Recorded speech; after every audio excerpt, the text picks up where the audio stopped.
Nope. Latest version is 47.05. This is 47.04. This fort, I keep forts in the same version that they were in when I started. Less potential for unknown issues.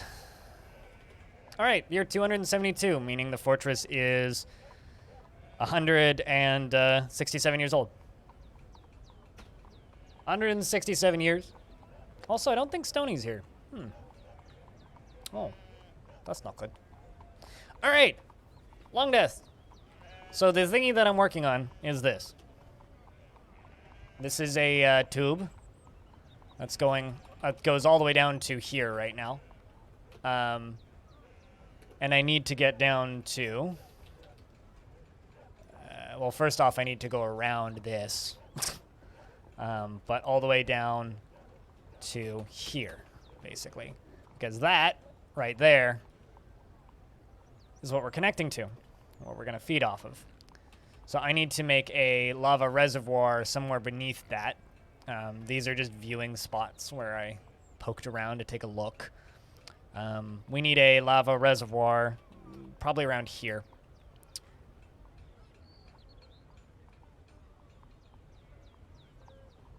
Took you long enough, it's fine.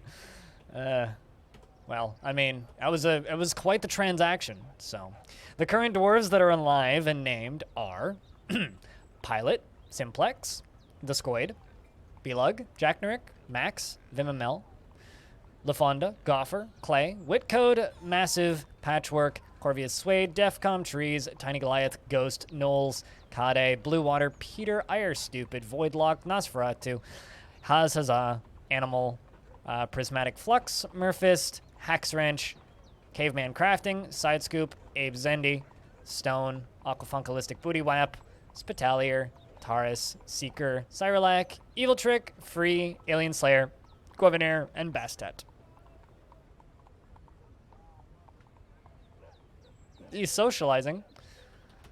I mean, he's satisfied. He was lonely after being away from family for too long, so he's socializing with one other dwarf, who is Goffer, Captain of the Guard. Good dwarf, frankly. Nothing like you at all.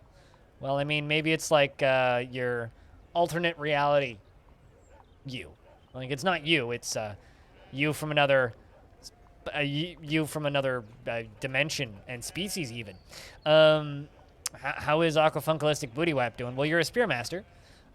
She feels euphoric due to inebriation and pleasure after a sparring session. You are 59 years old, born on the 25th of Sandstone in the year 213. You are single, it seems. You have a bunch of kindred spirits, but no lovers. And, yeah. Did your dwarf kick the bucket? Yes, your dwarf kicked the bucket. Can confirm. You dreamt of mastering a skill and this dream was realized. How you doing, H2O? It's good to see you. But yeah, that's what's going on. So, I guess currently, because we're in the middle of winter, let's check this. Ballista arrows. We are in the middle of winter, so I guess we could go digging, or we could just wait. Have you died? Did you hear me say orange when I read out all of the names? If no, then yes, you died. Yes, you died. Can I remember how you died? Nope. It's been a while. I am pretty good at remembering things, but I'm not that good. So trust me, it's not you. It's my memory.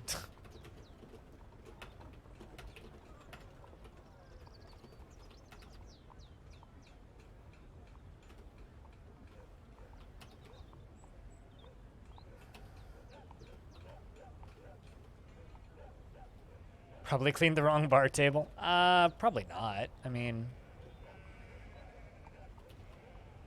realistically, it was probably just a pretty normally dwarfy thing. I mean, what are you gonna do? Not every dwarf is gonna live forever.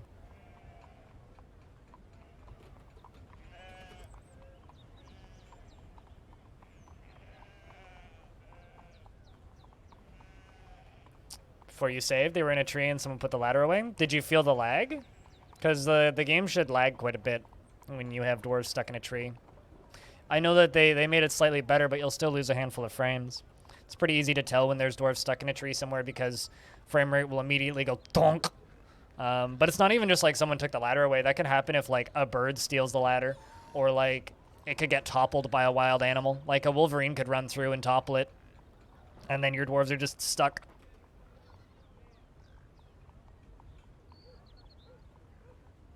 You had 89, then 40? Did something cause a loyalty cascade? Dwarves shouldn't live forever. Unless they're necromancers, but yeah. I tend to agree with that. Oh, FPS. Yeah, that's definitely a noticeable chunk. I mean, most FPS deaths and most FPS issues are actually caused by dwarves getting stuck in places. The vast majority of the time when, like, someone will be like, oh, my frames got bad for whatever reason, it's almost always like, oh, an error was made, and it's usually pretty easily fixable. Stuff like that, you know, like, oh, well,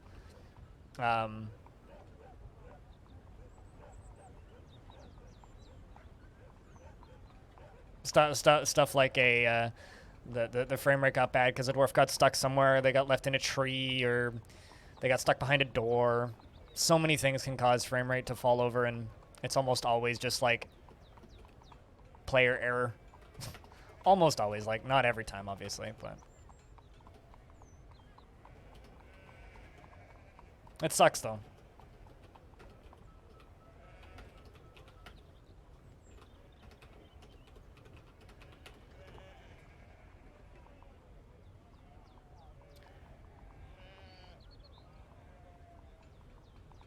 Four out of 8 migrants for necromancers.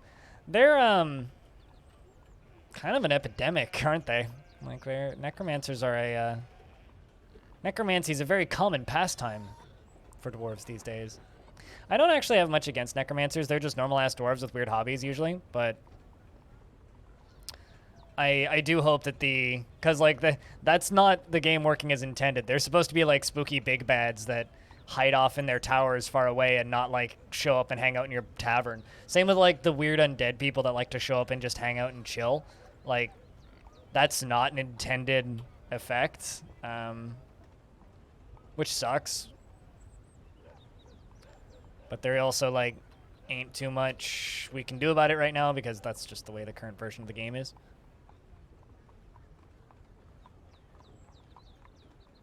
Man.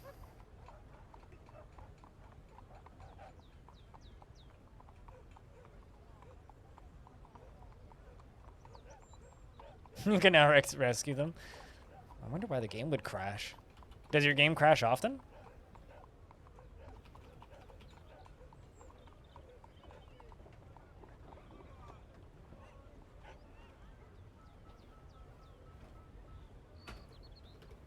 Yes, I've played Songs of Six. Why is everybody asking me about Songs of Six all of a sudden? No one ever asked about Songs of Six 6 months ago. And now everybody's asking about Songs of Six. I think it's interesting. It's good for that game. It means people are interested. No, I never heard of it. What's that? Orange?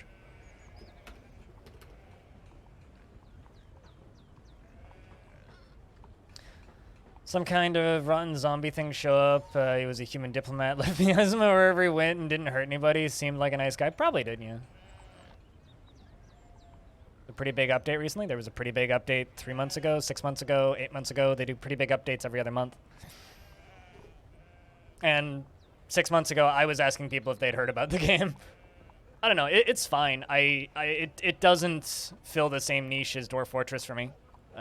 So, I don't know. It's not a game I'll play as much. It's much more of a city builder, less of a story generator or colony builder. It's all about min-maxing and optimizing and... Yeah. It's fine. I like it. It's good mechanically, but it's fun watching the scale of this stuff, but it's not a game I'm going to play for thousands of hours. I'll go back to it at some point, but... it's not anywhere near as interesting to me as other games are.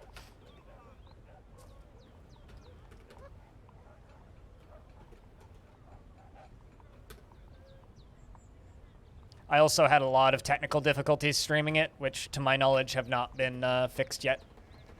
So it's just not worth streaming more.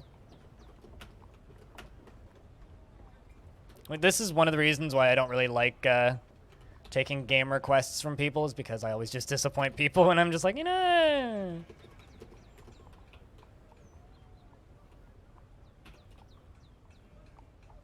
But here we are. That gets suspended? Yep.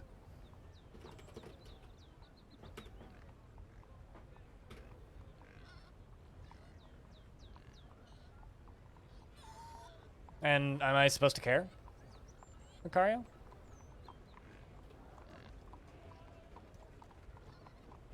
I don't know. My issue with Songs of Six isn't that, it's not that I think the game's bad. I think the game's fine. It's just, it's a city builder. It's not a story builder. And the problem that all of those games have, it's the same problem that, like, Odd Realms still has for me. It's like, none of them quite do it as well as DF. It's not even, like, fair to really blame the game for that, though, because, like, DF's just been around so much longer. I just don't get attached to any of the characters, which is my main driving force behind still playing DF. What's Oddworld? Oddworld is a 2D platformer on the PlayStation. Odd Realm is a game like Dwarf Fortress on Steam. I did an interview with the developer like 2 weeks ago. It's up on YouTube. DF has been in development since 2003, so yes.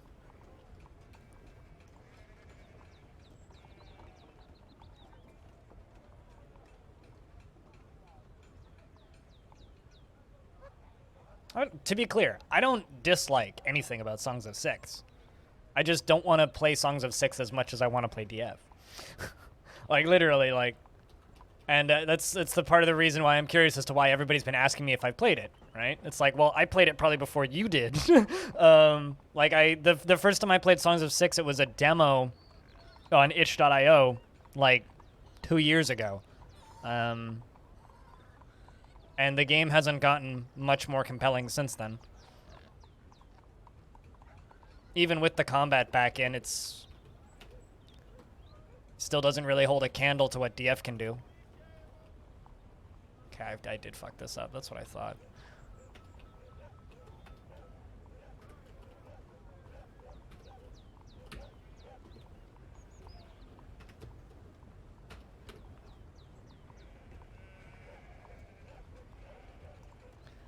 I mean, I've slowly turned further and further and further against RimWorld. Again, not because it's a bad game.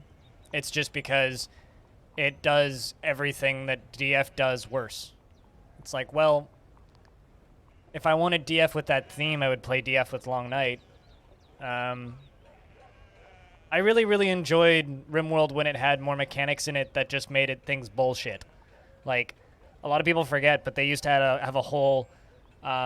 tree in the tech tree called fear mechanics, where you could like use suppressing fire and like scare the enemies away, and if you scared them enough they would like take their clothes off and run.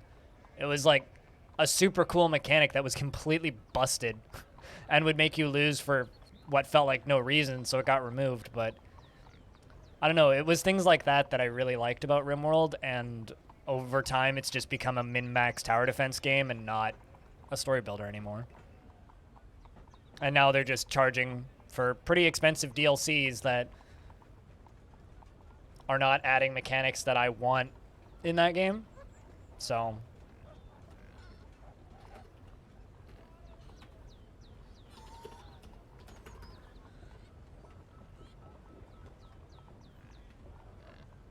absolutely, Pilot Guy. Totally.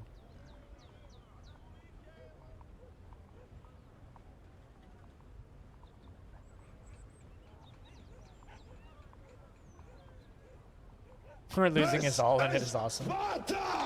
Dwarves. Dwarves! What's up, Spitalier? It's good to see you, man. I hope you've been well. We've hit spring. Sure, biker. But I don't agree. It's an excellent city builder. It's a really cool city builder. But it doesn't hold my interest.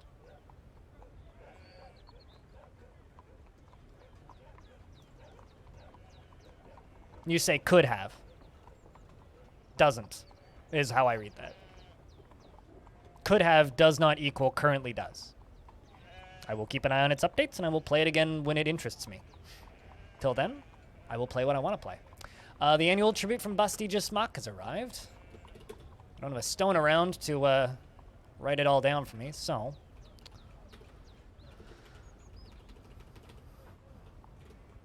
Although, I don't know, maybe I'll chat with the developer. That'll probably be a good way to have a middle ground on Song of Six. Just interview the dev. Then people can leave me alone. I don't know. I am significantly more interested in Songs of Six than I am CDDA, though. And Song of Six is a game that I'll play again. Just not for a while. Kind of had my fill with it the first time I played it. Or rather, the last time I played it. Which was the first time I really streamed it, but... Two pretty big towns. Kind of seen what I needed to see. Which means I'll give it 4 or 5 months, and then I'll play it again. Which is how I like to do it. I'll give it 4 or 5 months, and then I'll play it again.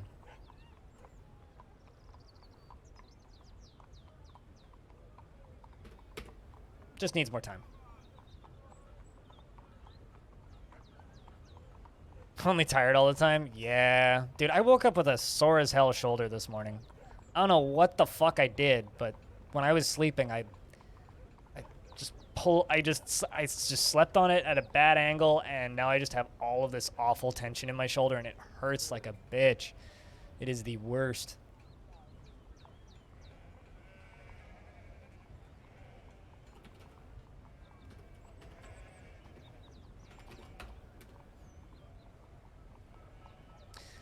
One of the things that I think is the most important with what I do for work, the most important thing about my job as a creator on the internet is I have the ability to help and promote games that I think need it, that I really respect, right?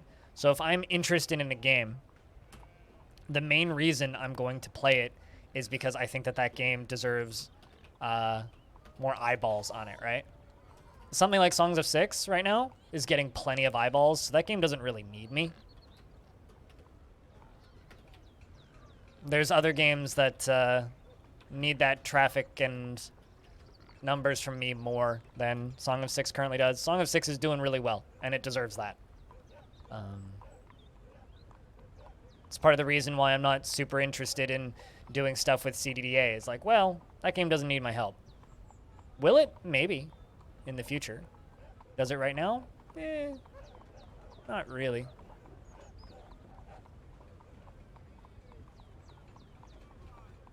There we go.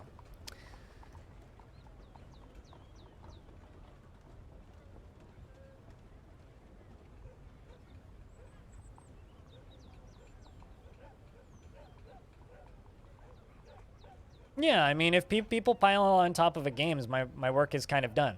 You know what I mean? But what do you mean by blaming RimWorld? Blame RimWorld for what?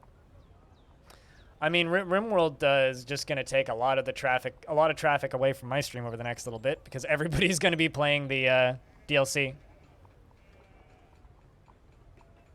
Oh no, I don't mean like literal eyeballs. I mean people watching a game or knowing about a game or being aware of a game. The more people that are aware of it, the less I'm needed.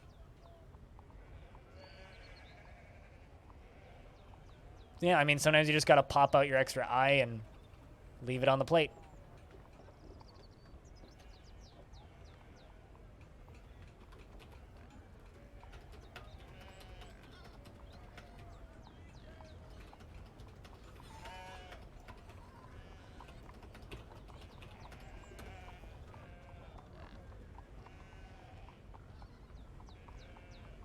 That's the image that I put in your head. Not the image I was trying to spread.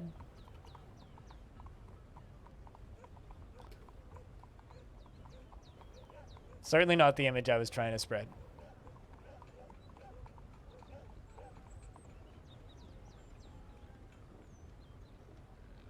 The elves have arrived to trade. I mean, we are into springtime now. It's also still the time of year where we still have enough dwarves that the giants could show up. Things are a little framey because of all the dwarves doing the construction and the digging. What, the eyeball? I mean, don't knock it till you try it, I guess.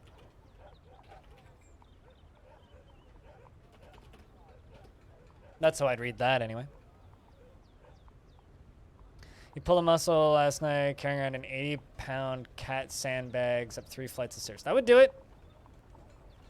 I pulled a muscle in my shoulder just sleeping funny, so. Yeah, true. I mean, a lot of things are good on toast. Avocado, peanut butter, butter,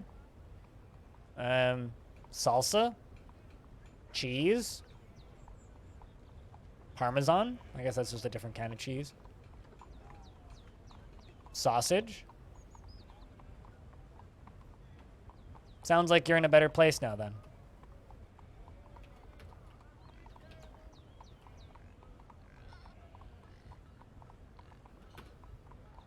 Orange.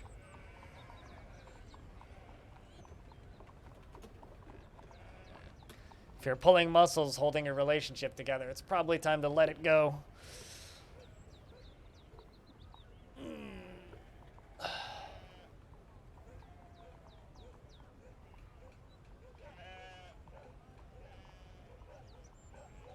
It's probably time to let it go.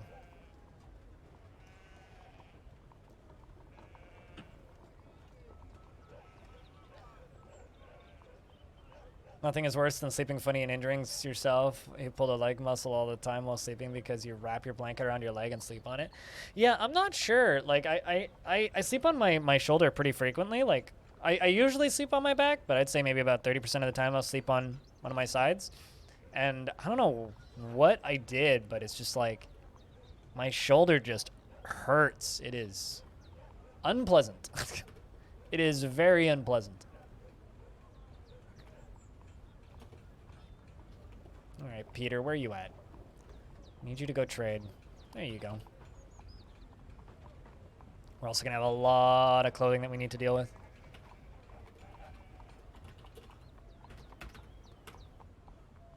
Next traders. Did you, like, stop to go drink instead of what you were doing? That's very not helpful.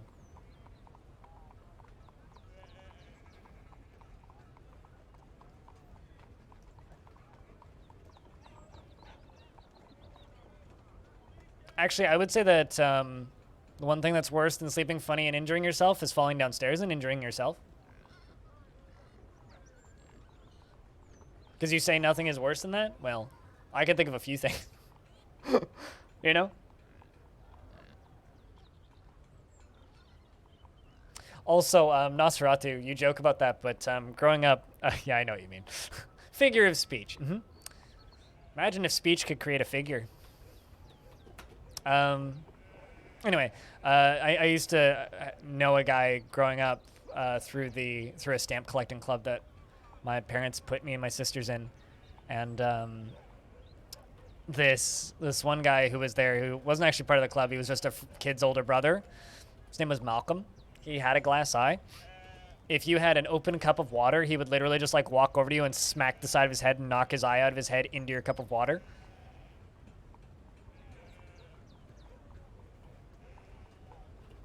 It was a bit of a troll, I would say. A little bit of a troll. Hey, Pimp Lord, motherfucker, what's up? So he would literally do the, I'm going to put my eye on this for you. How did the water taste? I don't know. He kept the water after that.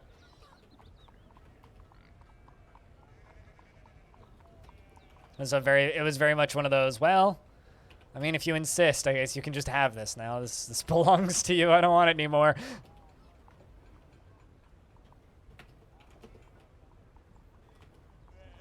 So I never drank the eyeball water, but he did get 1 or 2 beverages off of me doing that.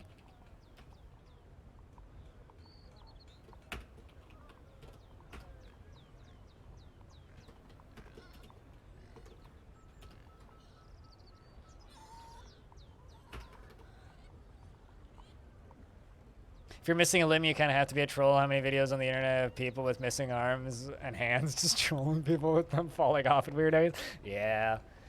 Yeah. And now it's like there's videos of people that are missing arms with incredibly advanced prosthetics that are just like, I'm a robot. It's like, holy shit. I was having issues with Twitch earlier where it kept booting me out of the chats that I was in. Like, I was in Evil Trick's stream this morning while I was watching F1, and I'd say maybe every, I don't know, every like 20 seconds or so for a bit there, it would just boot me out of the chat. Then it would be fine for like an hour, and then it would happen a bunch.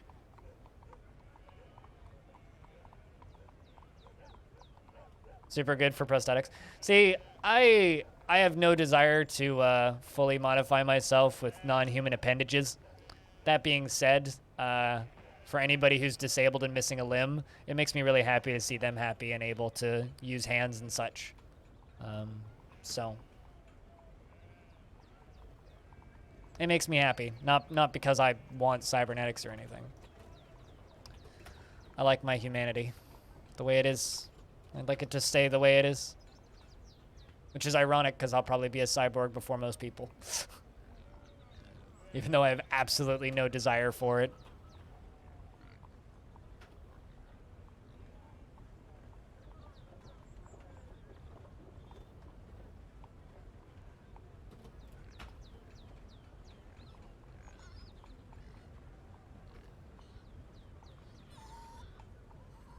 Would pull their arm off whenever someone said it costs an arm and a leg. Yeah, I through a charity that I was involved with for a bit, through Twitch, I met a guy who was missing both of his arms and both of his legs.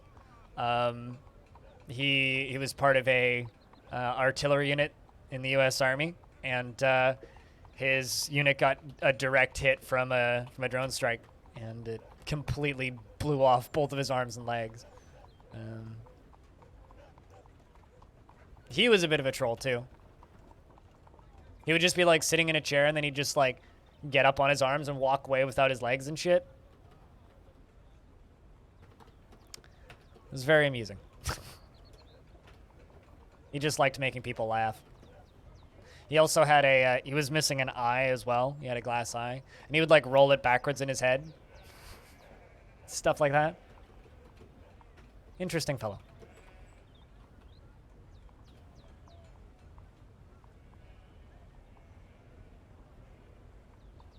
I mean, I did say he was a troll too, but not as in the movie.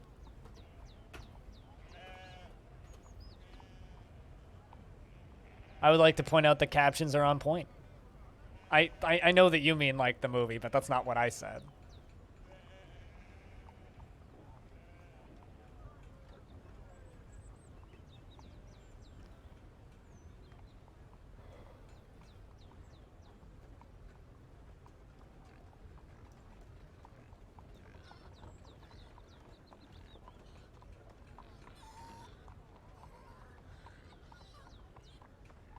Most of the comics you've networked with back when I was trying to do it were all depressed and suffered from a few things. In relation to what?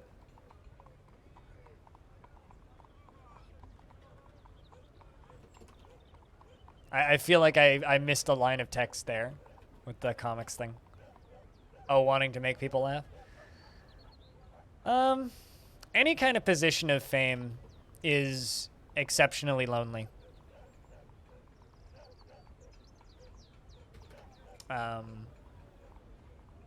Whether it's mild or large, the more famous you are, the more alone you are. It's like it's very true for comedians as well. I'd say in many ways for comedians it's even worse because you're around somebody and the first thing they say to you is, "Make me laugh." Oh, we were talking about you earlier, Sethatos. Uh, you said to your daughter to be careful around the mower because she could lose an arm. She said, just get a robot arm. Well, I mean, she has a point. Robot arm's expensive, though. Yeah. Yeah, no, and the more famous you get, the worse that gets. But I couldn't even imagine being expected to make everybody laugh and smile. Couldn't even imagine that. Basically, what I'm trying to say is I understand why comedians are often incredibly depressed. Completely understand. Damn it. I completely screwed this up.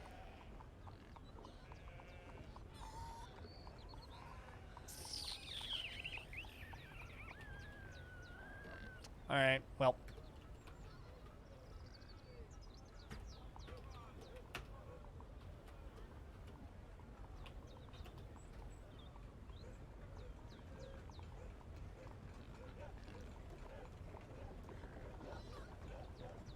I bet you want me to tell a joke.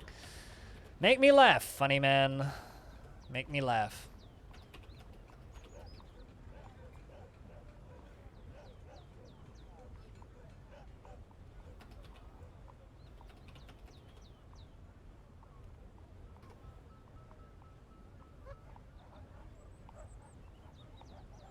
It wasn't even your birthday.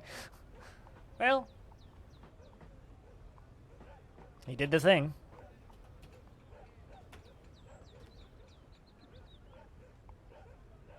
I always feel bad for younger starlets that have the paparazzi taking pictures of them for their whole lives. Can't be good for self-image and mental health. Yeah. Also see the absurdity in things. While funny, it makes normal everyday tasks seem less worthwhile. Leads to a lot of depression. I can see that, yeah. Well, I think that's also called nihilism to a degree, right? Like, it's really easy to be absurdistly nihilistic when you see the absurdity in day-to-day life and everything. Like, it's really difficult to not just be an extreme nihilist when you're just matched with how ridiculous the world is and how pointless everything is all the time. You know, like, it's really easy to make jokes out of that, but then, like, when you actually have to then, you know, live, that becomes rather difficult.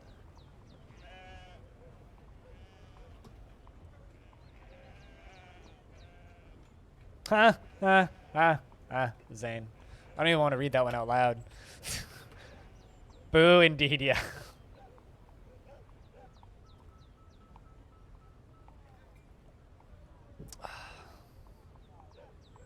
Ah, yes, ancient Egypt and the great nihilism.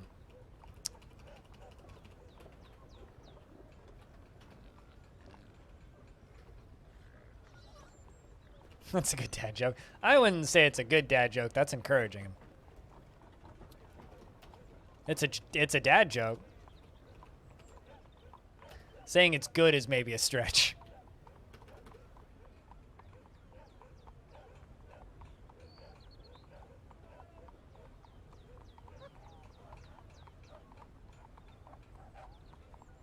Yeah, there's good dad jokes.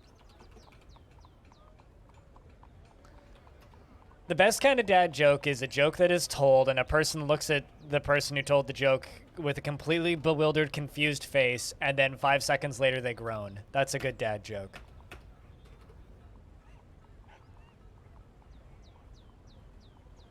Oh, absolutely. Yeah. I'm in denial of that statement. So you're going for a swim?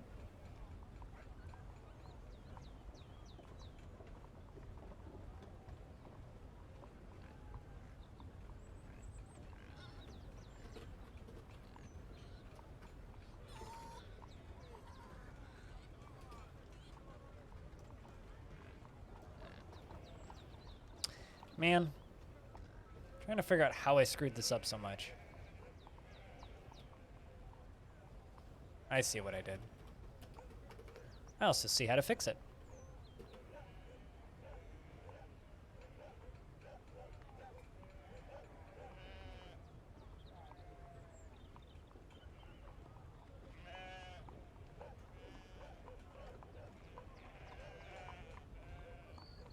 While everyone else rolls there and laugh.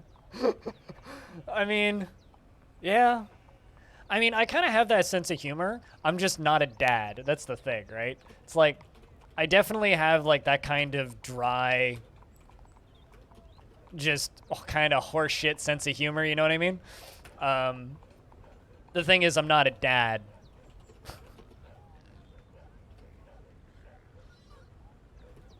And have like zero aspirations to be one, so I do have the right sense of humor for it, though.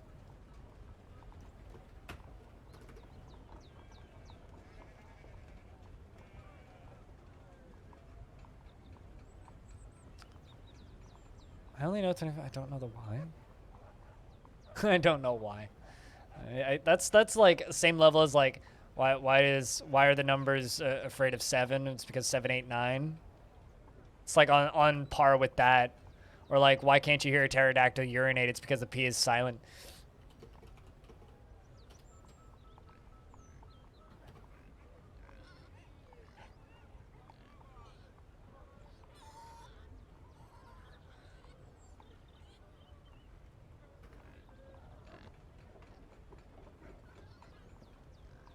The groans are still funny. I mean, the groans are funny for the person who told the joke, right? It's like the opposite of self-deprecating humor. It's like self-enhancing humor. It's like the joke isn't what's funny. It's other people reacting to the joke negatively that's funny for the person who read the joke. You know what I mean? Or for the person who said the joke or came up with the joke or whatever. For praising plumage, a trillion pleased hamsters plotted devilishly to manipulate global cheese markets. This is the greatest mess that's ever occurred. Power companies adhere vacuums. Don't think about vacuums. The nozzle shouldn't stick to your thumb. Eggs are smelly when thrown at flowers. Brown bears collect red pandas for unknown racing reasons. Tires wear down. Done. Thanks for getting me caught up.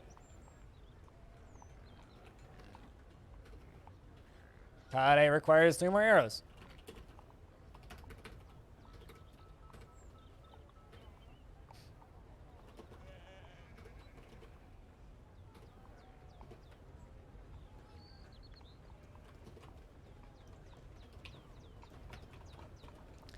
I need that block back, because otherwise I'm just going to be wasting it. So might as well dig around here and get her back. The lowest level will do. Although I don't generally allow them to pick from trees. I usually just let them gather from the ground. You'll get one big harvest a year instead of lots of consistent harvests. But the difference is you won't get dwarves stuck in trees ever. Less risk. Safer. It's so selfish, it almost comes out the other side and becomes actually funny. Yeah, absolutely. I mean, it's like laughing at Schadenfreude, you know what I mean? Like, it's you're not entertained by the creativeness or you're not entertained by how good the joke is. You're entertained by the negative reaction. I mean, you could do all levels. It's not gonna change it, but just the lower level works just fine too.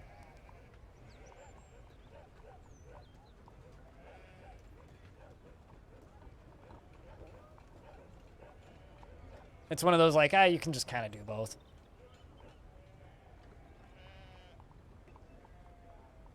You're kind of fine with one or the other, but if you do both, it's okay too.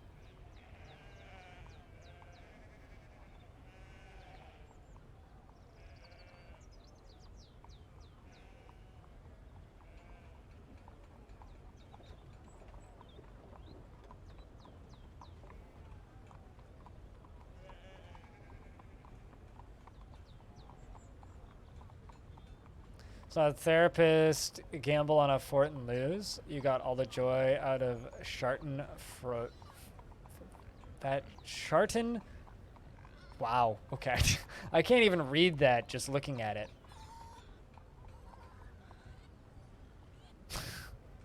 I can't. That hurts reading that.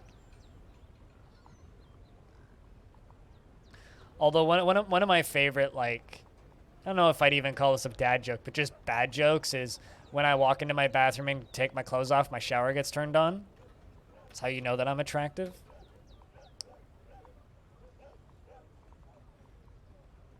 It's I find that one to be particularly funny.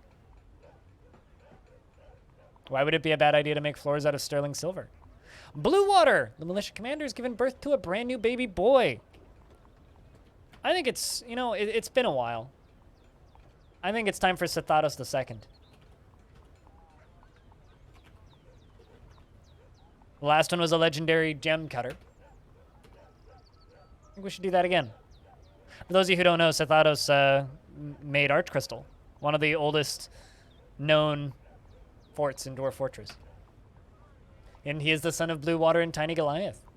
He's a casual worshiper of Unol and a casual worshiper of Shistek. And a casual worshiper of Shistek. Was born today, which makes him very young indeed. His sideburns are clean shaven. His very long mustache is neatly combed. His very long beard is neatly combed, and his hair is clean shaven. He has high cheekbones that are protruding, and his cobalt eyes have thin irises. His teeth are gaped, and his hair is ecru. His skin is sandy taupe, and his nose bridge is somewhat concave. What do traffic areas do? They make dwarves prioritize or not prioritize walking in certain areas. So if you set a high traffic area, the dwarves will try and path to that area.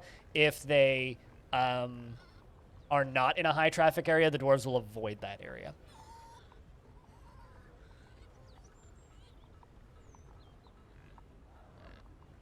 I know I'm attractive when magnets stop falling off me. Yeah, that's also pretty good. You like chromite and tin and yellow sespertine. Wagon wood and giant albatross leather. What are the odds that you like wagon wood? That is very specific types of wood. He personally sees no value in holding back complaints and concealing emotions. Does not care about friendship. Is interested in only facts about the real world and is very ambitious, always looking for a way to better his situation. Does not trust others and is a perfectionist. Dislikes obligations and will try to avoid being bound by them, though he is conflicted by this for multiple reasons. Partially due to the fact that he's a baby. He is greatly pleased by his own looks and accomplishments. Well, he hasn't accomplished much, and all he's done is say blah, blah, blah, blah, blah, blah, blah. But anyway, he sometimes acts with little determination and confidence, probably because he can't walk yet, and tends to consider what others think of him. Does not often feel lustful. Well, yeah, he's a baby, and occasionally overindulges. Is quick to anger and needs alcohol to get through the working day.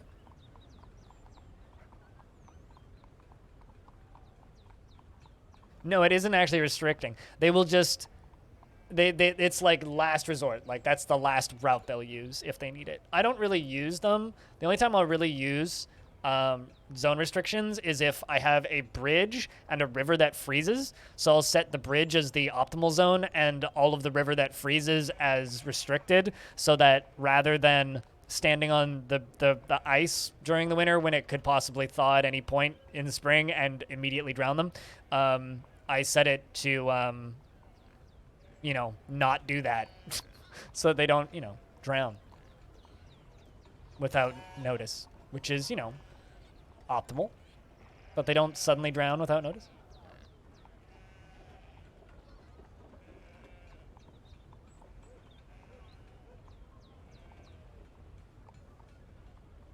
They started sending dozens of wagon recruits? Were they literal wagons?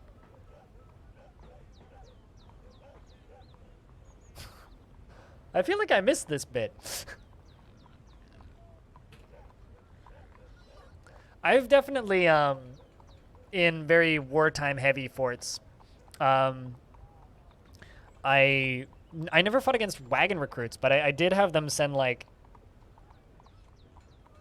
just straight up peasants to fight me, where they were unequipped with anything. Like I had a dwarven civ that I was fighting with a while ago that was just sending literally whatever and whomever every time. I'm doing a really bad job making these consistent, but I think what I'm going to do is I'm going to go down directly. It's like we kind of took a corner and then we're going to turn left. We actually got a bunch of wagon wood brought to us as part of a demonstrations around traders. They've traded wagon wood to us a couple of times. So every time I see it, I definitely buy it, but it's just weird to have wagon wood.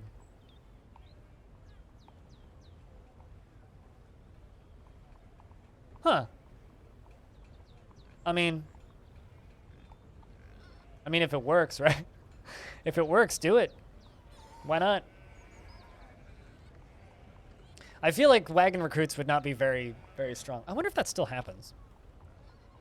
I've always wanted to see a zombie wagon, but I feel like it's unlikely. Perhaps one day I will see a zombie wagon. I'm going to disassemble and reassemble this.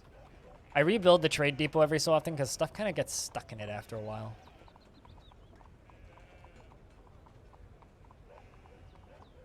Let's make it out of rose gold this time. Make it pink. Who doesn't want to flaunt their wealth with rose gold?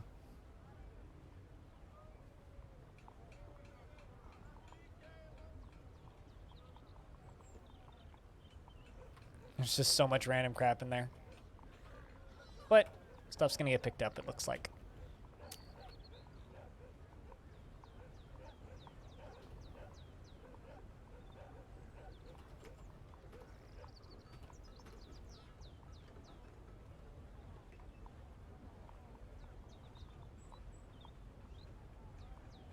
I've been gifted a lot of really weird subs to channels I've literally never heard of. Like, not even channels that I've ended up in, like, raids for their channels before. Like, I've literally gotten a whole bunch of gifts to the most random channels recently. It's very strange.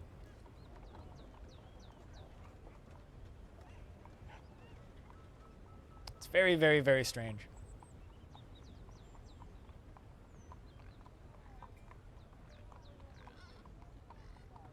Also, chat, to anybody here who's watched it, what do you guys think of the most recent Tarn Adams interview? I've had a few people say it's one of the better ones I've done, but I had people say that about the one before that and the one before that, so I'm a bit desensitized at this point. Were you at peace with goblins in a kobold hamlet? You're almost by default always at peace with kobolds because kobolds are true neutral. Like, you don't really go to war with the kobolds, so it'll always say that you're at peace with them. And as far as goblins go, that's not too uncommon. Goblins will eventually turn on you, though, in most situations, from my experience. Let's do, like, 70 charcoal, 70 sand, and 70 blocks.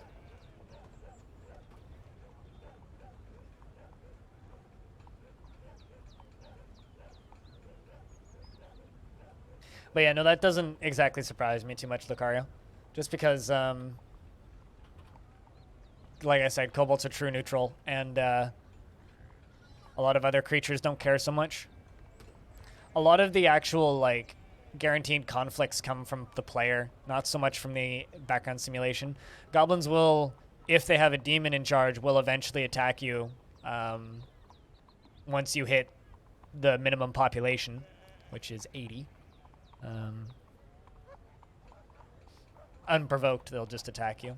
Although there was one time I had a friendly goblin civ, and I managed to convince them to bring me tribute for like 2 years, which was pretty fun. So every year the goblins would send a merchant, and they would trade with me. I feel like kobold hamlets have gotten a lot less rare. I mean, kobolds can inhabit any abandoned structure, right? So if a fort, for example, gets destroyed in a battle with goblins, then kobolds could move in free of charge, more or less. My anniversary and payments are off by half a month, but still, Twitch has gotten so weird with their subs recently. Like, I don't pretend to understand how it works these days. Thank you very much for the 13 months. Welcome back. Cheers. Goes a long way. Thank you very much.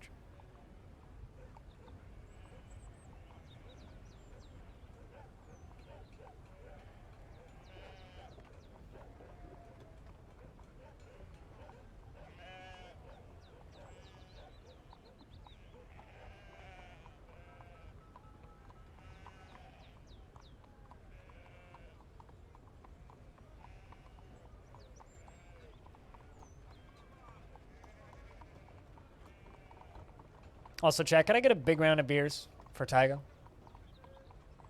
Keeping that sub alive for 13 months.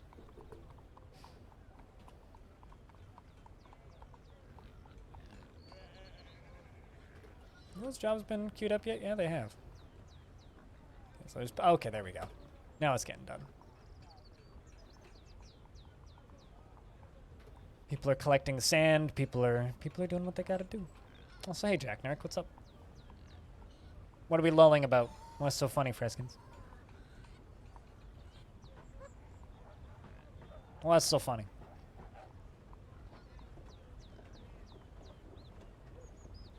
I don't understand how they collect sand from that side. But okay. Somehow they do.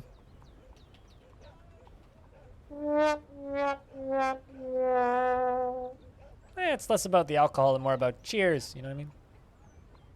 Hey, audio.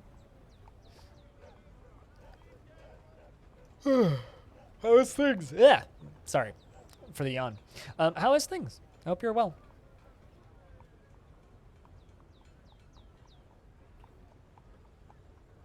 Also, sorry if I made you worried yesterday. I was more just cranky and didn't feel like streaming. By the time I woke up, I was just like, you know what? Fuck it. I'm gonna just nap all day and be lazy. So we'll do some kind of short bonus stream tomorrow or something. I'll figure it out.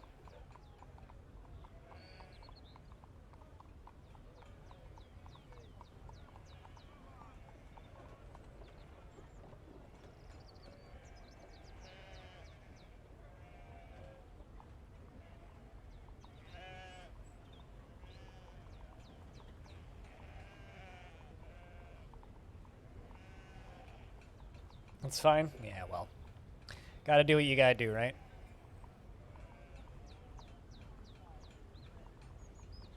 Also, frankly, I wish I didn't drink alcohol. Life would be so much cheaper. Like, seriously. It's actually the reason I drink a lot less alcohol these days is because of how expensive it is normally. Okay, so you guys are putting those away. Yeah, I don't really understand. A lot of items seem to get, like, left in the trading depot and then just abandoned. Just make them one by one because of DF. I like, I think it was Eric Shadowblade's comment about why not just make them aquatic wagons? It's like wagons, but they can only go on water. There's a dead owl back here. We should kill that.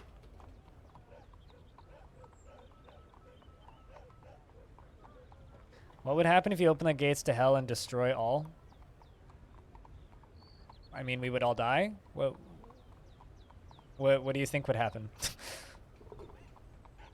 What do you mean by destroy all? Are you asking, like, what would happen if you killed all the demons? They would stop spawning. Just like killing anything for any particular race. No, pilot.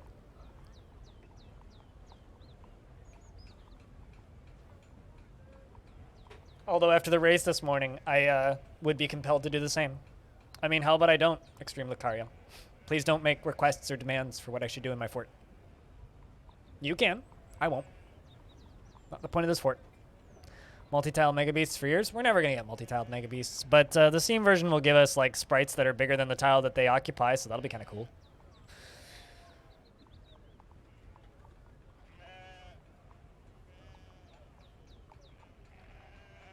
There's a few things that you need to know about this fortress, Lucario. We're trying to keep it alive for 1,000 years. We are just past a quarter done, and I'm not taking requests or demands.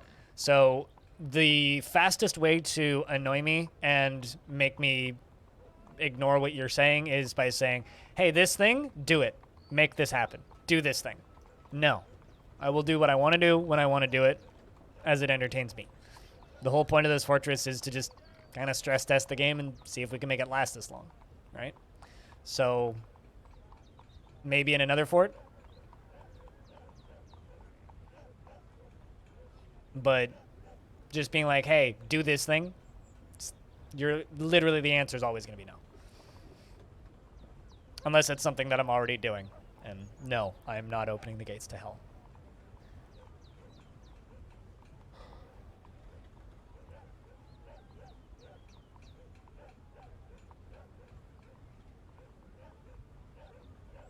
Thank you, Windatar. I shall take that request.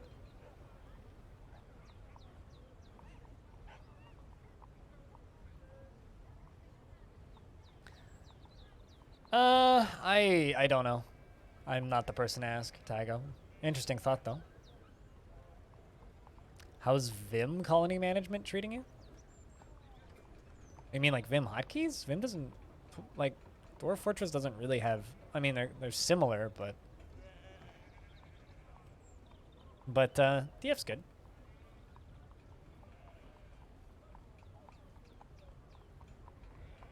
I mean, you know what's even more fun than receiving unsolicited advice? It's totally the Vim of video games. I mean, sure. Sure. To a degree, I'd agree with that. Although I don't know the hotkeys for Vim, so. I think that the hotkey sheets for Vim is longer than DF, though. Oh, game's saving. I was like, uh-oh, it's not responding. Game's just saving. Yes, I've heard about text will be text. Whether text will be text function will be present in the Steam release. Preventing non-ASCII symbols from appearing in text. Preventing non-ASCII symbols appearing in text. What? Oh, you mean like in just a... Yeah, of course. I mean, go look at any of the screenshots for what they're working on. Otherwise, like, all of the symbols would be, like, graphical sprites. Nobody knows the hotkeys for Vim? That's not true. I guarantee you there's probably at least 3 people watching this stream right now that know all of the hotkeys for Vim off by heart.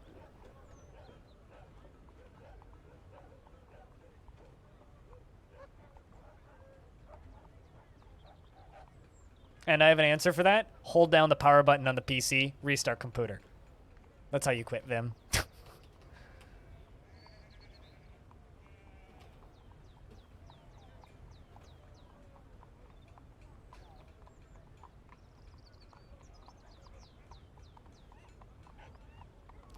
I don't know any of the technical specifications of what's being done. What's Vim? A text editor for psychopaths.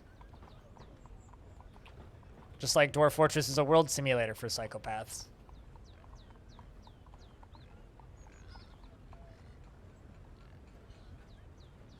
How did I manage to fuck this up so bad?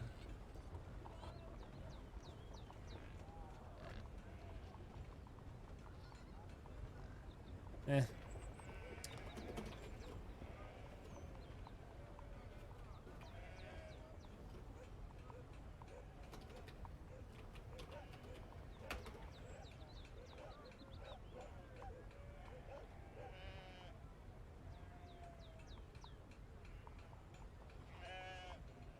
The ultimate text editor.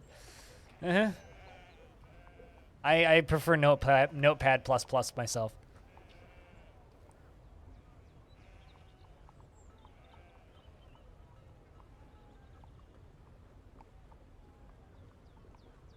It's actually really not worth the effort, especially a text editor that's falling into obscurity. Honey, I'm home. What's up, Beermanier? Welcome back.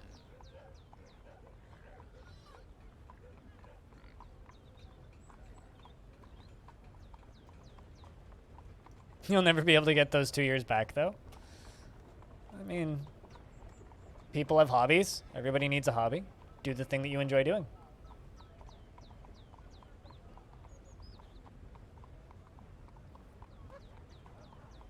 If you enjoy learning text editors, learn the text editor. Didn't like the crust of that one? I can't remember the last time I had pie. I would even take a bad pie at this point.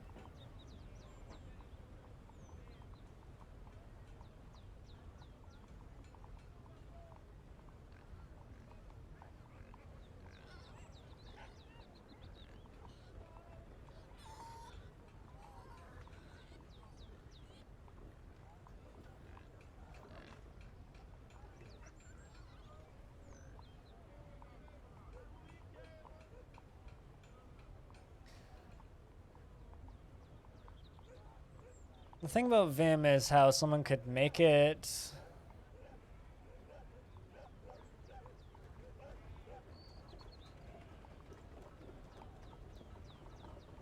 I don't know what you mean. Are you saying like if someone were to make a new version of Vim now, it would be better?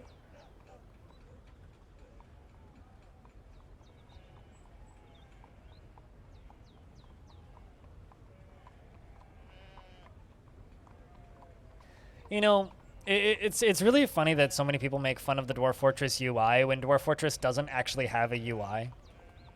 It's like, how are you making fun of a UI for a thing that doesn't have UI? Like, literally, just Dwarf Fortress has no user interface. It's going to have a UI soon.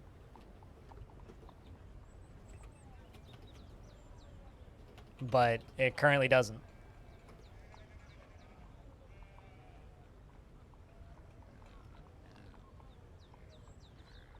No, it doesn't.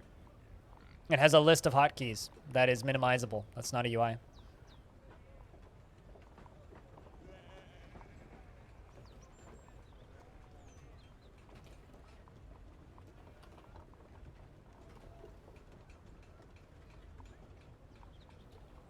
It's like Tarn just skipped the whole process of building a UI, and instead of building a UI, just gave us a list of hotkeys.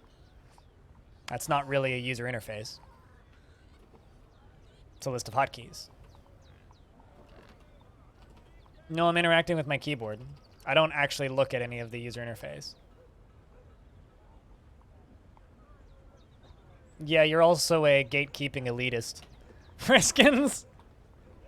As am I.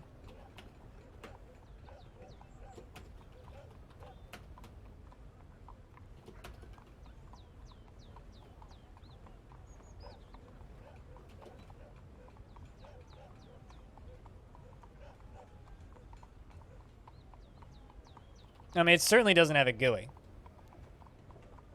but a UI nonetheless. All right. I mean, I'll middle ground with you there, but it certainly doesn't have a GUI.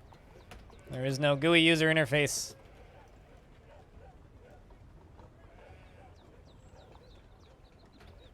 No. Promoting acts of bulimia isn't permitted here. Please. Have you know that being bulimic is a terrible thing? I shouldn't mock that, Freskins. Humans have arrived to trade, and they are bringing the musical instrument that they stole last time. I think calling Freskins a kid might get you, yelled at. Or maybe puked on.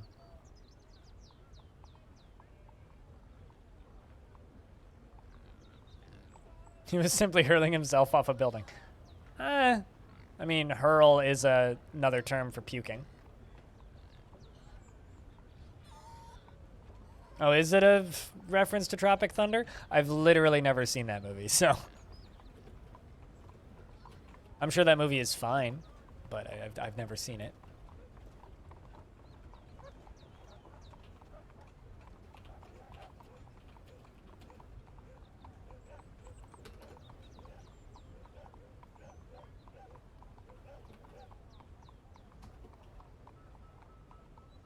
There's going to be a lot of dwarves bringing a lot of things to the depot in a minute. Was it 2 or 3 that you wanted, King? 2. Maybe I should watch Tropic Thunder. I'd probably like that movie.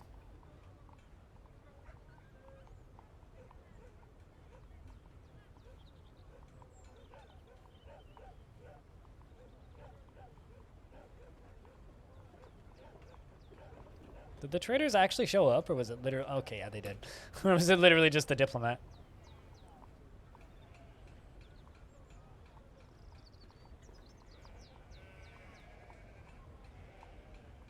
Sunday Longdeath. Yeah, Stone. Sunday Longdeath. Well, I missed yesterday, right? And I'm kind of planning on streaming tomorrow, even though tomorrow's my normal day off. We'll see. But I'm mostly planning on streaming tomorrow. So... things a little bit off schedule right now. You only missed one piece of paperwork, so you're doing pretty good. We're doing pretty good. I was kind of thinking about maybe just working on Legends this morning, Or just doing some legends, like generating a world and reading some legends. Because I kind of wanted to do that with the world I was generating when I was talking with Tarn.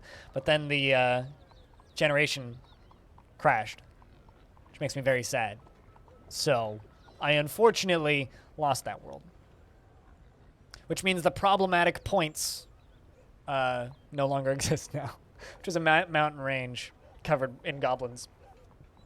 Simplex got reelected. Look at that.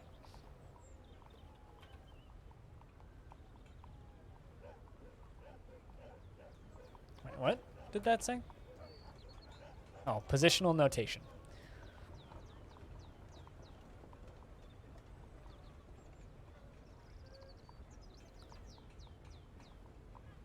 You type on the phone and the video multiplexer chunks the stream up on the TV? No.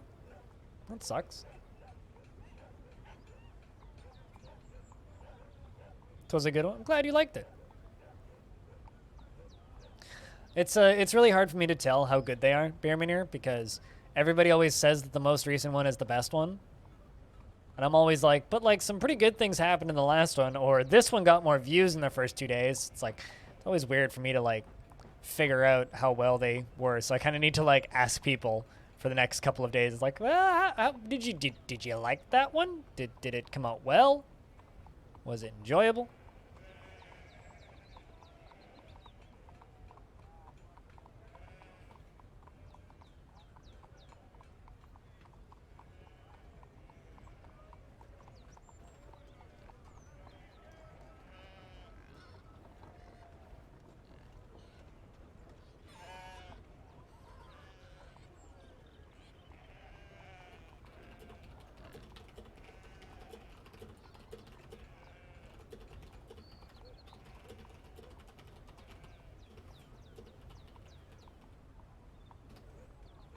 All right.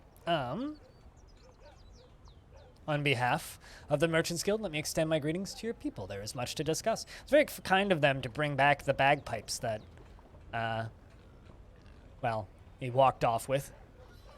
The Mabin. Just passing through. Well, hello.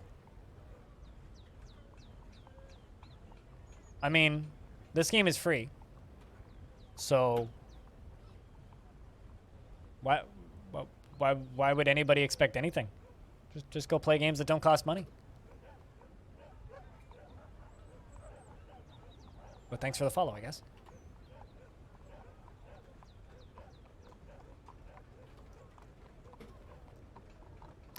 Again, on behalf of the Merchants Guild, let me bid farewell to you and your stout dwarves. Well, I mean, there's also, like, you know, more games that cost nothing that are...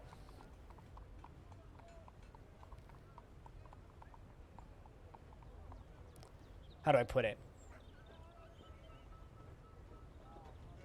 There are more games right now that are completely free and incredibly deep than there ever have been, so...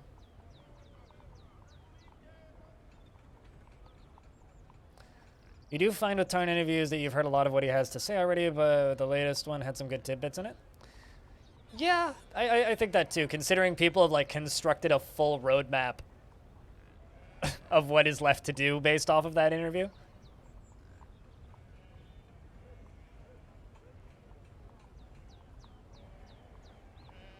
Well, I mean, I know somebody who plays Dwarf Fortress pretty competently on a netbook with like an APU, so yeah.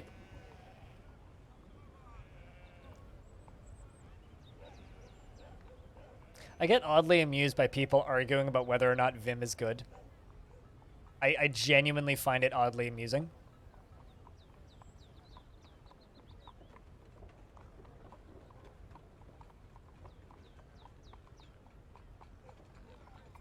What is Vim?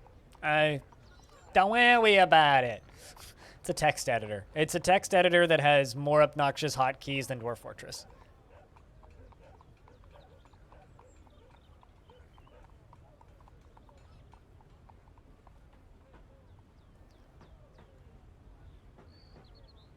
With auxiliary power unit, how do you plug a jet into your netbook? Very carefully.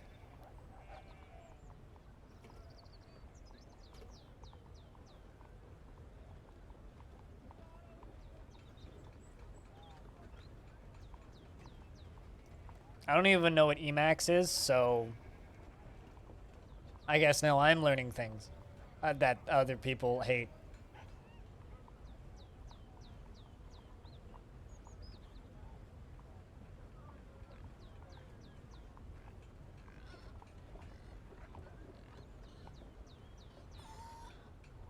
With even more hotkeys than Vim. Looking up Emacs now.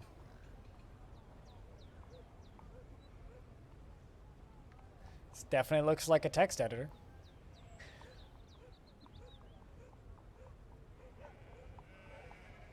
Definitely looks like a text editor.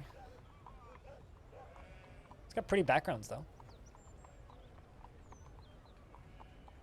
This looks like what Jonathan Blow uses.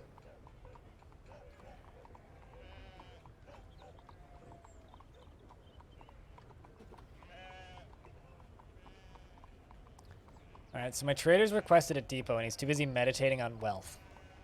Dude, that's not exactly helpful right now.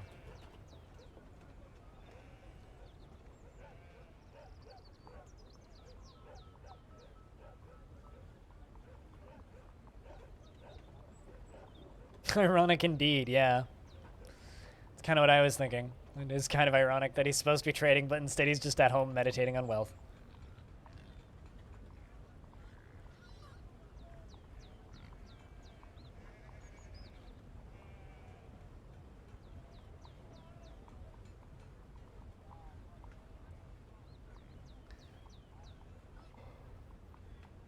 I mean, that's how I feel about beer.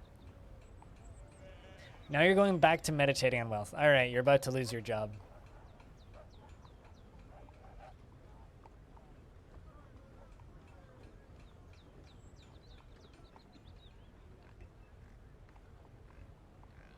Give it to side scoop.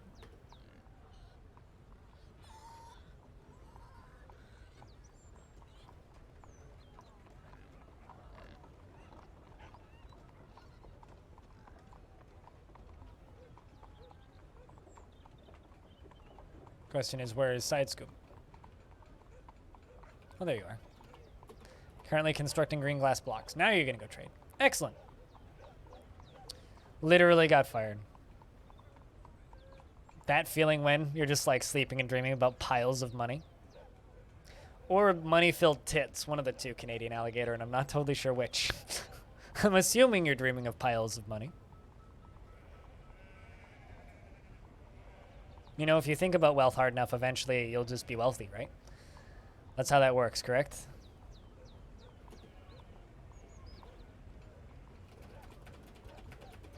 At least I think that's how that works.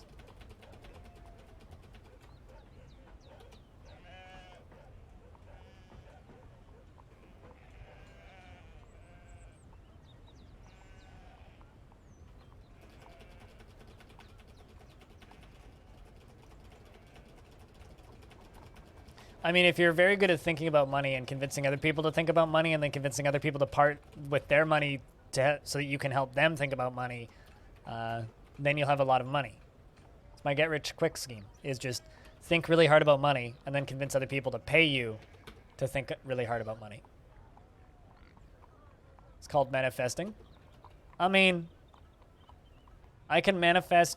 oh, also, we have a giant in a cage right there. In case anybody forgot.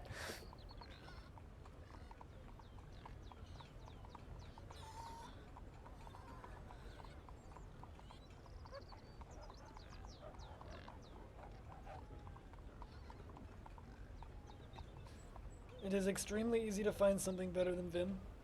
Isn't that part of the reason why Vim is the joke?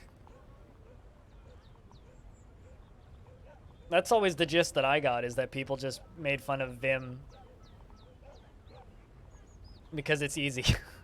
You know what I mean? That was always kind of the gist and impression that I got, is people made fun of Vim because it was just an easy thing to make fun of.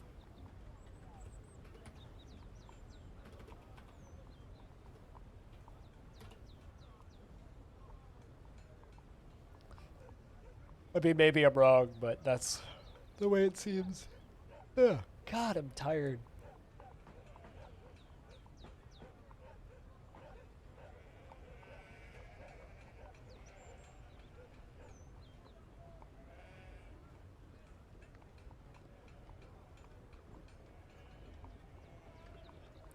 Low-hanging fruit. I mean, I don't know about that. Like I said, the only text editor I've ever really used is Notepad++, so... But that was just for some basic PHP shit that I learned a while ago.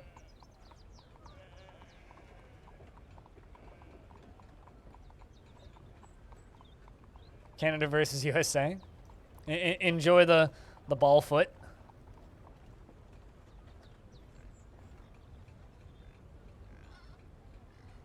A unicorn foal has been stung by a bee.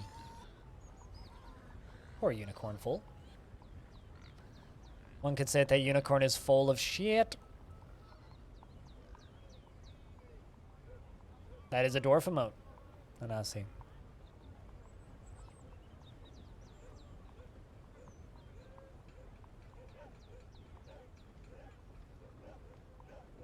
Runny kicky. Yes.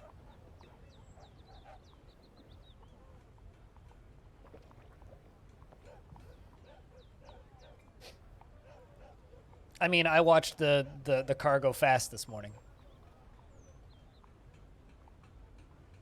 The cars went fast, and it was very entertaining until the end.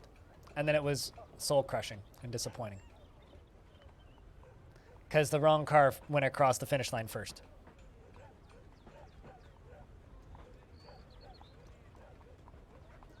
And because of that, I am sad. It could have been so much better. Runny, kicky, folly over, act like someone else is faulty. Yeah, well. I'm not going to judge anybody on that one.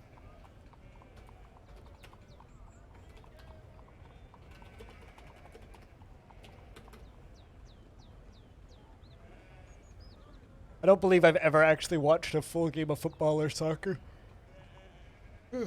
My dad always called it football.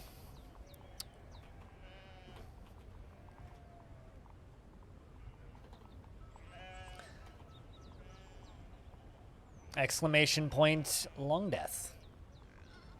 What's the story so far? Too long to tell, to be honest. Too long to tell.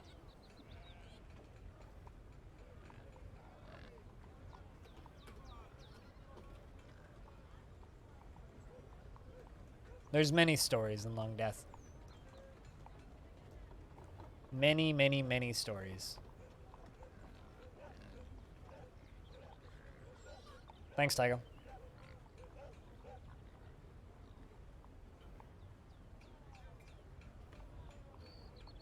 We've got mayors that are stealing wives. We've got wars that have come and gone. We've got people refusing to trade with me for 20, 30 years at a time. We've got royal treasurers that have gone insane. We're still trying to get... I mean, I think he bought it for a year, so... we had a royal treasurer that got progressively more and more and more frustrated with my fortress until they eventually went completely insane and then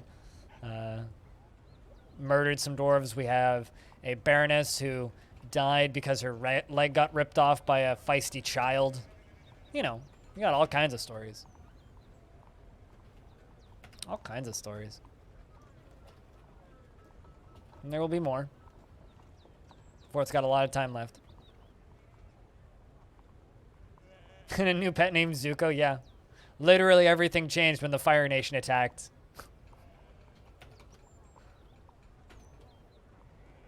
He lives in a stockpile in a cage, though.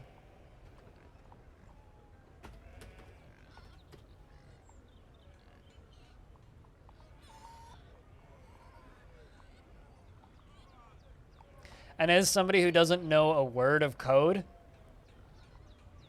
it's like a different world for me, and I find it fascinating. Implode.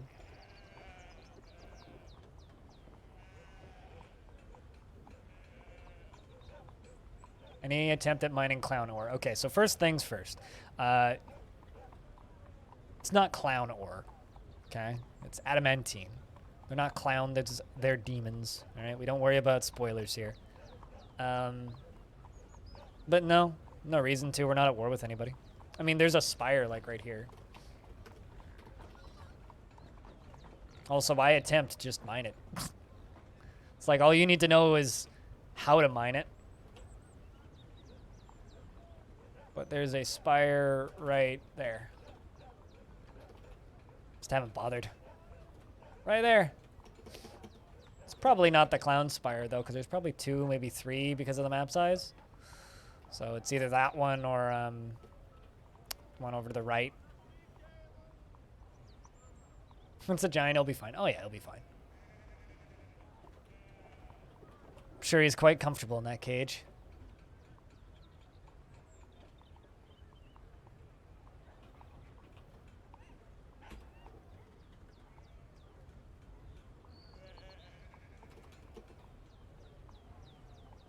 That's literally the question that I just answered. Tygo. Yes, we haven't breached hell yet because I don't give a shit. There's no reason to. Won't he starve? Nope. Mega creatures and invaders don't eat. They do go insane, though.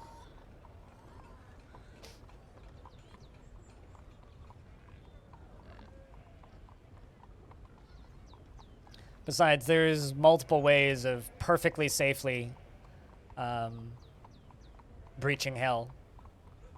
Like if you want to mine out all of the adamantine without actually having to fight them, there's several ways of just gimmicking it so that you don't have to worry. Which is what I would do if I were to do such things.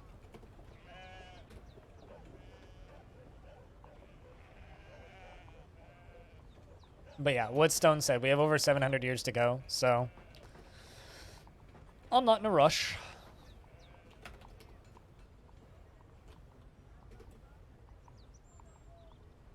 Not in a rush at all.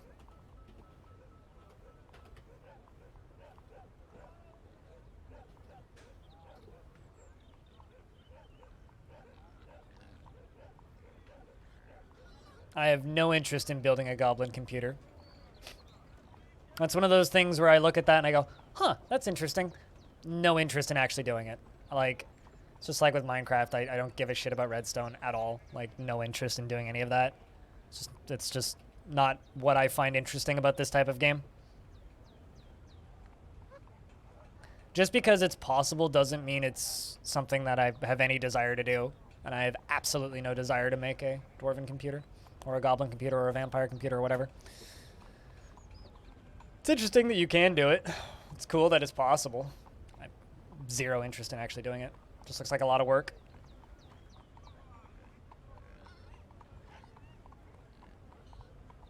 I guess my question is, why the curiosity, Tygo? Why is that something that interests so many people? It's like the strength of DF is its ability to generate stories.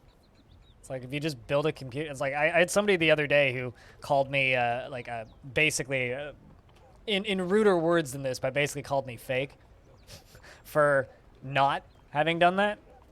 It's like, oh, you've never automated a whole fortress with a goblin computer. It's like, no. What?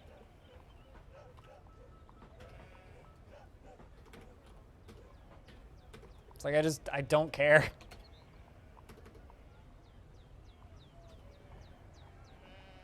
Like, you're talking to somebody who doesn't even automate this stuff, right? I don't even automate work orders and I don't even set up repeating work orders. So why would I care to make a dwarven computer?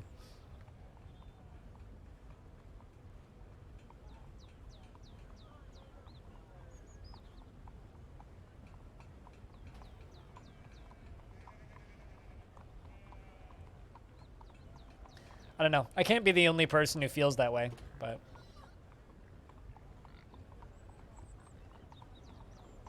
No. Automation is for people who like creating puzzles where there isn't one.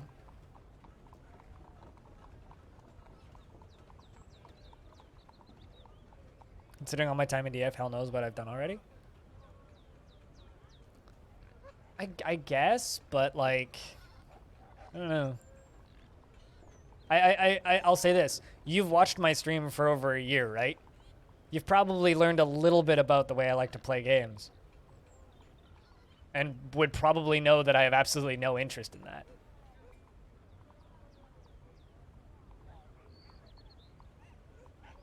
I enjoy mundane tasks and manually doing everything, so. If I enjoyed the game automating itself and automating the game, I'd probably use DF hacks. Experimentation out of boredom. Okay, first a person has to be bored.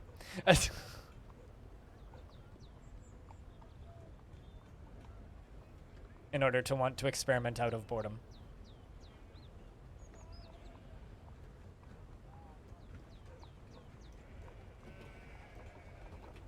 Because I enjoy the process of doing the thing manually.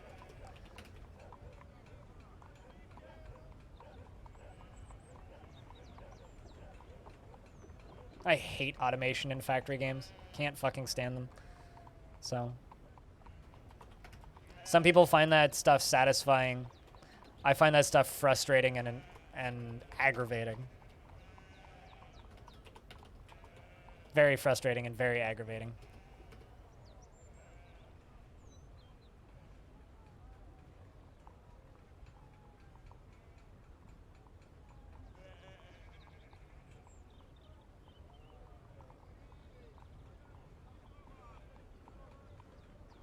Well, it's because I stream Dwarf Fortress and have been streaming Dwarf Fortress for a very long time. But nobody watches Dwarf Fortress. So that's why there's only 69 people here instead of hundreds. Or rather, 74. Everybody, yeah, I don't know. I was gonna throw shade, but I'm not going to.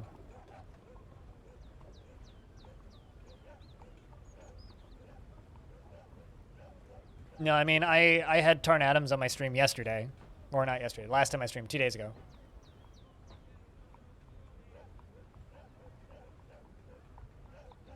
Yeah, fair enough. I enjoy optimizing it. I don't like automating it. I like optimizing frame rate. And pathing. And that sort of thing. But to me, like, automating tasks away is just removing gameplay. I enjoy the process of checking what my dwarves want, reminding myself what my dwarves want, and keeping up on that. A lot of people don't. That's fine. I enjoy the process of manually queuing up jobs and such.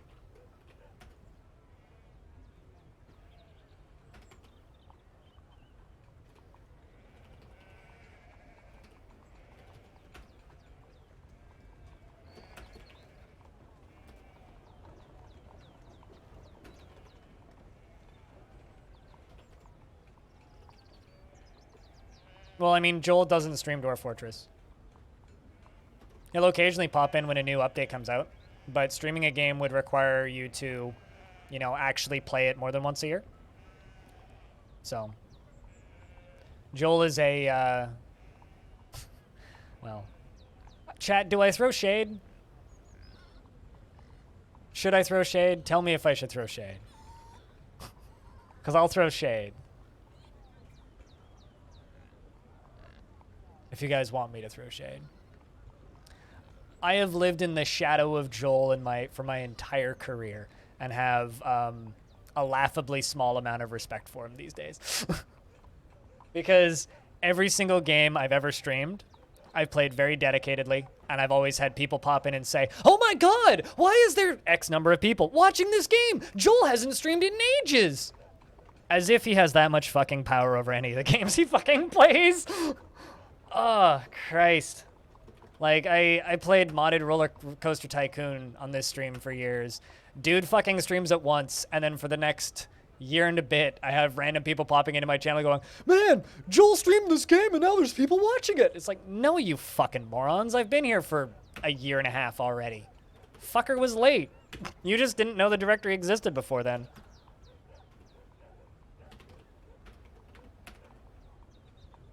His streams are entertaining, though. Or it's like when I upload VODs to YouTube of this show, this fortress, and then people are like, "Why do you upload these? Nobody watches them." It's like, well, I mean, you are right now.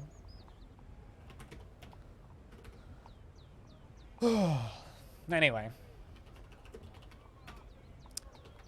I'll just put it this way. I don't give a fuck what Joel's doing. And Joel streaming DF has absolutely nothing to do with the streaming community of DF. He plays DF occasionally, and when he does, a lot of new people get exposed to the game, which is great. He's not a DF streamer, though. Not even close.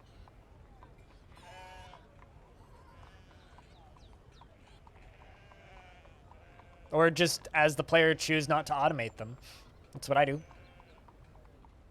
It's weird, actually, that you mention immersion, because I didn't even think about it that way. But I actually kind of agree. I find that, you know, DF Hack and a lot of those tools just remove my immersion because everything is done already without me having to go out of my way to do it.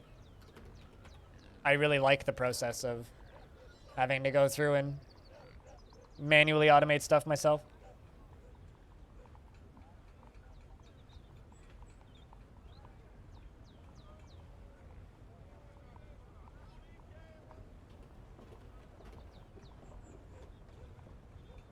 You know, in reality, it's like Joel isn't the most important Dwarf Fortress streamer. If anything, it's probably Cupo, who's been streaming almost exclusively DF since like 2016, and has created more cool shit in this game than literally anybody else. Does he have a massive audience? No. Should he have one? Maybe. Will he ever get one? I mean, he seems kind of like a hobbyist who just plays the game for fun.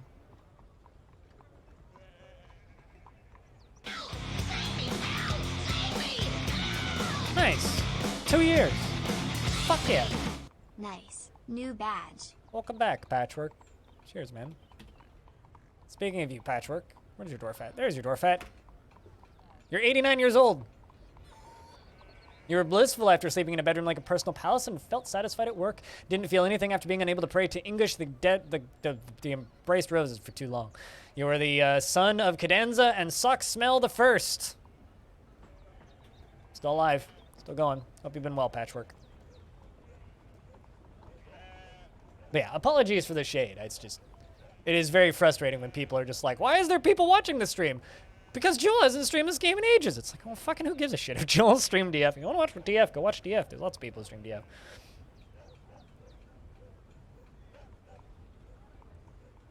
Tasks that require user input to help you keep immersed because you can if you can reasonably automate something. You will try. Do you use Lazy Noob Pack or do you just play vanilla, Tygo? So I'd say try playing vanilla, because it is harder to automate things when you're playing vanilla.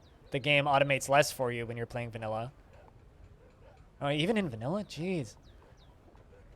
Yeah, I don't know. I mean, maybe try and avoid the if-then statements. At that point, like, I play vanilla because it helps the immersion, right? It makes immersing myself in the game a lot easier because I'm not just looking at external plugins and such all the time, right?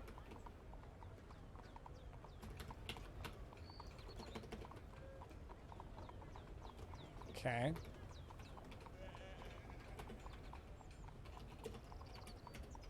Just gonna queue up 3 rock crowns and remove that first task. Let's get some more of those. I don't actually have anything against Joel, period. Like, he seems like a nice enough dude and his streams are very entertaining. But I just wish the people who watched Joel realized that he isn't the be-all, end-all of Twitch. And a large portion of his audience seems to think that he is. And games only matter if he's played them recently.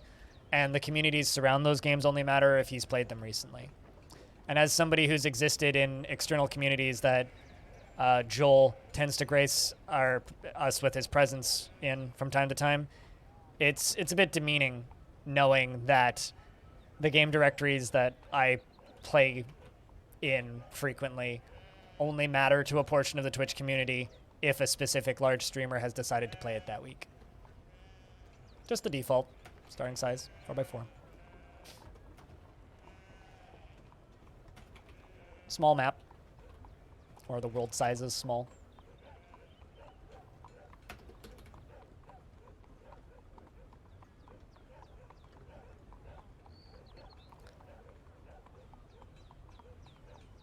Yeah, no, I understand that, Tygo. I understand that. Yeah, I don't know at that point. Yeah, I don't know. The only thing I've really thought about automating is my full clothing setup, because I do a full set of clothing every 2 years, and I thought about just writing a macro for it, and I did it once, forgot to save it, and then never did again. So, Yeah, no. Here we are.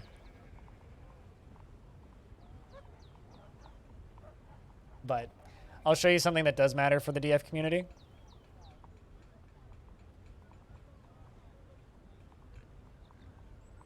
Matters a heck of a lot more than what Joel does. That's this.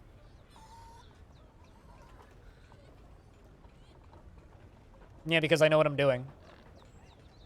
Like, quite literally, the reason I don't have performance issues is because I know what I'm doing.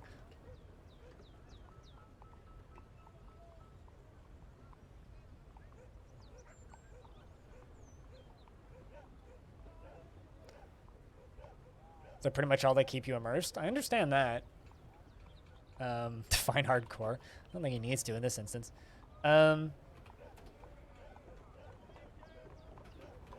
Yeah, I don't know, because like I have the opposite problem. I have a hard time not getting so too immersed in DF.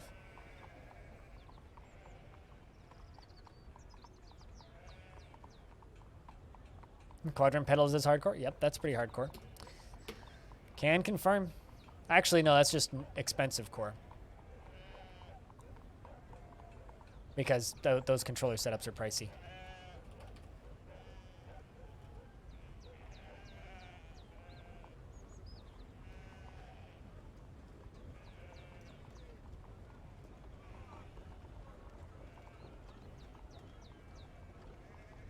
Lead weaving demonstration, pondering toxicology.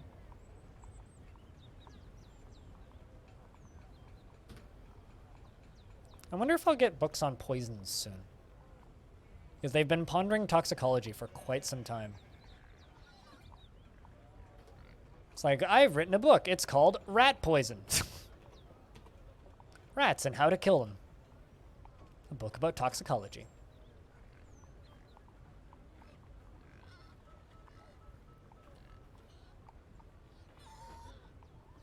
I would also say that just owning, or not owning, but taking part in any races for, I might blank on the name of that race game. Real Racing? iRacing. Even just playing iRacing is pretty hardcore as well. When it comes to hardcore simulators. Dirt 5, not even a simulator.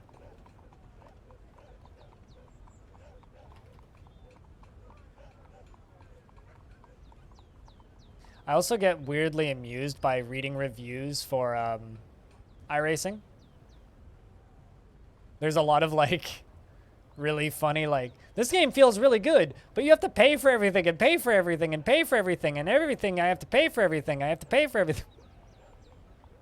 It's very funny.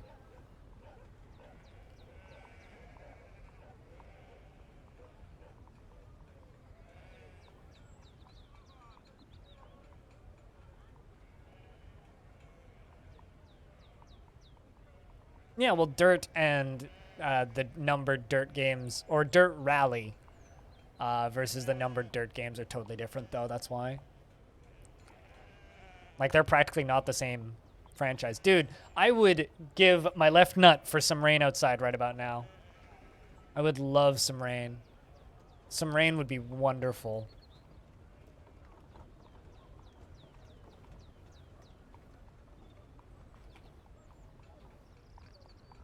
Like, seriously, some rain would be fucking wonderful.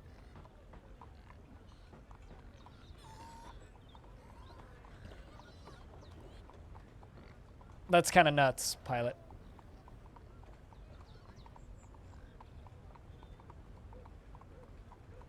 I'm not familiar with Race Room.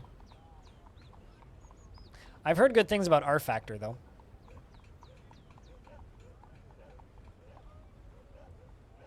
Arcadey sim adjacent racers. Patchwork?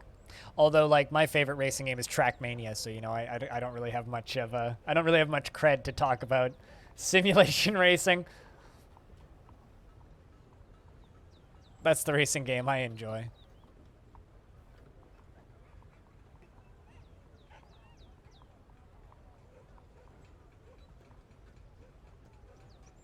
Huh. They're free to play iRacing.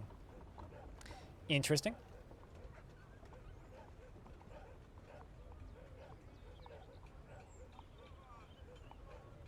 I have a question. And this is going to be a weird question. But you play hardcore racing and simulations stuff, right? Do you feel like you would consider yourself a simulation enthusiast or a game player, right? Like, if you understand the question.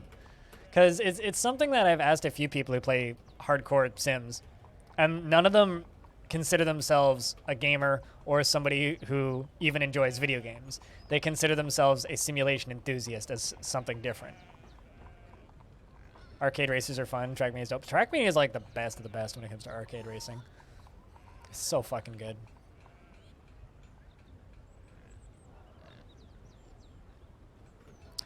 Also, we still have enough dwarves because we had 51. We could get dragons. I want a dragon to show up so bad.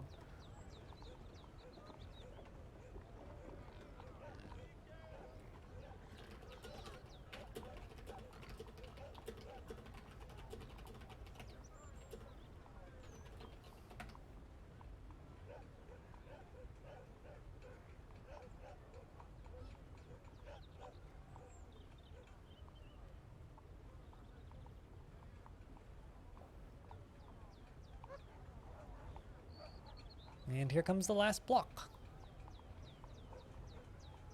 And done.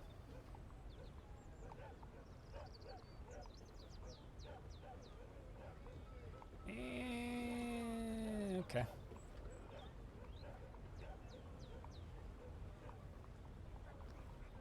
About the mob with pitchforks incoming. Might be because you play a lot of other games. The reason I ask is because I've encountered people a couple of times, specifically a lot when I was playing Elite Dangerous, who play a lot of flight sims specifically and racing sims, who despise the term gamer and hate being referred to as even a fan of games, let alone a gamer, because they consider themselves sport fans.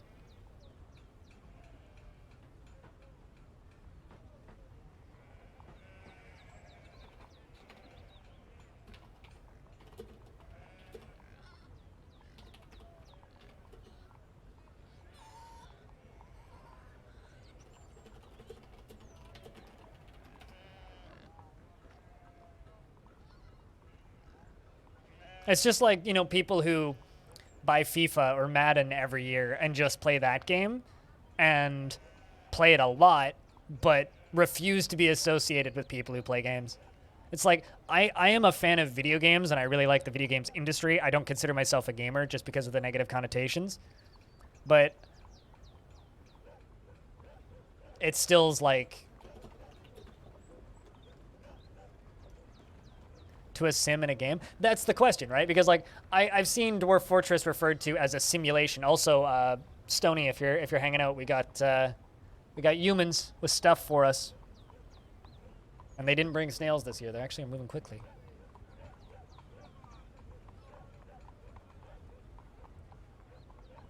I mean, yeah, that's more what it is, Tygo. It's less of a do you consider a thing a video game or not, and which community do you associate yourself with, I guess. Well, I don't think a win condition necessarily makes something a game, because, like, Pac-Man's a game, and there's no win condition for Pac-Man. It's just get as high a score as possible, right? So I don't think a game needs a win condition. But I think it's more about structure. Like, you can be a simulation and a game. Like, Dwarf Fortress is a simulation, but you play a game within that simulation, if that makes sense. Whereas, like, Elite Dangerous is a simulation where you play within the simulation. whereas Call of Duty is just a game. Does that make sense? It's not simulating something that's supposed to be convincing and as real. It's just a toy instead of, yo, we are simulating something believable. That's kind of how I see the two. But yeah, I think it kind of just comes down to which community do you associate with more, I guess. Are you an enthusiast for a particular sport, and thus you play the game that is based on that particular sport? Like maybe you're really big into European football, and then you play Football Manager every year. But that's the only game that you play, and you play it because you're into football, not because you're into video games, right? Whereas you could just be someone who really likes strategy games and optimizing numbers, and play Football Manager every year because it's just an entertaining subject matter for a good strategy game.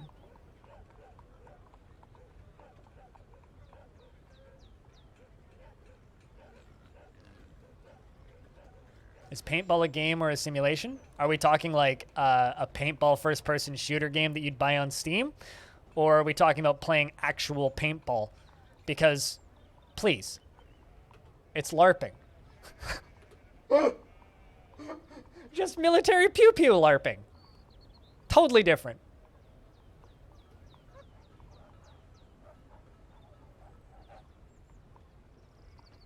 Obviously.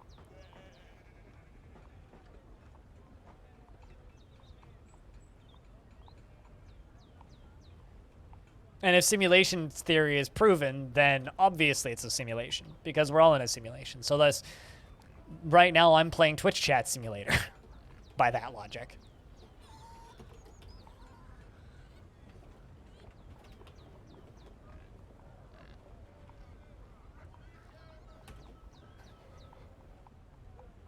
Are LARPing as The Sims? If you're LARPing as The Sims, you've got a really, really, really, really weird life. Also, if I was LARPing as The Sims, then tomorrow I'd decide that I wanted to go be a rocket scientist and I'd get hired. So if we're LARPing as The Sims, something's wrong. We need to rebalance this shiz because, man, it's way too hard to get a bajillion-dollar a year job. Also, homeownership? Man, that doesn't exist in the real world. Total fucking fantasy.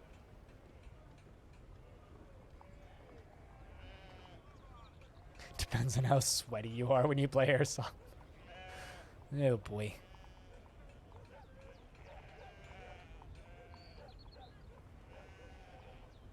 I didn't get the right DLC, so I have to pay to... Oh, I have to pay to win. I get it. You got fucking lucky when you bought your house? I mean, sometimes it happens, right? Sometimes it happens.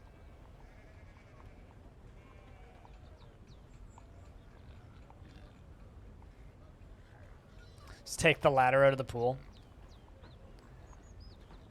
No, man. I'm going to say something potentially mean. Airsoft is for people that are military fetishists, and I think it's kind of gross. We shouldn't fetishize the military.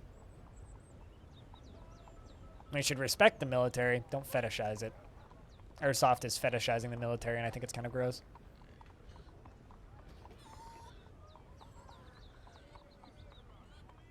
I mean, parents need to actually like their kids to do that. So, I'm not going to say that that's happening less and less, but it certainly feels that way.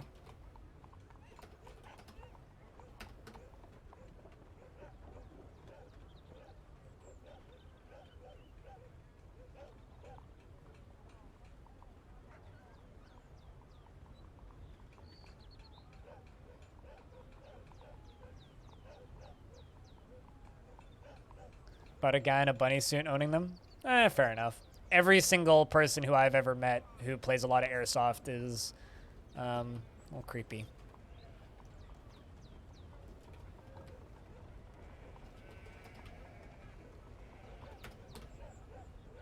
Whereas, like, paintball's like one step up from laser tag.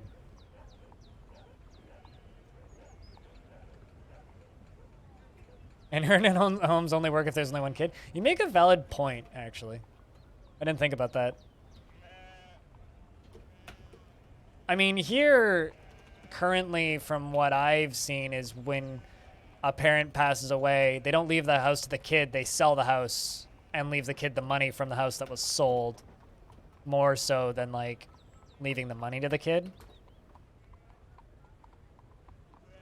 The paint option turned on in the settings. Okay, sure, I'd buy that. And bullet drop turned up because we all know that laser tag doesn't really have bullet drop. I don't know. I'm not allowed to do any of that stuff because like it would be too easy for me to potentially lose an eye. So for actual safety reasons and insurance reasons, I'm not allowed to play paintball or airsoft. I have played both in people's backyards before though. So it's just laser tag with a better business model. Windatar. One question you've always had is how the hit detection in airsoft is all based on trust. I have no idea. Don't you wear face shields? Yes. What does that have to do with anything? Accidents still happen.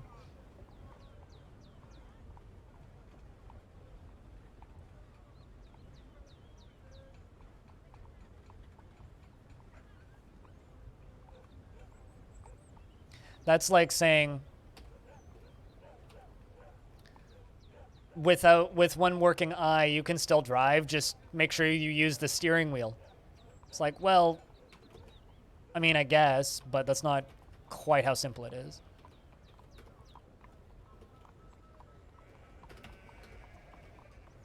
Armor is supposed to protect you, yes.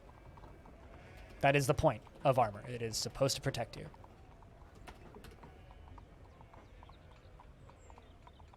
What Tygo said.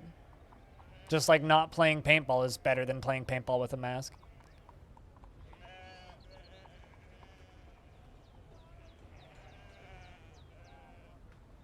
And the kids that I knew who were into that did get weird-ass injuries. The dwarves have arrived to trade. Like, for example, one of my scout leaders, him and his kids used to play airsoft all the damn time. And they, of course, had all the proper safety equipment, right? And I have a very vivid memory of the younger brother in that family getting shot in the eye, and he had a big-ass fucking patch on his eye for months while it healed. So, yeah. You wear the proper safety equipment. Accidents still happen.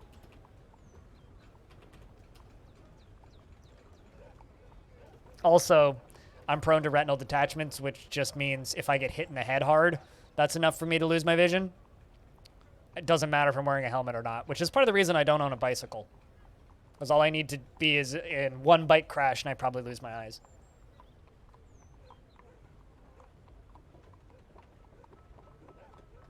I mean, I don't think kids should be put in cadets, personally. I think all of that stuff's kind of disgusting. But I also have very unpopular takes on the military.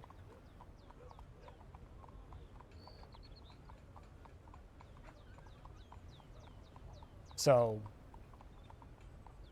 I don't know. I also don't have kids for a reason, Windatar. Kavish says, I am your liaison from the mountain homes. Let's discuss your situation. There's much to share. We've updated your maps. What requests do you have of our merchants? Hold the wood, please.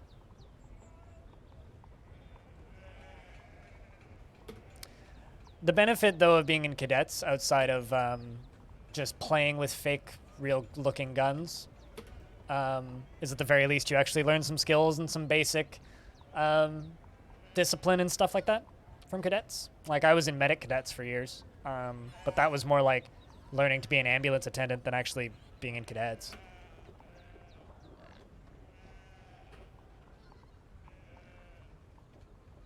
That completely... I could not agree more with that, right? Like, medic cadets, we did a lot of similar things to, like, air cadets or, I think they're called Marine cadets here. Like, just the standard military cadets. I mean, even marching is fine, in my opinion. It's more the fetishizing going to boot camp that I start to have problems. Because, like, I knew a lot of kids like that, and that shit's a little weird to me. And yeah, I mean, lots of people have spent large portions of their lives in the military and loved every minute of it. And more power to you if it works, but in a world where we need to be moving away from sending kids to war, I don't see any of that as beneficial. All that stuff is just counterproductive to what we actually need to be doing with the world.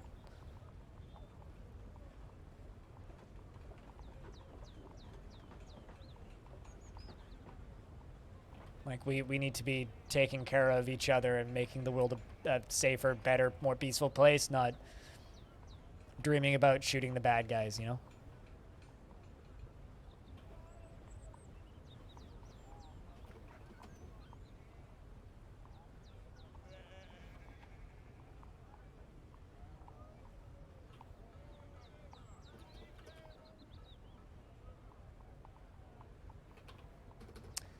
So, I don't know. My takes on that stuff is a wee bit extreme, but I have my reasons. I just don't want to upset anybody who disagrees, because that's not really my intention. Live your life the way you want to live it. But I think Airsoft is a little creepy.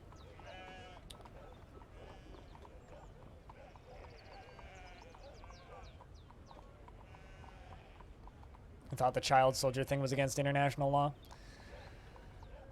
Well,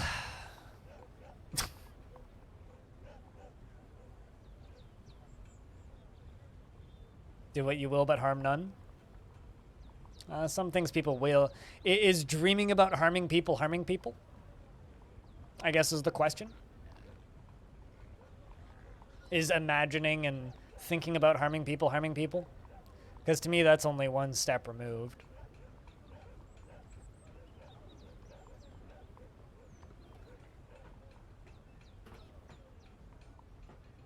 And, you know, humans are a relatively inherently violent species.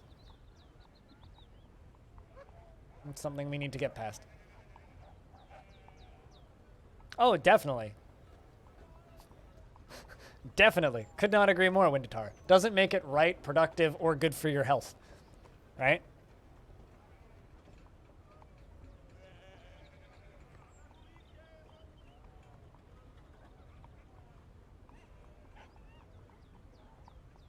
I mean, like, here's the thing, Nosferatu. You're 1,000% entitled to say no and disagree, right? This is one of those discussions where I'm not asking you to agree with me. But what I am asking is, hear me out, listen to what I have to say, make up your own mind, make your own decision, right? It's not a yes or no answer. There really isn't a right answer for this sort of stuff. And that's the case for a lot of things in our world right now. It's like we don't have the right answer. But you need people on both sides to...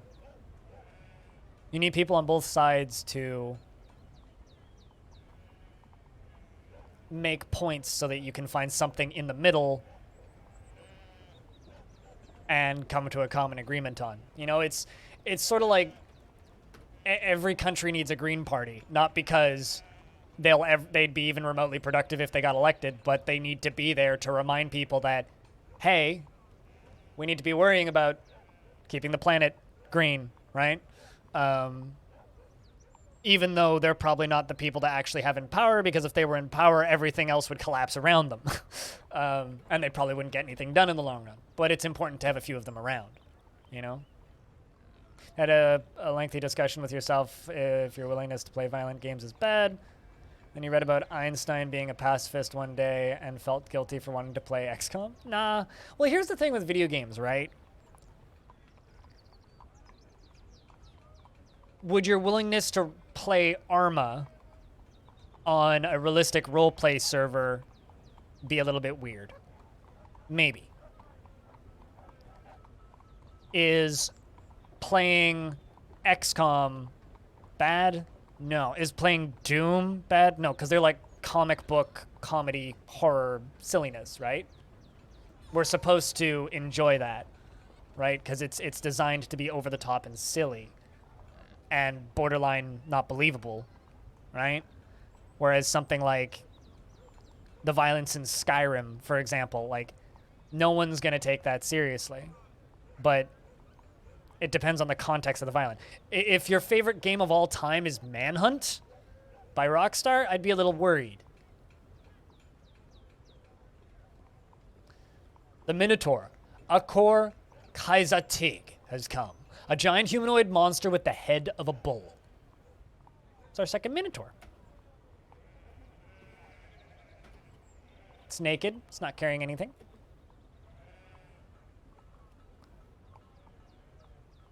It makes a beeline up towards my livestock pens. Yeah, we have been. We actually have enough dwarves to get guests. It makes the decision of where to go.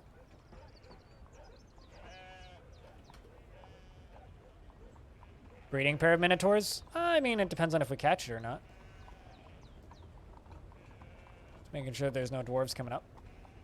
Oh, there we go. We got it.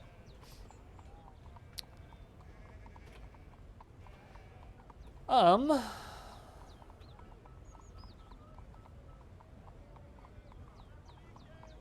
don't actually know what this minotaur is. Oh, we do have a breeding pair of minotaurs. Would you look at that? I don't know if they're capable of breeding, though.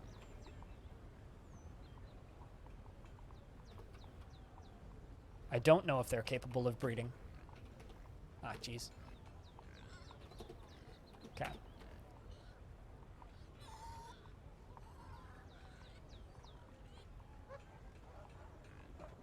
I mean, I have anger problems, Nosferatu. I have very major problems with getting ridiculously angry at silly small things. You want to know what my most listened to type of music has been in the past 15 years of my life? Death metal, black metal, thrash metal. The loudest, angriest, snarliest, evilest sounding music I can find, because it's a form of venting, you know? This is why fantasies are healthy. I listen to angry music so I don't need to be angry. It's a similar thing.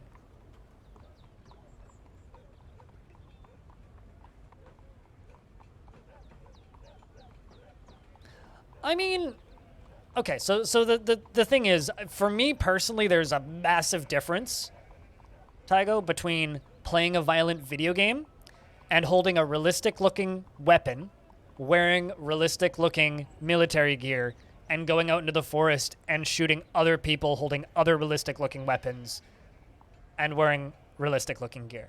There's a very big difference between those two things. Just like there's a very big difference between running around with realistic-looking weapons and shooting at other actual people wearing their own garb and going hunting. It's all about the intent, right? The intent of playing Airsoft is let's try and replicate murdering or killing each other on a battlefield, right? Whereas hunting at least has a practical purpose for it, even if it's for sport, right? I am more concerned and weirded out by Airsoft than I am about somebody who owns a shotgun and goes duck hunting. You know what I mean? It's all about intent. And so for me, it's like, well, if you're playing a game, it's a game, right? It's supposed to be a game. You know, playing Bannerlord is an extremely violent game. But that's a form of violence that is non-disputed fantasy at this point, right? I mean, even playing like a World War II shooter at this point is fantasy, right? Even playing a modern military simulator is fantasy.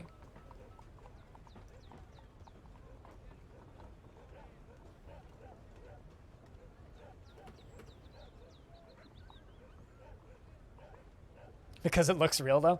At least here, I guess it would depend on whether or not you're playing in public, but it's like, at the very least here, it's like people who play Airsoft generally go to the fields that have walled fences around them, so that never happens, but I guess that's why you shouldn't play Airsoft in public areas. You're going to run into problems. I have a dead sheep.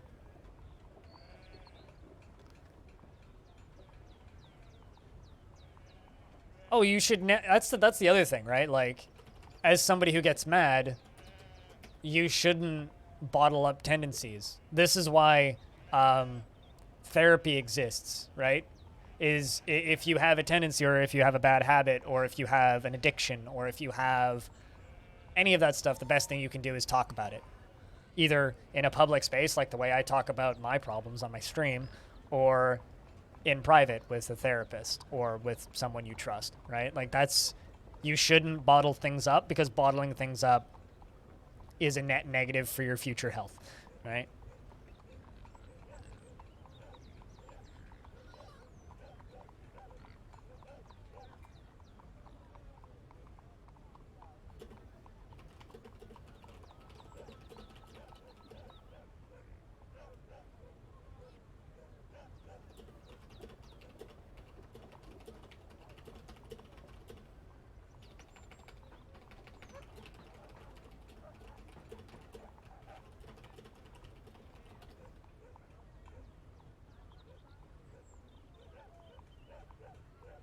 Twitch confirmed internet therapist. I mean, there are therapists who do sessions on Twitch, but pale fabric agua strings, really? Fancy. We need to put those strings in the sun so that they become tanned fabric agua strings. Found those damn pellets everywhere in your garden. No idea where they came from. You think your neighbor shoots them over the fence? Fuck your neighbor then. Jesus. I mean, like, seriously, that's, yeah, I can relate. Although, at the very least, it's airsoft pellets, which are at the very least biodegradable, and not fucking actual bullets.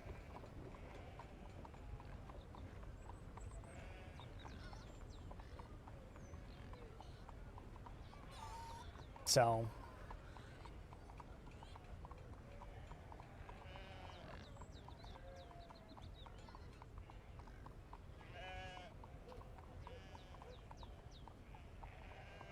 is death deity fabric? Huh, probably the deity of Shistik then, I would assume. Which is the deity of disease and death. Takes the form out of form of a skeletal dwarf.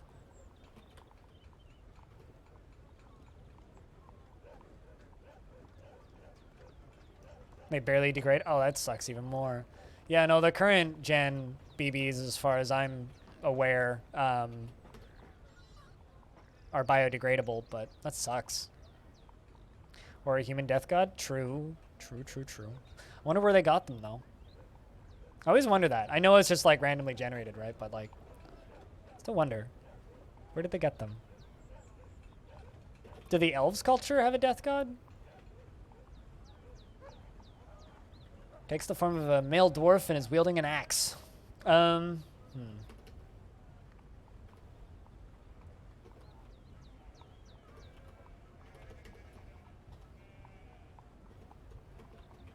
get you guys training again.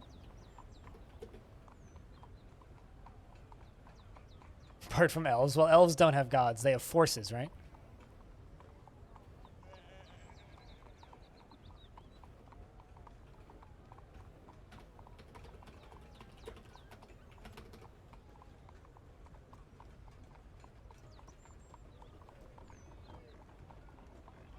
That really is some boring dystopia material. What the fuck?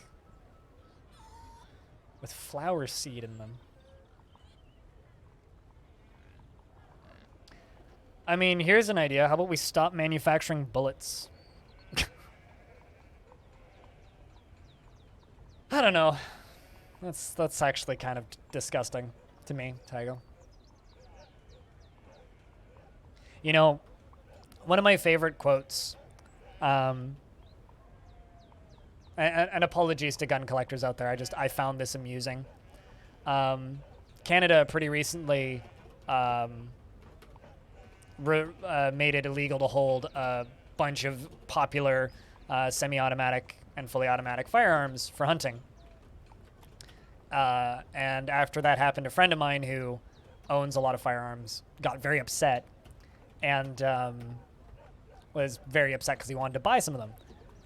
And then shortly after this happened, a article showed up, which was an interview on the CBC, interviewing a Inuit indigenous person from the Northwest Territories. And he said, if you need more than one bullet to kill a deer, you shouldn't be allowed to hunt. And he still uses his, like, practically a flintlock rifle. But you know what? A lot of people.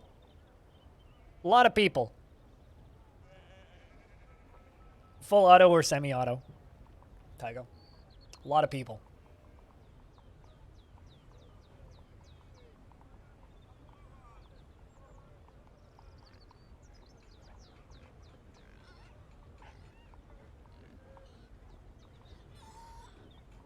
I just still find that talk or that conversation very amusing. See if I can find it for you guys if anybody's interested.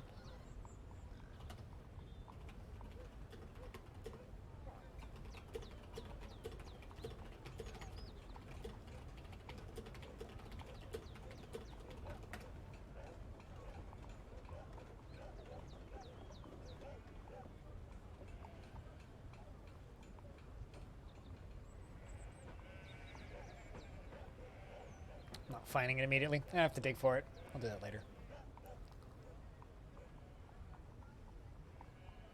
People used to go into the mountain with muzzle loaders. Yeah.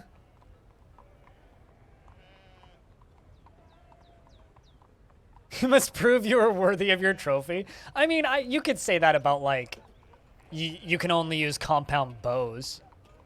And then the neat thing about compound bows, too, is then you need to retrieve your missed shots. Whereas, like, no one's gonna do that with a fucking bullet. Come on.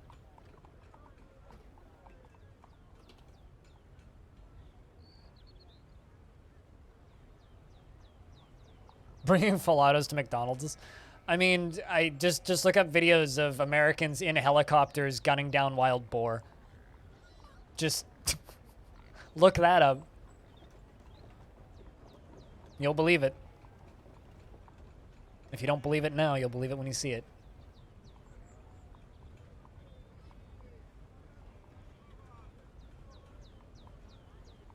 You support eradication of those invasive wild boars? Oh, no, totally.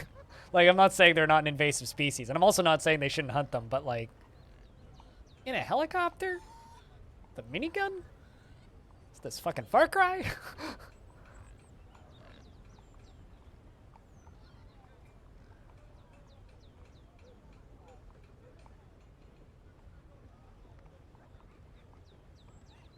No, I know what you mean. Wild boar are no joke. I was just using that as an example. Because it is a pretty good example of people bringing fully automatic weapons hunting. They also taste quite good. Or so I've been told. Beer Manure.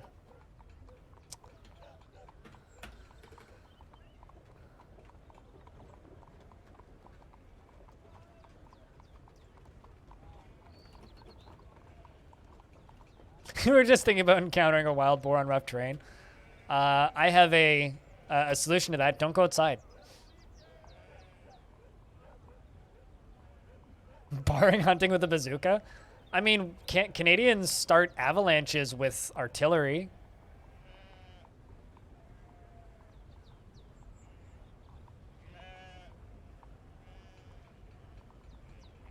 Deer here are rather huge. Neat. Wait, what kind of deer do you guys have around there, if I can ask? I grew up on a plot of land with, like, it was like eight or so acres, but a large portion of it was just forest, and we would get a lot of very large deer. We would get cougars. We would get bears. So I grew up around all that stuff. Kind of miss it. Mostly white and the odd mule. Deers are, like, not something to be fucked around with, though. Like, deer will mess you up. Like, if you give them the opportunity, they're like a small horse. They will fuck you up.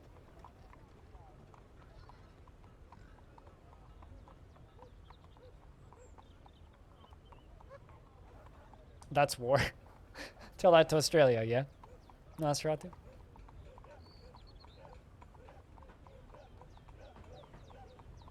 Yep, I already did it, Tygo. Beat you to it.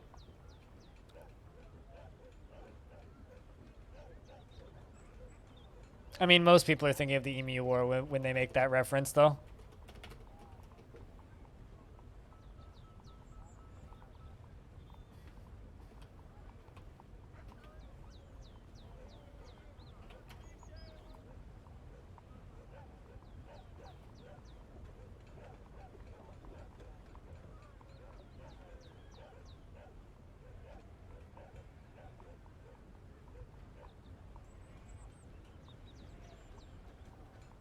I don't know. I don't think Canada's ever had to eradicate any invasive species like that.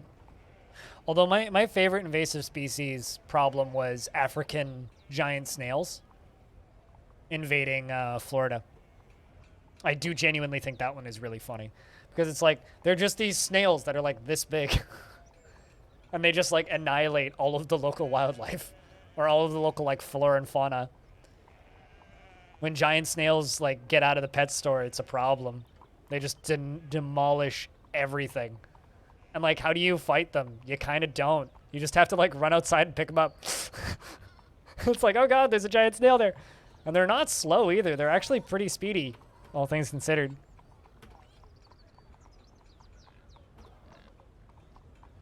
Salt shakers. Just need a really big salt shaker. You had a problem with a snakehead fish in Vancouver a while back, didn't we? Oh yeah, no we did. But like, you don't know, I was thinking specifically like machine gun problems. Like, I can't think of any like invasive species in Canada that we needed guns to take. Maybe rabbits. Like there's definitely like area, like at least here, there's not really supposed to be any bunnies and there's bunnies everywhere. I'm sure that would also probably destroy some of the other local wildlife as well, salt bombing.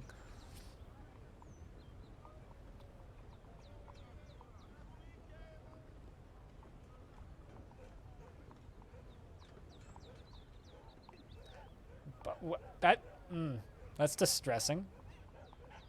Horsefly, you definitely need guns for those. My horseflies are the reason my mom stopped wearing bikinis when she was younger, because she got bit through her bathing suit. And it took a chunk of her bathing suit out. Fucking hate horseflies. Those things hurt like a bitch. Last time I went on a really long hike with my dad, we had to deal with a lot of horseflies at the top, and that was brutal. It was fucking brutal. Okay, we're going to extend this out.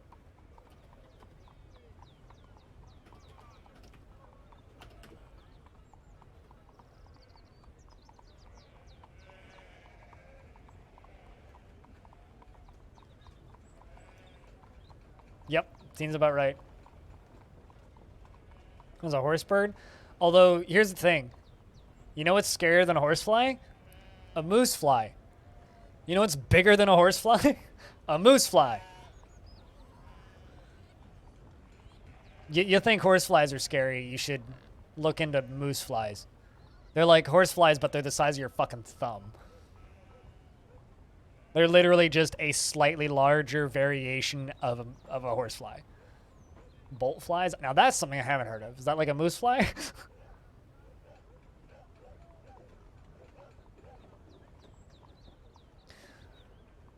Although now that we're just talking about being outdoorsy, can I just say that one of the biggest myths in the world is that bear spray is a good idea?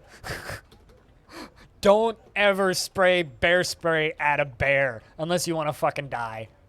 Because all that does is it really upsets the bear. It just really upsets the bear.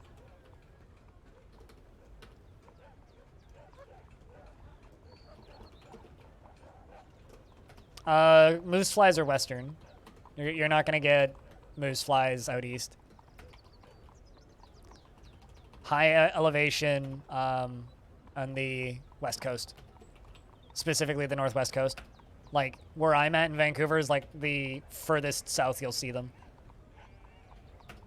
But they don't really live inland. Bolt flies are the flies that have larvae inside your body. Right. Yep. Yep. I know what you're talking about. Yep. Yep. It's like that in the Yukon, too. You legally have to carry a single-shot firearm to be outside in the Yukon. But I don't know that about Greenland.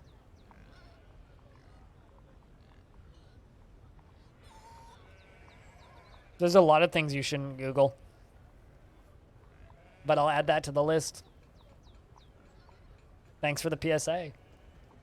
Also, by telling people not to Google it, they all immediately want to Google it. You know that that's how that works, right?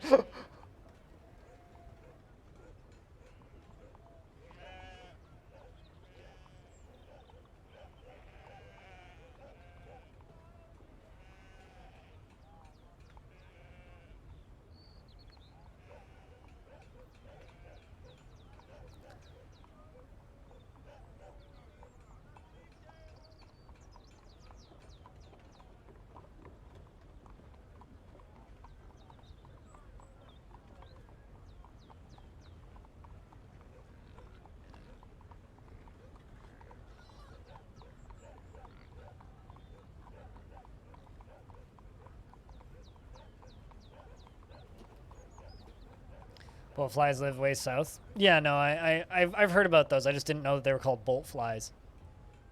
I've heard, like, I feel like every 6 to 8 months there's a story in, like, the lower budget news of some local person who went down to South America and got a weird infestation from some sort of bug. And then they bring it back and they go see the doctor, and then it pops up on local news because this person went down to the Galapagos and came back with a bug in their head. Stories seem to happen oddly frequently.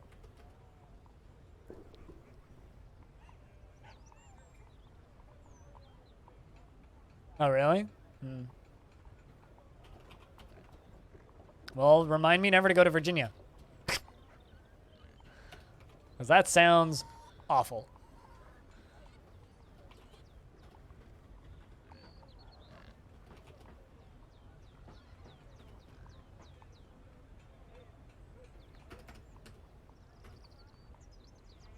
This is why you don't travel. I mean, I don't travel because I have to be around people, and traveling's expensive. That's actually the main reason I don't travel. It's like, I like traveling. Traveling is just expensive, so I don't do it very often.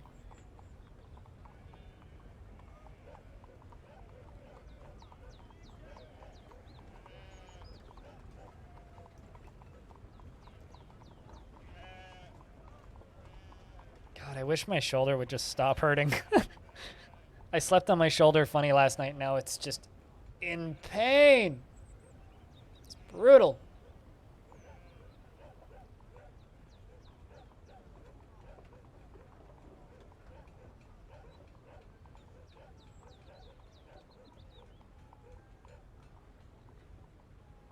There's weird ways to die in every part of the world. Yeah, like in Canada, you could, in theory, die because a beaver cuts a tree down and it lands on your head.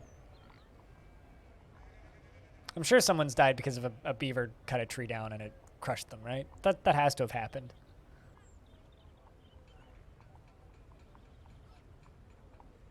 That has to have happened.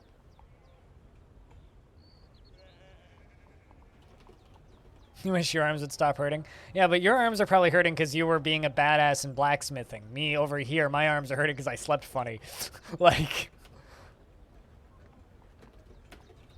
Your arms have legitimate reason to hurt. I slept weird. The world sucks? No, the world just wants us all dead. It's almost like we're the problem. Like, it's not a, the world sucks. It's a, Earth, it's not you, it's me. I realize I'm the problem here. I'm the infestation. But, like, I'm not going to let you kill me. Sorry, Earth.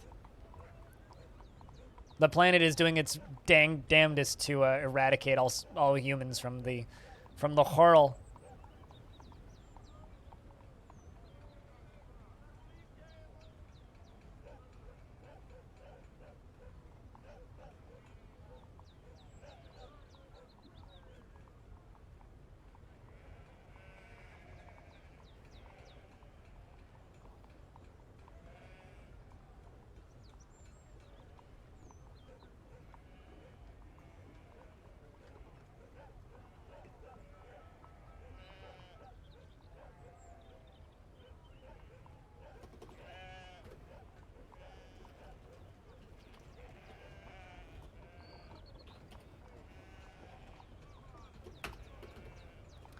Alright, I think after that, that's enough construction for a little bit. We should keep an eye on what the dwarves are doing up here.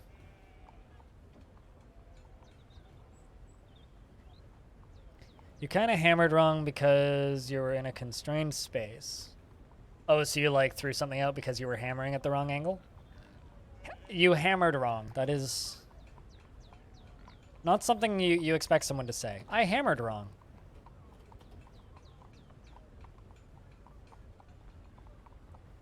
Well, maybe hammer right next time. I don't know. I feel like it's impossible to be a blacksmith and not end up with weird back problems.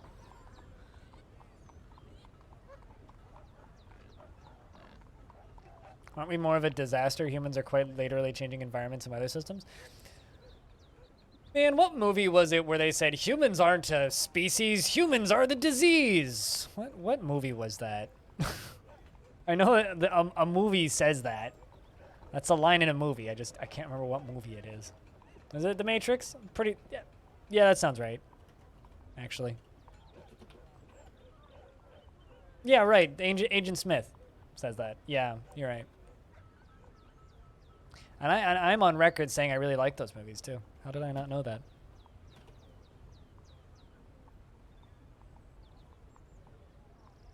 Well, I mean, isn't that like Darwinism? We're just too stupid to live here because we're just killing each other ourselves slowly. Maybe not even slowly half the time.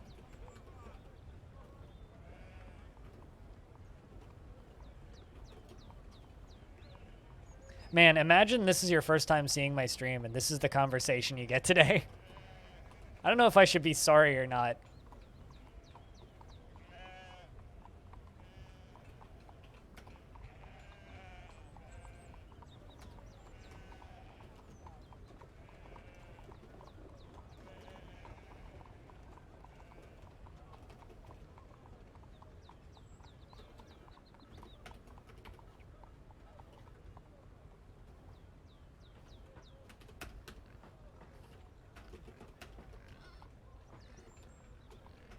All right, let's do that.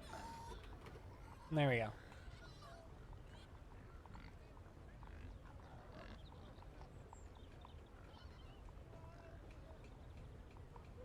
And then if you look from a really cynical perspective, every species' goal is to grow without restraint and kill everything else in the process. All just happens to balance out. Yeah. Well, hopefully we gain the sanity to not, you know, complete that, I guess. At some point. That's all I can really say is that ideally we eventually just be smarter than that and don't do that.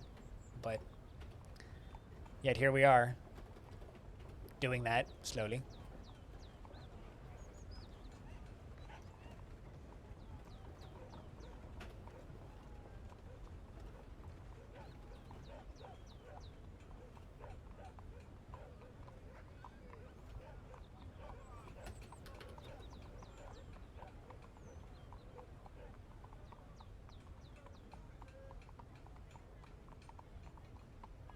I mean, we have bigger brains than mice, doesn't mean that we're smart.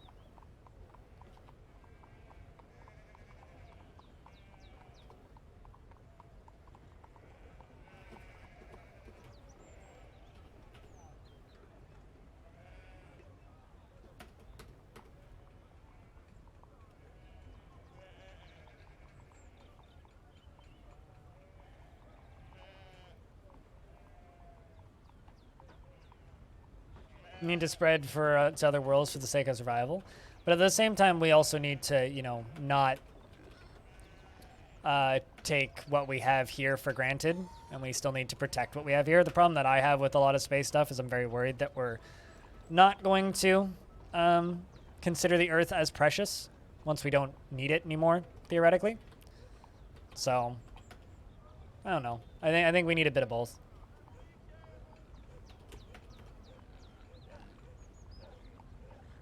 We'll probably drop life-ending asteroids on Earth.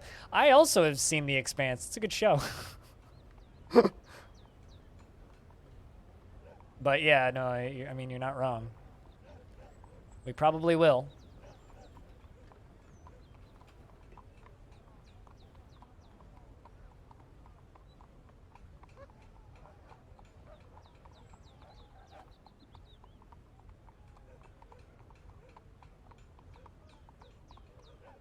That's not a new thought. The Expanse did it pretty well. Oh yeah, no, totally, but The Expanse just made it a recent thing in my mind.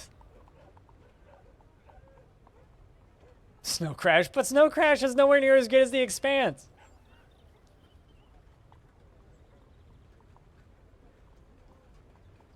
Cities are more eco-friendly than spreading suburbs anyway. Oh, absolutely. Jam everybody in a high-rise instead of spreading out into large houses.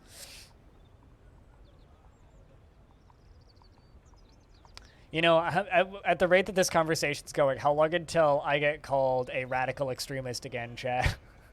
It's happened a couple of times in the past. I've been called a radical extremist whenever these topics come up. I'm just kind of waiting now. Give it an hour. We'll get there.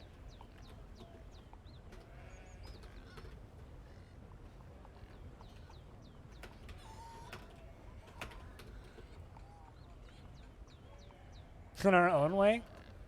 Some of us just choose to admit it.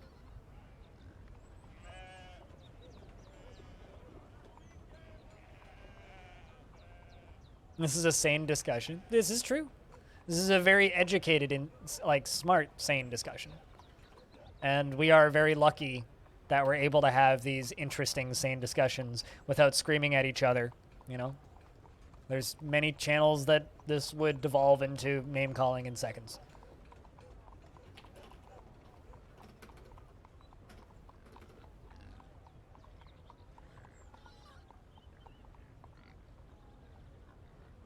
We'll just end up like Futurama, like absurdly corrupt and dirty future. I mean, I think that Blade Runner is more likely. All right, let me turn on caps lock. Yells into the void. There you go.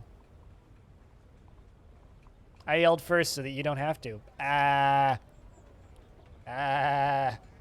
I cleaned my desk yesterday. It's really nice here now. Speaking of things that I need to spend my consumerism dollars on. Why can't I pre-order a Playdate yet? Cheese for everyone! Pre-order in July. It's July. Guys, seriously, it's July. When do I get to... I just want to give you my 170 US dollars. We'll see you later, Nosferatu. What's that? A much more, like, positive topic than what we were just talking about. The Playdate... I need to turn caps lock off. The Playdate is... it's a handheld console that is... The physical design is made by Teenage Engineering, who have made a bunch of very, very, very popular and very expensive synthesizers.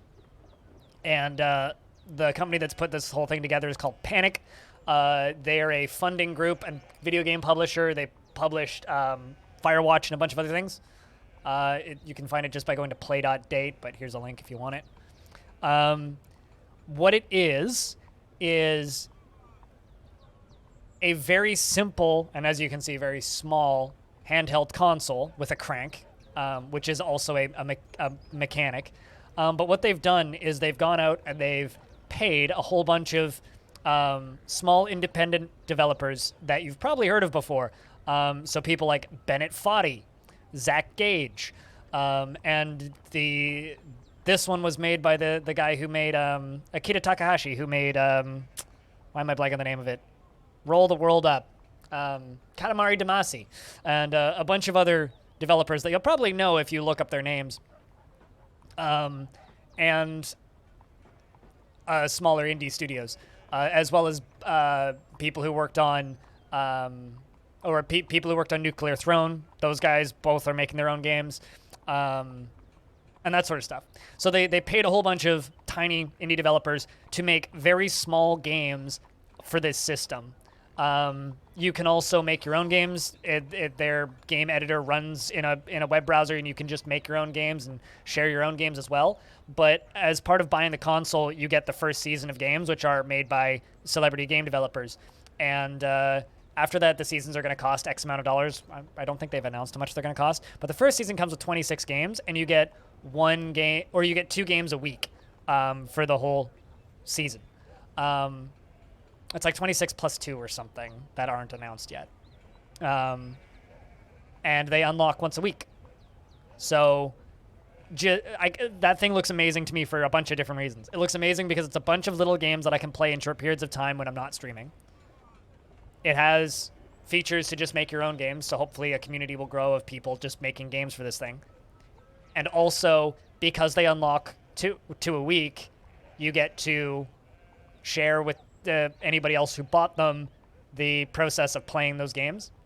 And I've used the thing at PAX before. Teenage Engineering does incredible design, so you know it'll be well made. And I played the game that Kita Takahashi made at PAX, and it was really neat and engaging and quite fun for a small, very simple kind of time loop, Groundhog Day, you need to get to your date kind of thing. And I, as a video game nerd, I want to own one purely because I want to play those games because they're not going to be playable anywhere else. And also because, like, neat. Why wouldn't it work with my site? It's super minimalistic graphics. That's like asking, can you read a book? Like, I mean, I can use a phone. Why can't I use a small screen?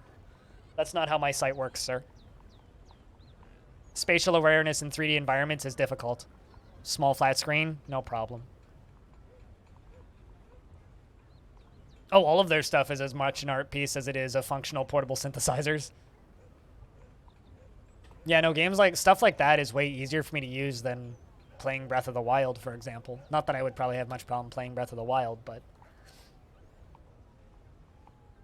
it's more of a, like, playing Overwatch is really difficult because I can't focus on so many small moving objects at once in a 3D space, but playing a simple 2D game is easy. I do have issues with my phone. That's why I set the text to the biggest size, and then I stop having issues with my phone. If I set the text to the smallest size, I have issues with phones. But text at biggest size, I don't.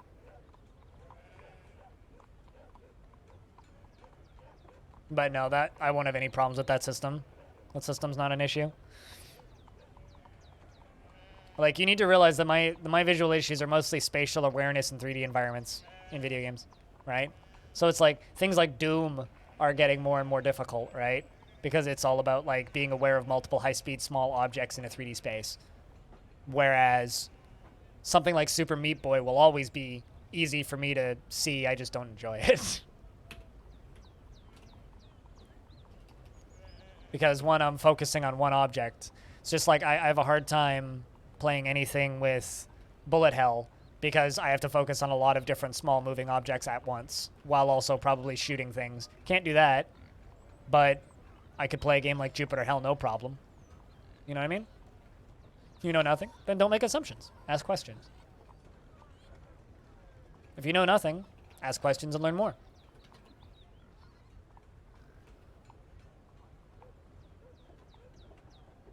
Isn't there an E in donkey?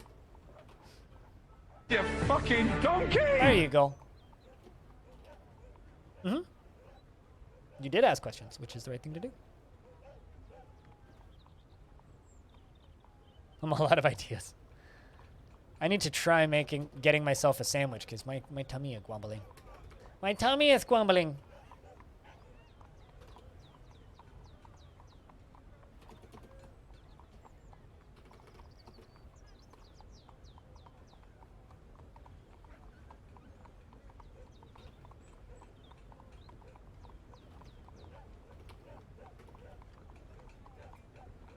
Let's see how that brand new Dwarven baby's doing. Exasperated? He'll be okay.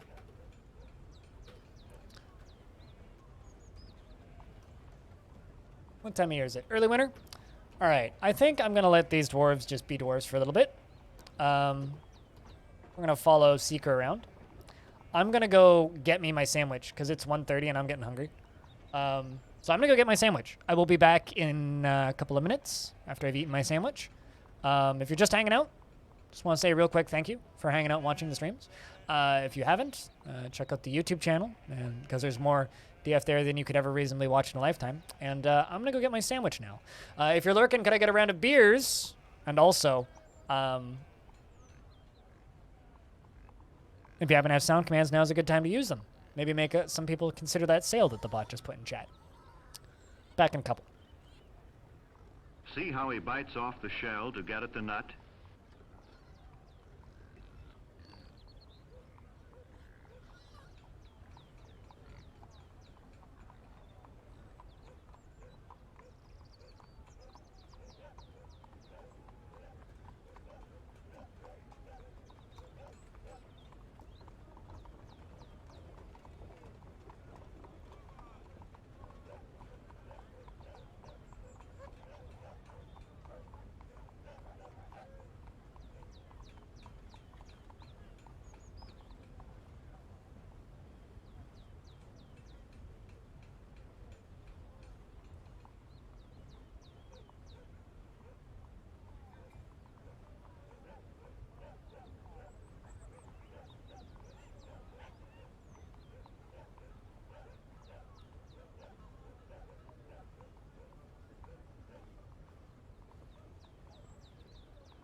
All right, I return.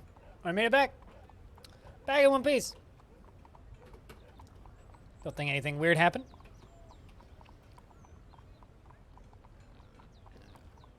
So, it's midwinter. I think we're just gonna let the dwarves chill for a little bit.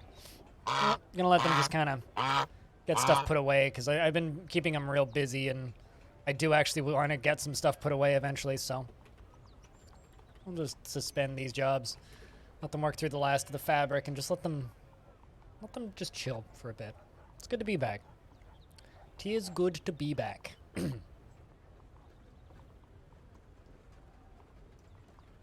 And thanks everybody for posting beers.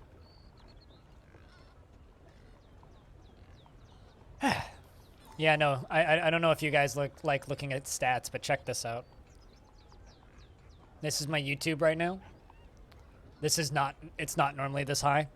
It's like, that's the Tarn Adams interview. It's getting 117 views an hour. This was the Why Are Boats a Pain in the Ass clip. And then this is the Cobalt's language thing, which is doing really well. I think I might try and do a clip every other week or so. From the Tarn Adams talks that I've done. Just because, like, I think there's now enough new people in the channel that some people have just, like, missed those older interviews.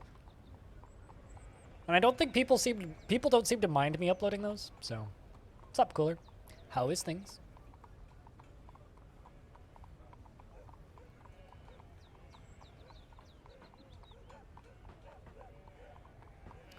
Yeah, I don't know. I don't feel great about reusing content, but it's one of those, like, it's like maybe I'm reusing content, but also it seems to be in a format that people like. So, you know.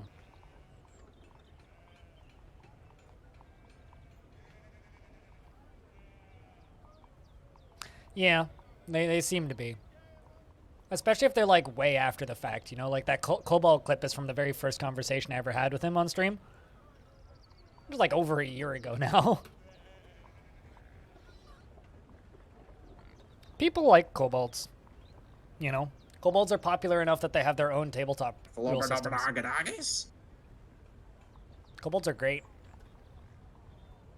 I love the fact that in Dwarf Fortress the Cobalt language exists as it is because it's how Zack and Tarn used to yell at their cats. Like, that's literally the reason the Cobalt language exists the way it is. Who's gonna interview me? Nobody wants to interview me. I'm not interesting enough. Besides, Twitch chat interviews me every day.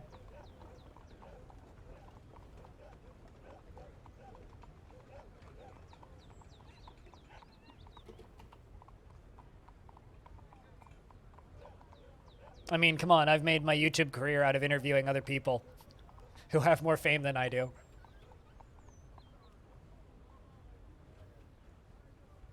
Which is kind of how most interview shows get any kind of viewership. 17th of March, 1988. Not born yet. For like 100 and something years. You, Snow?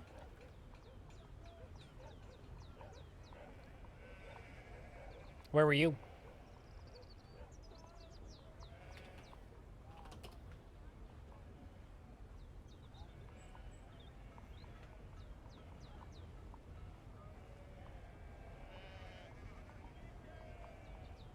Yeah, 1888.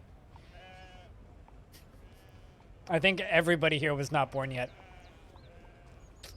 If someone here was born in 1888, they might be the oldest person in the world. Not trying to call you old, but if you were born in 1888, you're pretty old. Could you imagine living from 1888 to 2021? The amount of shit you'd go through?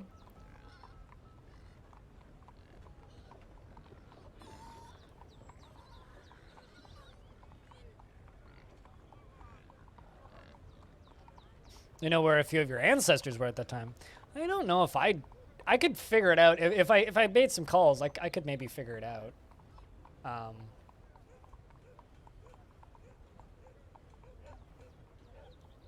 But I don't know. I'd need to do some family digging, I suppose.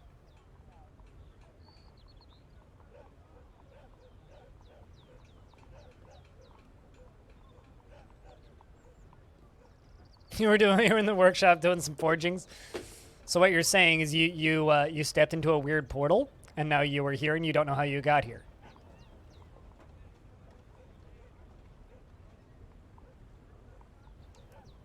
Yeah, like myoma. Like myoma. Myoma is in her early 90s. And even she, like, she talks about what the world was like when she was a little kid and versus what the world is like now. And she's just, like, in constant awe of it.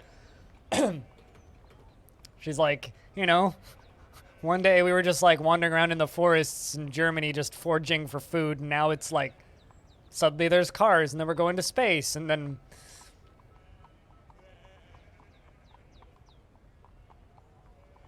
the lost generation. I don't know if they were lost. I know that's a term for them, but... Also, have we done this in a bit? Yes, we... Oh, it's up in 54 seconds. That would be why I'm like... I feel like it's been a while since we did investments. They're up in 54 seconds. So. Also, I haven't said this enough, but... Number one, chat. Thank you very much, everybody, for all the support today. Orange specifically went kind of bonkers, but there's been a lot of small stuff around the edges, which goes a long way, so thank you very much for that. Second, thanks for watching my fucking stream. You know, like, there's bajillions of people who stream on this website who stream more popular games than me. Yet somehow, all of you are here watching me, so thanks for watching me and this dwarven soap opera. Seriously, cheers. Because without you guys, I wouldn't be here at all. I don't know what I'd be doing.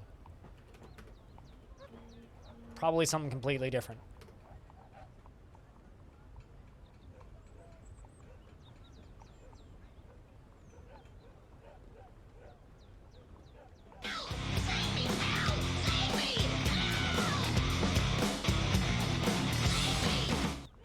Also, Pilot, thanks for checking us out. Cheers, man. Thank you much. Helping keep that sub count up. We're going to try and climb back up to 300 at some point. We were in the fun world of like almost 500 subs for a little bit there, but we got to do that slow crawl back up to where we once were.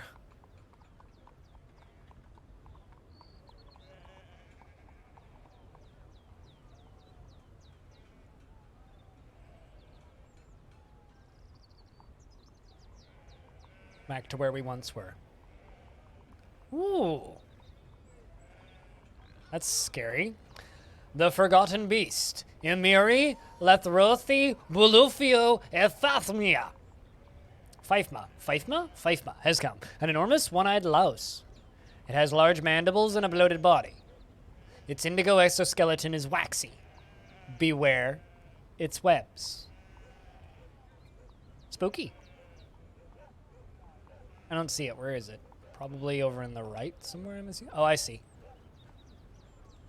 Up here. Capital I. The fact that it's got webs, though, that's horrifying.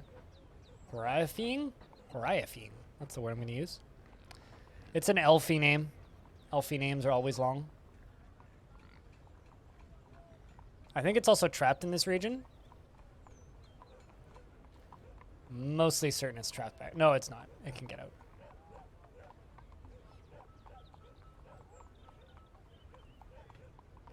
Yep. A big old gross bug with webs. Meaning it'll probably die if something breathes on it because bugs are all super weak. But I wouldn't want to fight that. Just because it has webs.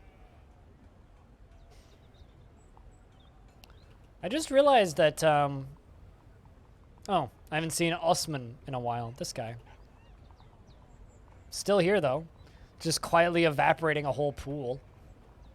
This whole lake has been mostly evaporated because he's just sitting here evaporating it. It was literally just a ball of fire, composed of fire. Oh, its shell is gone. An enormous blob composed of flame. It has an enormous shell and it squirms and fidgets. It's literally just a ball of fire with a that used to have a shell but doesn't anymore.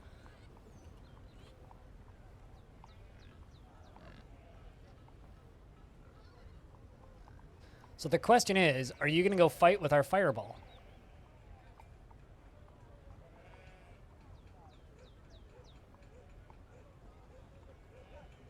Are you going to go fight with our fireball?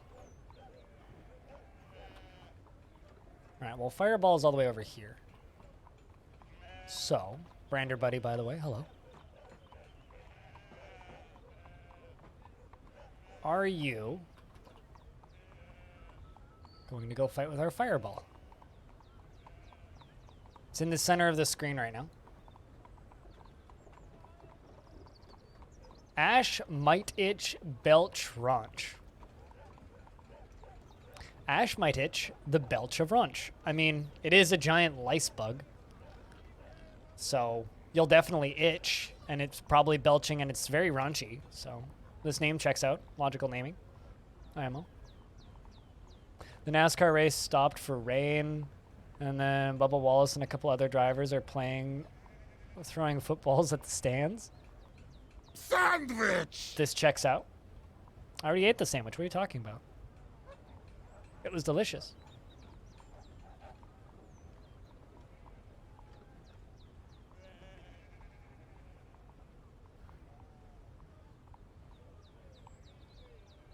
Which word did it teach you?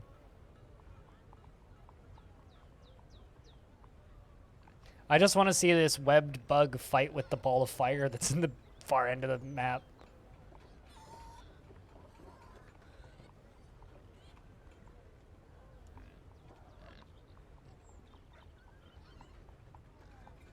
Bubba Wallace is the most NASCAR name. Like, if I think of a hockey player, it's like, what's the most generic hockey player name I can think of? Wayne Gretzky pops to mind immediately, right? And then with NASCAR, it's like, what's the most NASCAR-ass name? Bubba Wallace.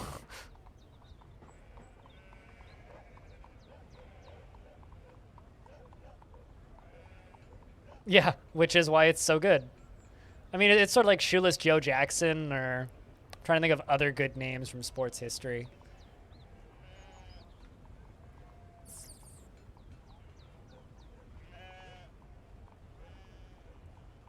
I mean, who wants a miniature version of the thing that you like? I mean, come on, seriously.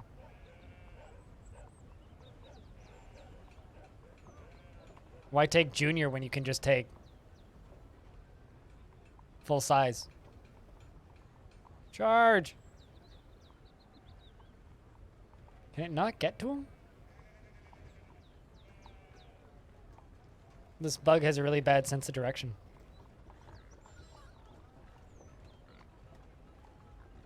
American football, but still. Yeah. Yeah. There's that one guy who plays American football who is like one step removed from being Tiger King. Trying to remember what his name is.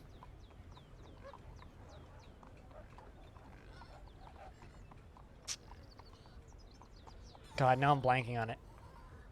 But there's a guy who has like the same mannerisms, same haircut, similar kind of look and style. Sheesh. Can't remember now. So has the NASCAR race been better or worse, Hobo, than the F1 race this morning? Because the F1 race was great for the first half. Then it got kind of processional. And then the second half happened. Actually, to me the race ended when they retired Seb. When Seb was just like, yeah, you're out. That was where the race ended. Everything after that, which admittedly was like the last 4 laps.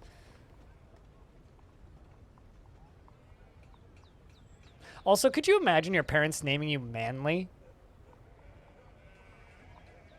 Like, what expectations to live up to? My God. I don't think I could handle that pressure.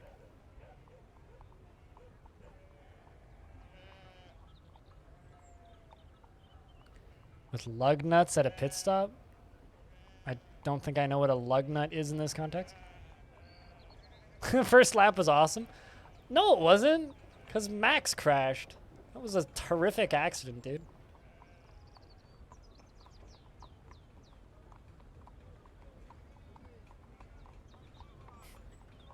Oh, so they're about the same then. Gotcha. So, they're throwing footballs. Right. I know very little about NASCAR, but do they just red flag when there's a little bit of rain, or is there like a lot of rain? Because if they're outside throwing footballs, there can't be that much rain.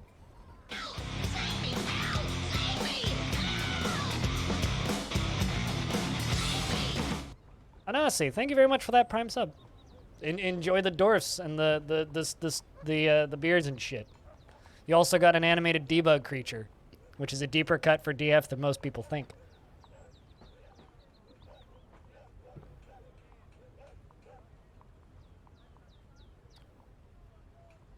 Oh, yeah, no, that's not that old.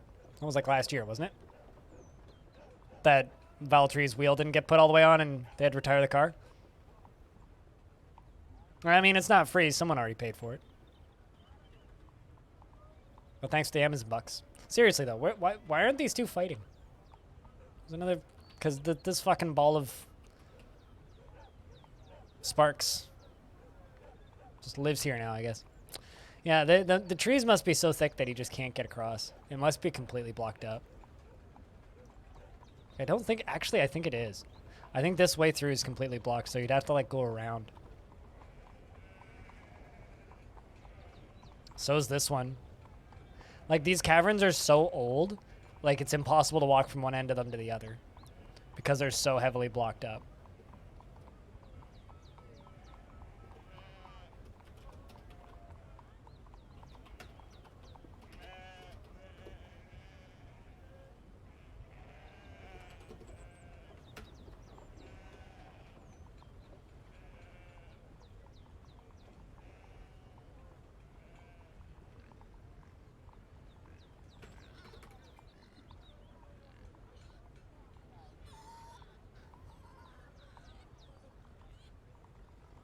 You always thought that when they're driving a truck right now and there was a 5-car crash, which is why the race stopped? Huh.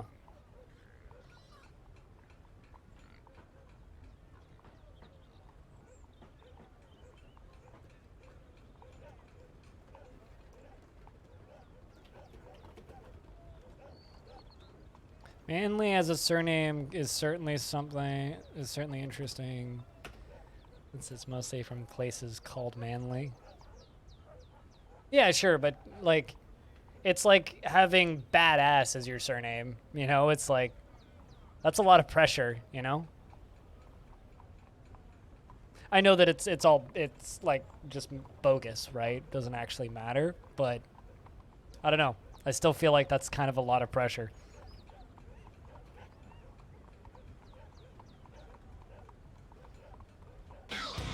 Whoa! Geocole Computer with the brand new Prime sub. Cheers, mate. Enjoy the beers and the dwarfs. Working on it, Zest. Working on it. How you been? It's been a while since I've seen you in my chat. Normally I just see you in a certain clown's chat. Hope you've been well. So, this right here is a green glass tube. It's going to be a giant lava lamp. Certain clown. Yeah, I don't know who I could possibly be talking about, but someone who just, you know, likes clowning around, obviously.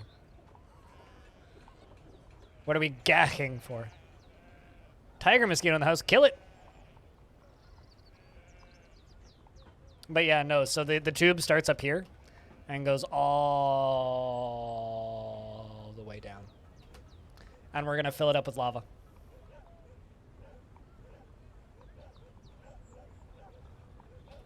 Also, if one more person has a Prime sub or cheers 100 bits, that's Hype Train. Be the second one of the day. There's no way we passed the first one. But regardless. Cheers for all the support. Thanks for those Prime subs, guys.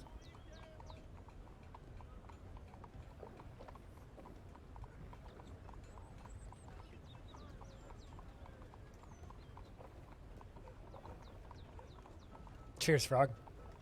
And Zest. Also, Mohammed got it. Hanging around a lot. Thanks, Zest. The double hitter. And cheers, Frog.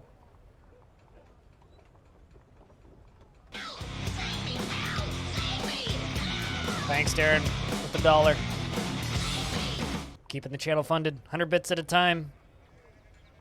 Today's making up for this month being the far and away the slowest month of the year financially, so thank you. Helping me pay bills. Still not resubbing to Spotify for a while, though. Keeping that subscription off for a bit.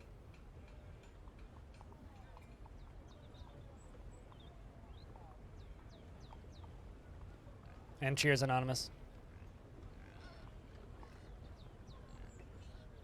Still like the Anon bits. The Anon bits are good.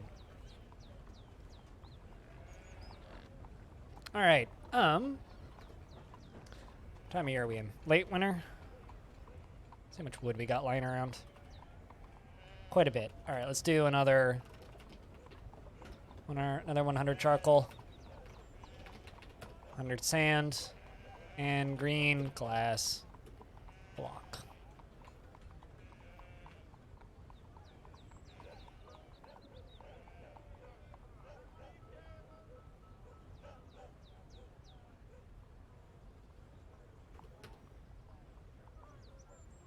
You'll off and on lurk? Yeah, no, totally. I mean, I have a few other plans that I'm brooding. I think I'm gonna put the day forts, which are the one-off forts, on the burner for a little bit, maybe until the next version of the game comes out. But something that I'm thinking about doing is I'm thinking about stress testing my computer to see how many dwarves I could have in a fort. So I'm kind of thinking about doing a fort where I just try and house 500 dwarves and see if my computer can handle it. Is something I kind of want to do. Thanks, Audio, for the $1. Cheers. Another thing I want to do is I've had a few people asking me to do a Reign of Terror fort. So basically like the opposite of Longdeath, where Longdeath is like, you know, we're all peaceful and trying to sustain and last for a really long time. But a Reign of Terror fort would be like the polar opposite of Longdeath, where we still try and keep the fort alive for a while. I have another baby? What? Apparently I have an unnamed baby. When were you born? Oh, a month old? Huh. Totally missed that.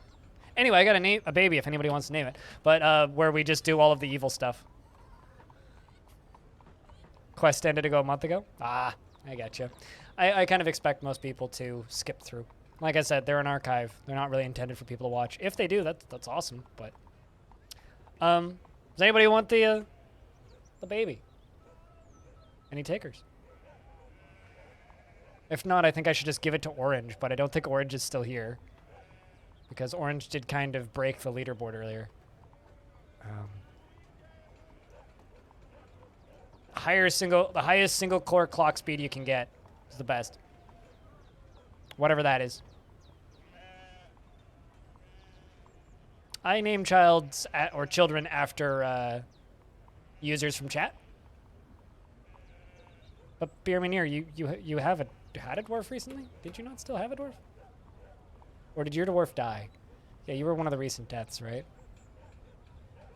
Yeah, I name them after people in chat. I'll give it to Windatark. Have you had a dwarf before? I can't remember. I don't think so. If you have, I'll put the number accordingly there. She is 1 month old, born on the 3rd of Opal near 273.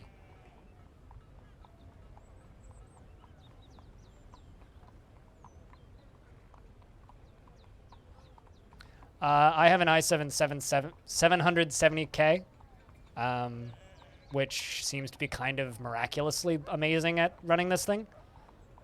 Just a couple more bits to finish the level. Or not, it's all good. Her eyebrows are incredibly high. Her nose is sharply hooked, and her flattened, narrow ears have great swinging lobes. Daughter of Udib and Nosferatu. She has a very deep voice, and her lips are thick. Her hair is dry, and her short hair is neatly combed. Her hair is a crew, and her skin is sandy taupe, and her eyes are cobalt. She personally doesn't really value merrymaking and dreams of creating a great work of art. Thanks for chucking a sub out into the ether, Sycon. To Everlasting Emperor. Cheers. She is slow to trust others. She is very humble.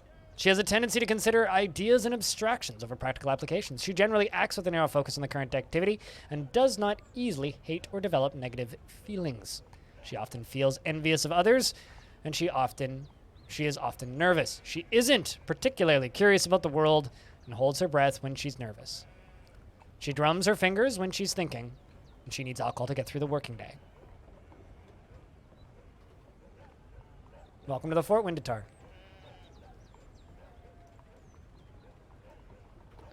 Also, we're up to, this is the highest population count I've had in a very long time in Longdeath. It's the highest I've had in a very, very long time.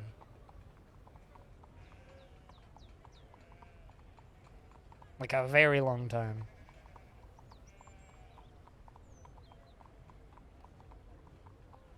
Longdeath is gaining strength? It really is, yeah. It's probably the lava tower, you know? All the dwarves are getting excited because the tower grows. I mean, who doesn't want to live in a fortress with a giant lava lamp?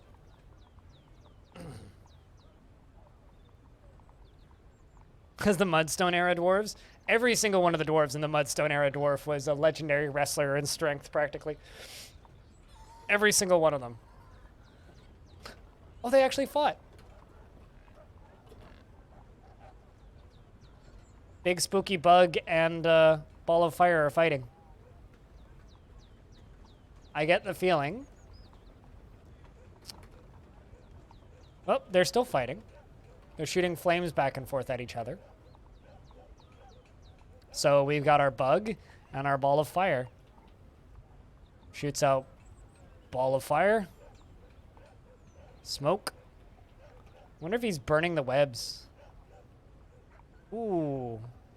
Not on fire yet. There's definitely bits of fire going everywhere, though. Who do you guys think wins here? Ball of fire or spooky bug with webs? I feel like fire is kind of like the anti-web, but I feel like actually hitting the enemy with the fire is going to be hard because they'll all just get caught in the webs constantly. Can fire get webbed? Webs catch fire. All right, he popped up and out of the water. He's still hurling balls of fire, and they're still shooting webs. Seems like the, let's run this in real time instead of moving turn by turn. Yeah, it seems like a ball of fire dude down in the water is still just shooting. Oh, there they are. Look at that. God damn. Ooh, it's quite the hit. Holy shit. Look at all that. Although the fact that he's in water is like, it's instantly putting it out every time, right? Must not be that flammable. Oh, there he is. I just love how the corpses start sliding towards them because the water evaporates and then the suction just like sucks them towards them. I'm also surprised neither of them have any sort of scalding. Spring has arrived. Would you look at that? Yeah, it's the belches of Raunch and the other person. And the ball of fire. Osman. The name that just means shadow. Yeah, Osman. Yeah, that. The Wizard of Osman. Yeah, it's springtime. As we're witnessing a titanic battle in the basement.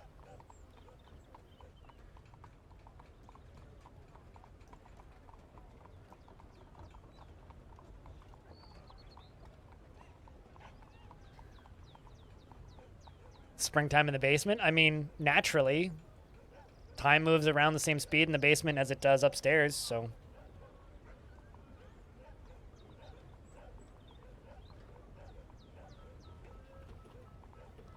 And then this thing shows up. Let's just keep witnessing the fight. Following Osman now. They seem to be perfectly countering each other. Like, they're not really doing any damage to each other. Like, the fire seems to just be evaporating as fast as it's hitting the thing. The steam doesn't seem to be hurting this thing. Thanks, everybody, for the hype train, by the way. Cheers. Can I get a round of beers for everybody who took part in the little hype train? Our weird bug friend is going over to the left. Did the blob die? I think Osman died. Yeah, I think Osman got killed by steam.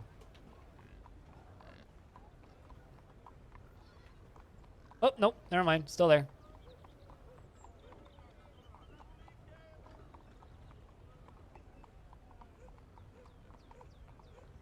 Still alive. Still just evaporating all of the water.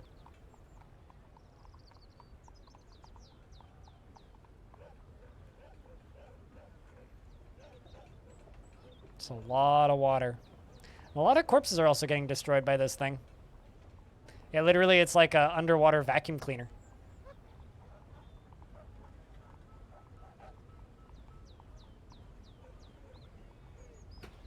And there's our tribute. Yeah, no, normally they just get poked and pop, right? That is one of the strongest blobs I think I've ever seen. It literally is just going around and just... Hey, they brought us sand. We can actually use that.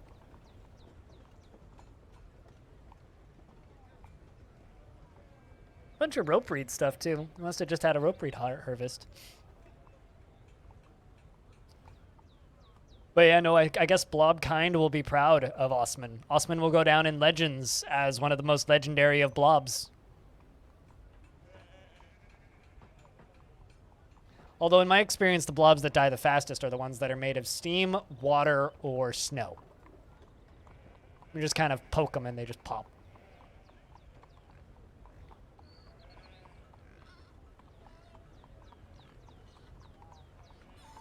Yep.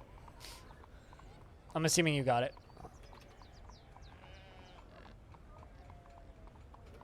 Yeah, so I think it's going to be a little bit before we get to see any more of the fights from here.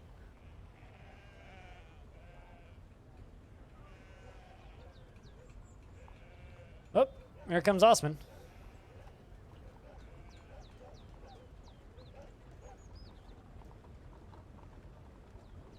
He comes back.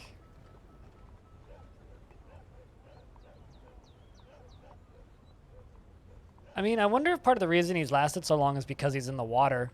It's like it's pretty hard to hit something that's constantly shrouded in a cloud of steam. I'm sure Gabe Newell would know something or another about that. Also, this whole area is supposed to be full of water. This whole thing is supposed to be full of water. But it all evaporates because of Osman. So right now it's like almost completely empty.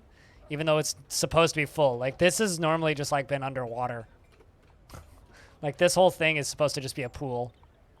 But it's all empty because of Osman. Just evaporating all of the water. Which is kind of incredible, actually.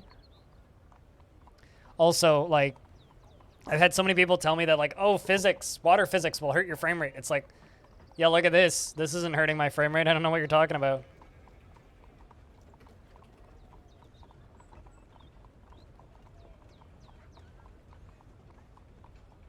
It kind of is awesome, Psycon. Yeah, kind of is.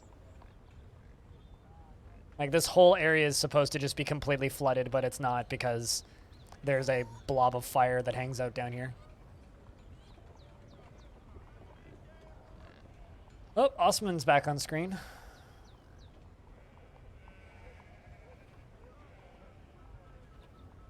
Question is, did you kill our bug friend?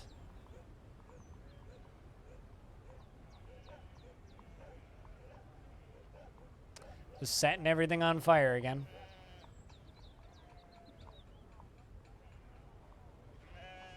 Burning all the flesh off of the corpses.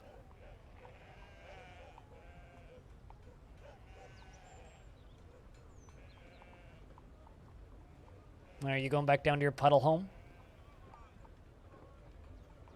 This is bad for the habitat? Eh. Battery brings a natural order to things. It's hard to say. A walking ecological disaster.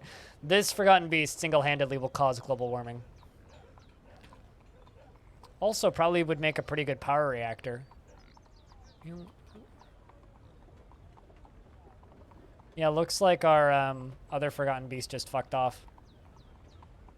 Or went and died, maybe. It's hard to say. Who can say?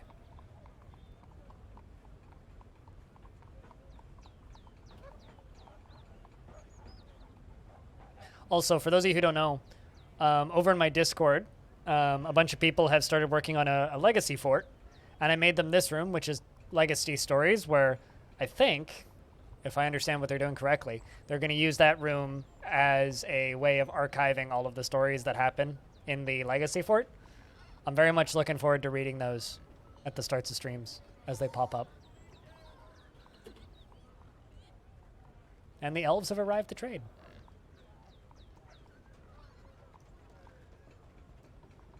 You're amazed by something in this game? I think that part of the reason DF amazes people so much is because it doesn't have graphics. You know what I mean? Like, if Dwarf Fortress was like a very simple 3D game, I feel like it would impress people a lot less. But because it doesn't have graphics, it's like, yo, this is a kind of accurate visual representation of like something evaporating all the water here. It's like, yeah, there is definitely other like software out there that can do the same representation, but it doesn't look as impressive because it's not ASCII. That being said, Dwarf Fortress is impressive for other reasons, but I think the reason it always surprises people with its depth and ability is because it's like, well, this is an actual simulation and also it's ASCII. You know what I mean? It's like if a AAA game had physics simulation like that, no one would be surprised. It's because it's so unassuming.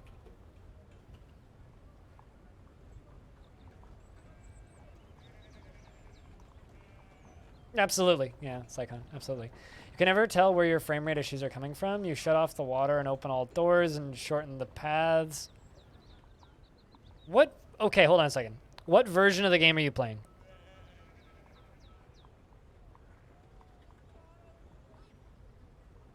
Because there is never a point where you should be getting 3 frames per minute.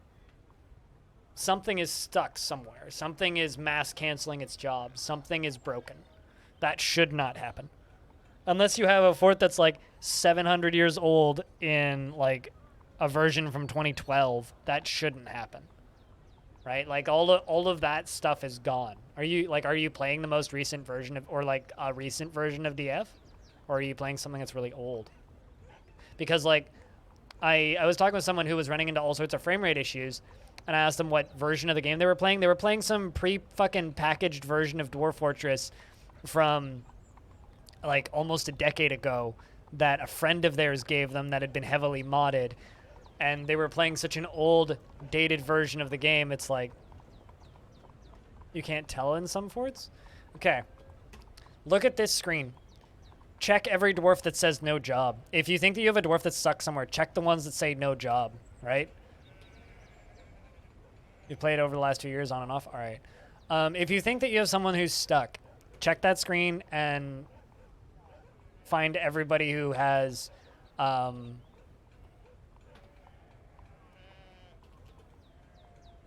then find everybody who has... what's the word? Find everybody who's just sitting there with no job and check them, because do a roll call. Because if they have no job, that's what they will show if they are stuck. So if you think someone is stuck somewhere, just check there until you find whoever's behind a door or something. If that doesn't work, try and locate all of your animals, because like a cat stuck behind a doorway can fuck your frame up, right? So try and like locate all your animals. Another thing that you could do is you could make a burrow and lock everybody into that burrow, and then check no jobs from there, because then they'll be even more obvious. Yeah, basically do like a head count. Try and figure out where all your dwarves are. Jump from everybody to everybody. I know that DF hack can cause some frame rate issues. Certain tile sets can cause some frame rate issues. But generally, if you're like sub 10 frames per second, something is wrong. Like that's not normal. Like that maybe was normal 5 years ago, but you shouldn't be having frames that bad.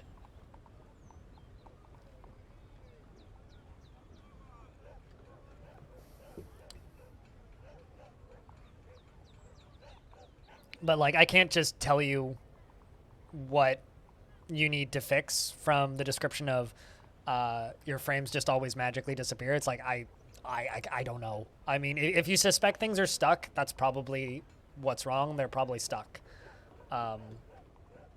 But outside of that, it's like it's really difficult to say.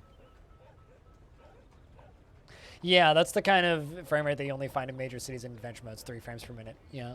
It's like a city of 5,000 in adventure mode. Yeah, you'll have those frames. I mean, even then, you'll still be around 15 frames probably. Although it depends on the laptop, I guess. I don't hoard items. And I don't overproduce items. And I give away stuff faster than I produce it. That is, also, I don't let animals just breed. I'm very cautious about controlling the populations of my pets and livestock. Those are like, I guess, the closest to secret sauce things that I do. I'm not doing it in this fort generally, but the best staircase to use is this one. Whoops. Versus the normal that or that. These are like the most common staircases I see. Either this with the center cutout, a full 3x3, 2x2, or cross. These are the 2 best. These 2 are really bad.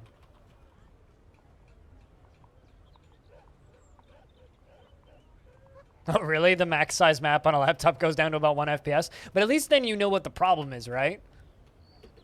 Or at least at that point, then you would know what is causing that. But yeah, those are the only real secret sauce things I can really think of.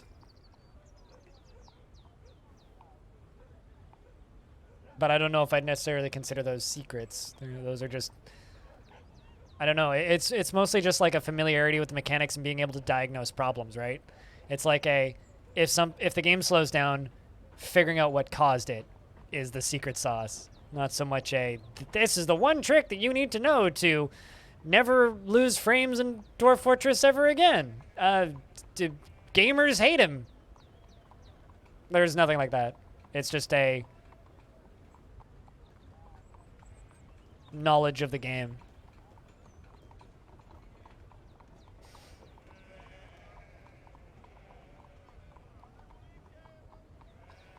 You treat caravans like garbage collectors to get rid of your clothes, crafts, armor, ammunition. I mean, something that actually caused a frame rate problem in this fort earlier was I had a weird bug where a dwarf was just endlessly trying to fill their quiver up. And they were just sitting there and like on top of a pile of bolts, filling it up, filling it up, filling it up. The issue was they'd managed to get a quiver equipped with an arrow in it. And they couldn't remove the arrow from their quiver. So literally all they were doing is just sitting there mass spam canceling, trying to put bolts into a quiver that already had an arrow in it, so they couldn't put the bolts into the quiver with the arrow in it. So I forbid all of the bolts. And then they took the arrow out because they had a crossbow equipped. And just little things like that can cause the frames to go down by a couple of frames because those mass job cancels are what cause frame rate problems in most cases. So it's like, it's literally just a familiarity with the mechanics and like figuring out and diagnosing problems. So it's like, I'm kind of an asshole sometimes to people when they're just like, I can't play this game, the frame rates are too bad. It's because like, at this point, the only answer I can legitimately have for them is, well, fucking get good. But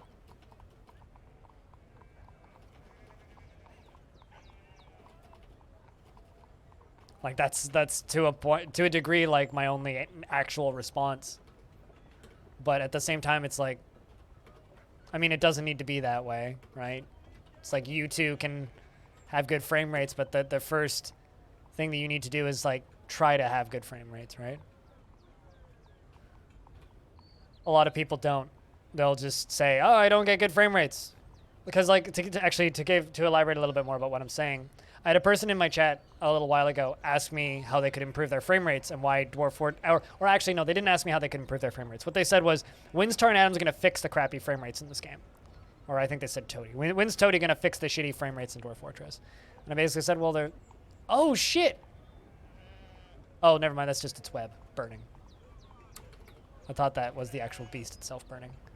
Yeah, he asked when Toady was going to fix the frame rates. And I said, well, he doesn't need to. The frame rates are fine. And then they said, well, then how come my game runs so bad? And then I said, well, it's probably player error, because that's usually the case to a degree. And then their response was, they asked for some ideas on what they could do to make their frame rate better. And I suggested things like, like produce less items, trade off stuff you don't need, be smart about your pathing and building stuff. And their response was, so I need to literally play the game the way it's not intended. It's like, well, what do you mean? Because according to this person, the way Dwarf Fortress is intended to be played is produce as many items as possible, be a hoarder, and have a shit ton of items. And they got like borderline aggressive with me, basically stating like, hey, like this isn't like the way that you're talking isn't the way you're supposed to play the game. It's like, well, what? And I think that's kind of the subconscious feeling of a lot of people who play this game. They subconsciously feel that, oh, to correctly play Dwarf Fortress, you have to be fond of drinking industry and producing as much as possible in as much excess as possible. And it's like, well, frame rate issues are caused by three main factors, usually. Overproduction of items, crappy pathing, and things getting stuck. If you can not overproduce items and give away stuff you don't need, destroy extra corpses and things that you don't want and can't sell, and keep your dwarves from getting stuck, your frame rate will be sensible. See, why play if I can't fill the throne with gold? You can! Just put them in stockpiles. And don't pour water on it. It is like the dwarves try to do a block-shaped puzzle, forcing a cube through a cylindrical hole and not getting why it doesn't work. Yeah, totally. Yeah, absolutely. To a degree, that's what it is. I mean, I don't know. I think that Dwarf Fortress is a really complicated game that is far from perfect. And this is actually my biggest concern about the Steam version, but that's a different discussion. Dwarf Fortress is a very complicated game that is very far from perfect. And I don't think that makes it bad, but it does make it intentionally obtuse in a lot of ways. That makes learning, understanding, and enjoying the game quite difficult for some people. And part of the game, for me at the very least, is diagnosing issues with my own layouts and design. You know, we were talking earlier about wanting to micromanage and automate forts, right? I don't really like micromanaging and automating forts. I do, however, really enjoy... I do, however, really enjoy the things around that. I enjoy optimizing my layouts so that the frame rate's better. I enjoy figuring out what types of rooms are better for frame rate. I enjoy that stuff.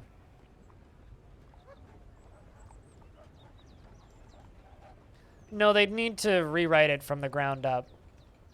Because, also, Tarn's explained this before in many talks that he's done. Multi-core support wouldn't really help the frame rate for Dwarf Fortress. I mean, it might a little bit, but the way the game is designed, not really. But you can do some research on your own time with that if you'd like. Also, Dwarf Fortress already has multi-core support. Runs on 2 cores. The problem is Dwarf Fortress is a game that started development in the early 2000s, when single-core processors were the rage. And it's the same reason the game will never have multiplayer. It's because it's just not designed to work that way. So Dwarf Fortress runs on a flat structure, right? It doesn't work on a multi-level structure. So it's not sending multiple pings at one time. Dwarf Fortress is literally just doing one task at a time. The game itself is processing one thing at a time at incredibly rapid succession. So instead of processing multiple things concurrently, which is what you can do with multi-core, it's one thing at a time. So a faster single-core CPU is far better for Dwarf Fortress than a multi-core CPU. And that's the way the game's always been. And adding more cores doesn't speed up doing one thing at a time. There are ways that Tarn can optimize them, and he does that with every single update.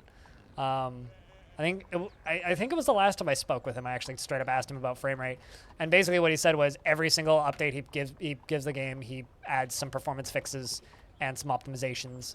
Every single time he updates the game, the frame rates get a little bit better, and that is a fact. When the most recent update came out, I was actually kind of shocked at how well the game ran. Even when this update came out, the version I'm playing on right now ran like old forts that I had previously ran on average about 10 to 15 FPS better than the forts in the version before. Just for things like liquid physics. It's older than 15 years. It's 17 years now. So it's like, it's a very complicated game with a lot of lines of code. And the thing that Torrens said in the past, and I agree with this, is we don't play Dwarf Fortress because it's well optimized. Hero Quest is the best game ever We play made, it because and it's the anyone best who game says ever made, otherwise is and wrong. anybody who says otherwise is wrong. Not quite. We play it because it's wholly unique and there's nothing else like it, right? Like, I'm not playing Dwarf Fortress because it's well optimized. If I wanted to play a well optimized game, I'd go play, I don't know, I'm trying to think what's a well optimized game in fucking 2021.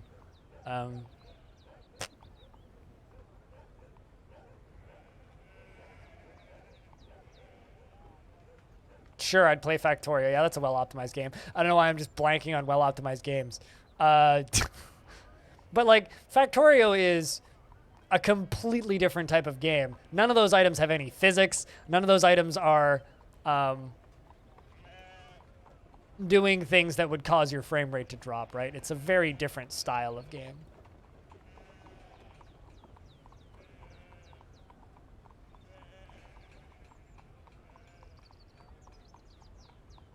Yep, that's often how people found the game at that era. It's 2011.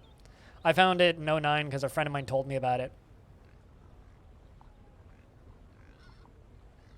Hey, LaFonda. What's up?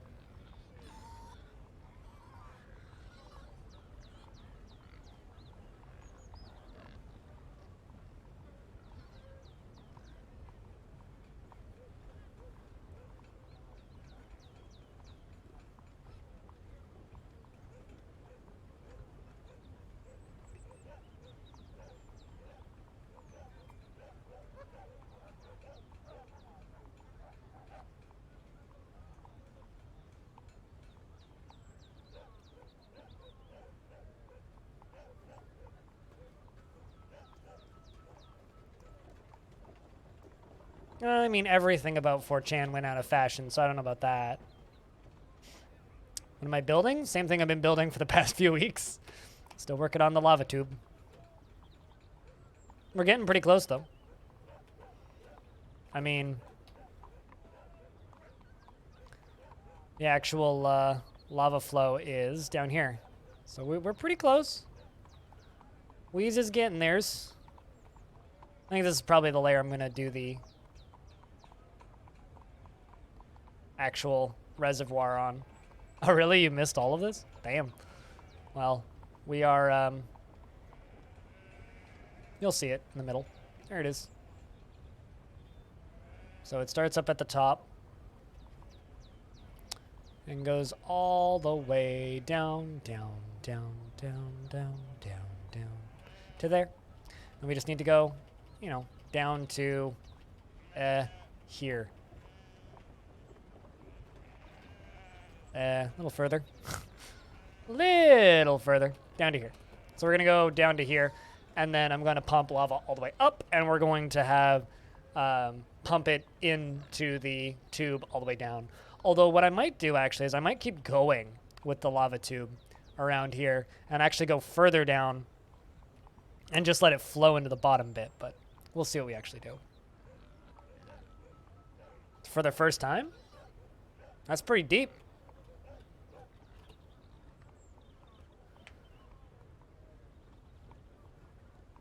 I'm gonna pump it to the top, yeah. I want it to go from this basically the magma sea all the way to the top of the map. I might also make a lava moat. I'm not currently pumping anything though. I need to finish building it first.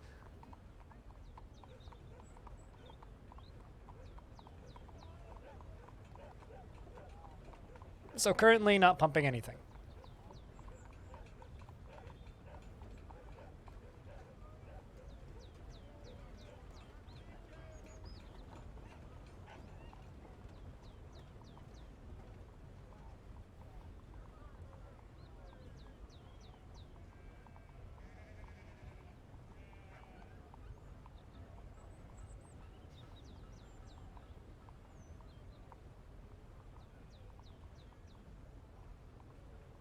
in a bin.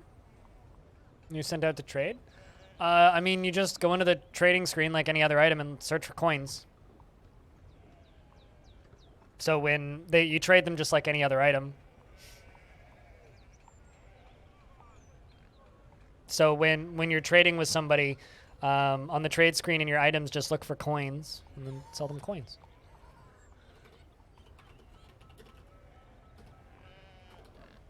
It's pretty simple when it comes to trading coins.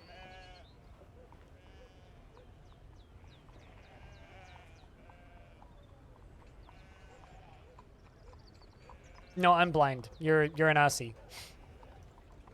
In the trade screen? Well, it must be in the all category? I mean, here, I can show you.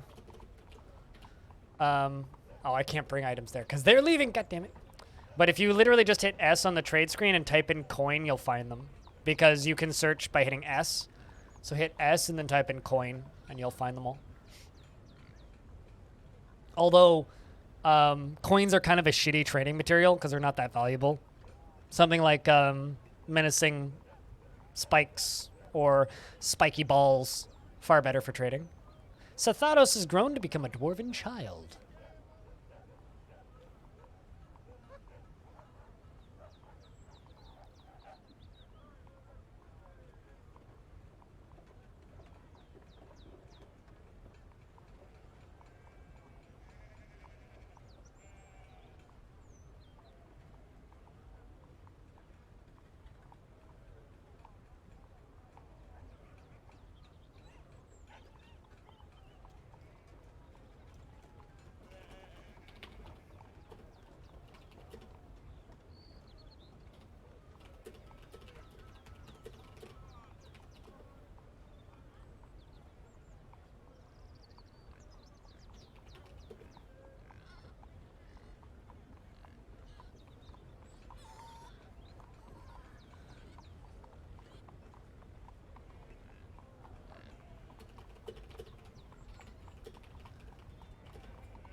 You know, one thing that's really funny about the Tarn Adams clips that I put up on my YouTube channel is the boats one, is everybody's just like,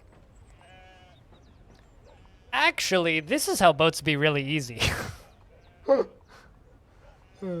many dwarfs do I have? Currently, we're at a high for a while. We're at 36. But with the merchants, we're at 52. We've had a few babies recently. Things have been going pretty well for the population.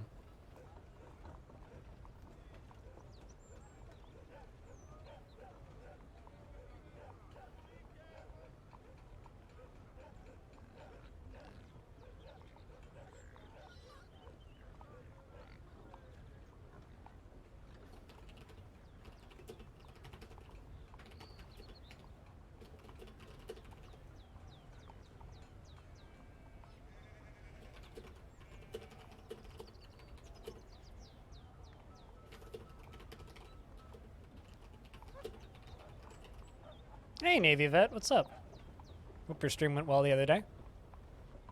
It's a good thing you were on early, because I was just, like, wrapping up the chat with Tarn and then was like, well, I need to send these people to somebody, so I had to find someone.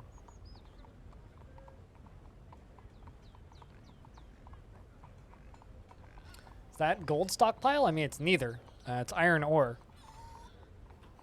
This is lemonite. Lemonite.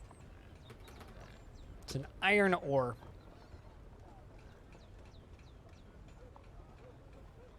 I don't raid very often, so whenever I have a reason to, it's nice. Always try and hit someone that I know, though.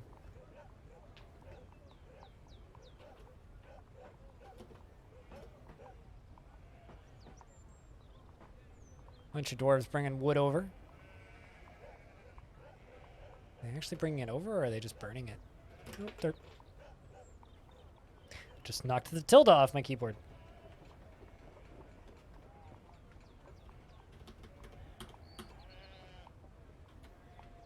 Had to put it back. There we go. We've assembled those ballista arrows. King's happy. Mid-spring. Conducting meetings with a few upset ones. Investments are open. Heads up, chat. Were you ever able to get that moat finished, Navy? Because, many dwarves drowned in the making of my first few moats. Many dwarves drowned.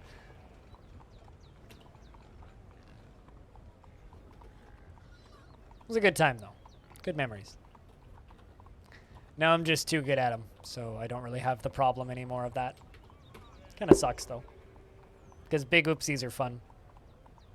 Especially, like, the first time you accidentally channel into your own fort and then fill the moat up.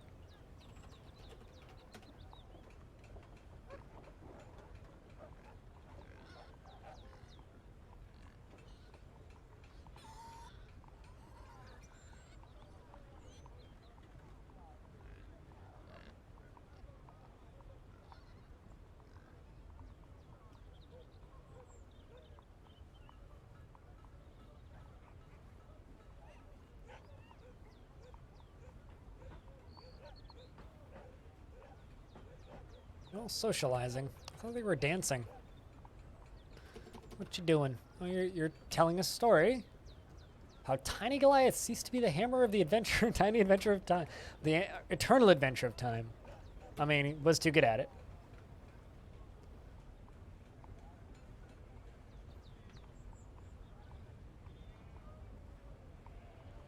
Why would the floor break? Are you talking about like back when the game had more structural integrity type things, or?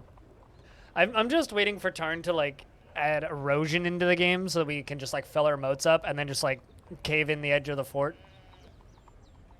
It just broke. Now I'm wondering what you did, because floors don't break. This screen? Which screen? How did you get to this screen? Which screen are you talking about? Also, you want to know a life hack? That's every single menu in the game. So, just hit tab a couple times and reference that.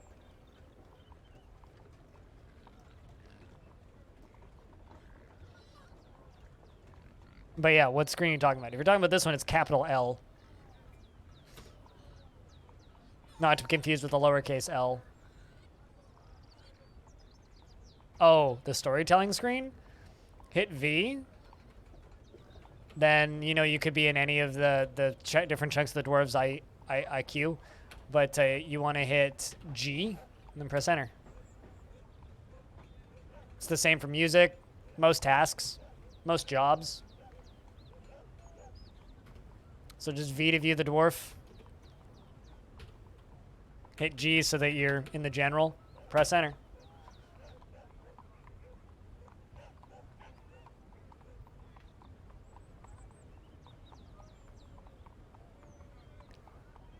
I mean, if a tree was there and you chop the tree down, if there's no layer beneath the tree, it will leave a hole where the tree was.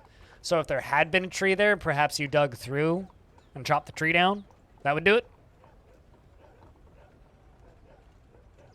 Yeah, that's generally a pretty good rule of thumb to work by. I mean, like, the floor won't break in DF. Like, floors in different layers are invincible, but stuff can cause them to break if you drop stuff on them.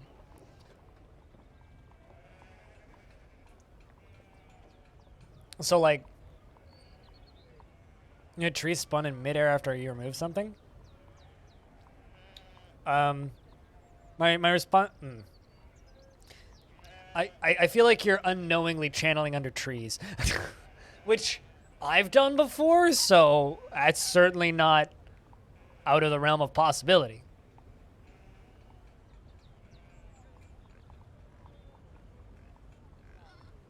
And like crush you?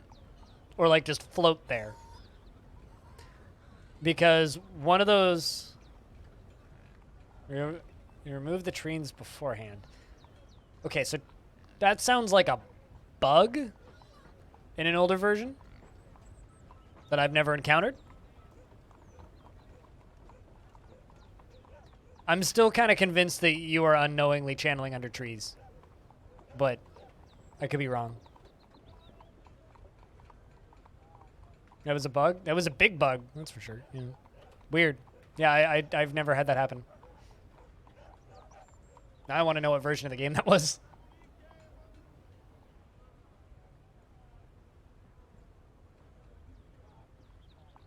Oh no, DF said it's very fair share of weird bugs. Ugh. Good God. I am too fucking tired. Christ.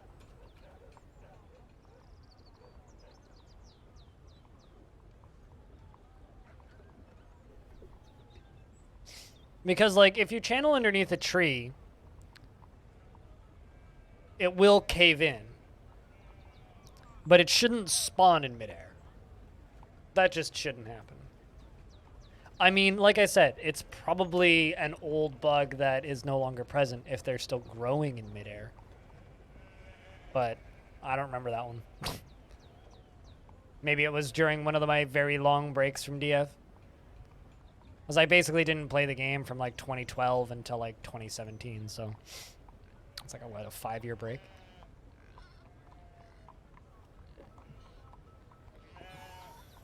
I mean, who hasn't flattened a mountain? This is DF.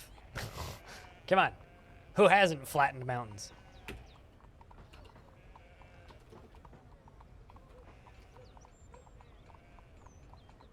This poor dwarf.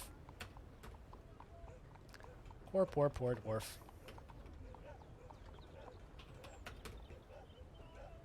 Let's lock everybody in the tavern. And let everybody just go hang out for a bit.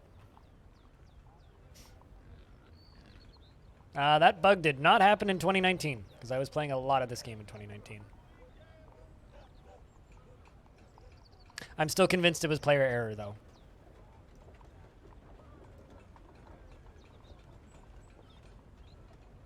But what do I know?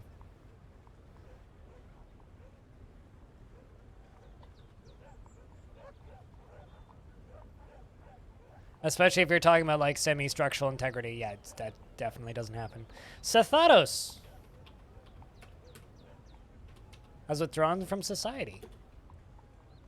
Threw away his toy mini forge. To make mountains pointier. I mean, I actually, yeah, I sculpt mountains. I don't flatten them. Flat is boring.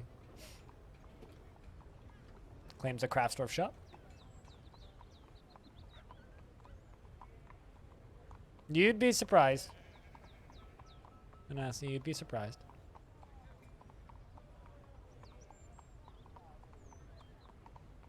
I'm not, like, doubting your knowledge as a player, but I have had several people say similar-ish things about, like, trees spawning in midair. And the vast majority of those cases, from what I can tell, it's player error. Because trees do grow rather suddenly. In Dwarf Fortress, like, I once had a whole squad of dwarves get trapped in a cavern layer and break my frame rate for a couple of minutes until I was able to free them because a tree just appeared, like a giant mushroom underground just appeared behind them and locked them in a corridor and they couldn't get out. So when they were trying to path out, they got stuck back there. So I've had that happen. Admittedly, not quite the same thing, but I don't know. Change the subject. We're just going to keep going in circles here because I still believe it's player error.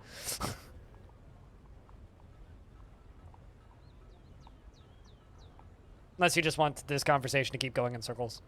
Because I'd need to see footage of it to believe it. Because that's very strange.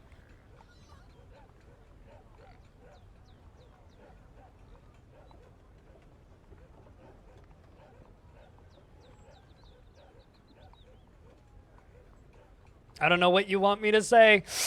The game's never done that, especially not in 2019. So unless you were playing on some weird old version of the game, that's never happened in my experience. Sounds like some very strange bug. But I don't ever recall hearing anybody around that time saying that that happened. But whatever. Whatever.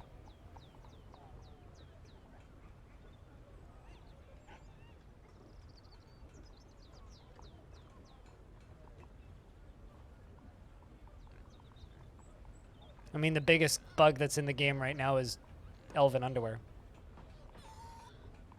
It won't work. Trust me, it won't work. Flatten a whole mountain, it won't work.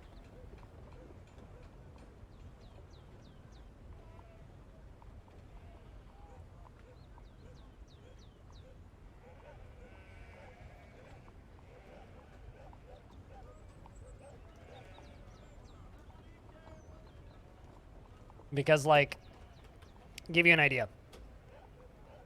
This fortress, right, is a giant hole in the ground, yep. This whole zone right here was full of trees and flat. It's a giant hole. 12 Z levels down. If trees spawned in midair, wouldn't there be trees spawning here? And crashing into my fortress every couple of years?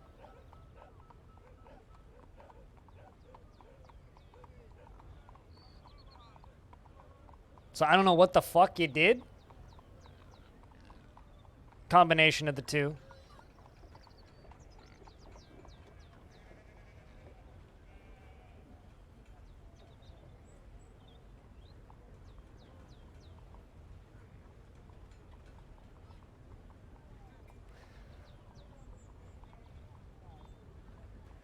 So, I don't know. I don't know what the fuck you did. And I don't understand why you're so obsessed with constantly telling me that your take is correct. And that sounds like a very weird esoteric bug that doesn't happen.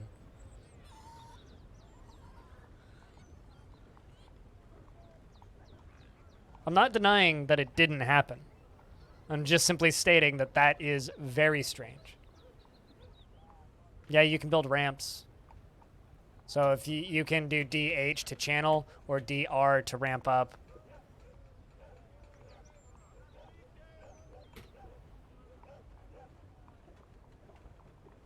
So what exactly is your digging tech? Like, how exactly do you dig out the mountains? Do you go from the current level and then channel up along each level? So that's what you're saying causes that? Let me do a search.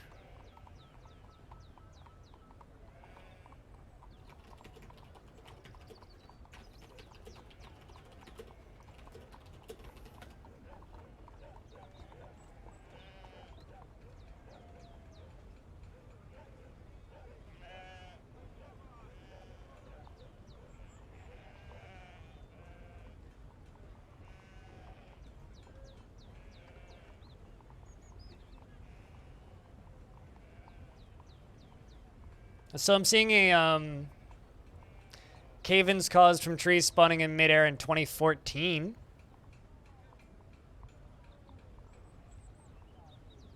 Two people reported it in 2014.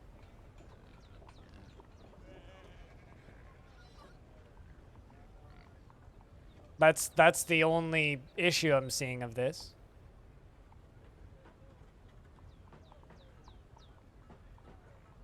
And it says it's resolved.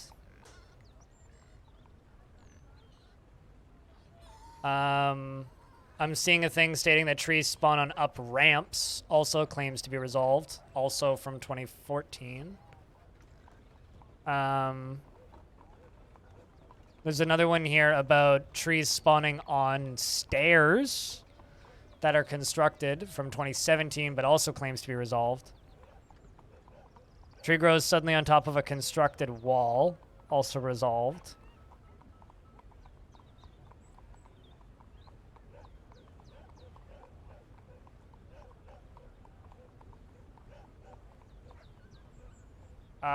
If it had nothing supporting it, it would collapse. Windatar. Because, like, there was that one time where I caved ice into ice and managed to create a chunk of null space. But, like, that was ice, and I'd had to do some weird caving in shenanigans to do that. Because there was an area that was technically floating, but I was able to dig through it, but dwarves could still walk over top of it. Like, I managed to do that once in the last version. But again, like nothing grew on it. So maybe you managed to do something similar-ish to that, but I have no idea.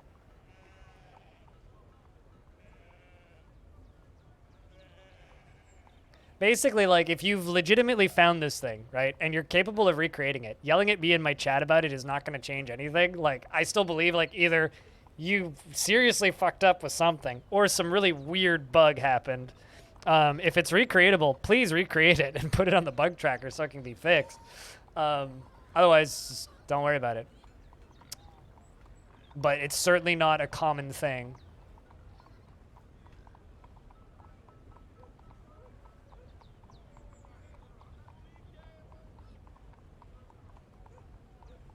I just don't understand why we're still talking about this.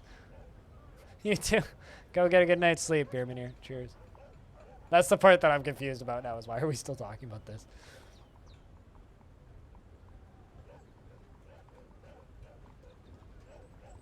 I figured you meant that, Beerman. Go to bed. Sleep. Sleep well.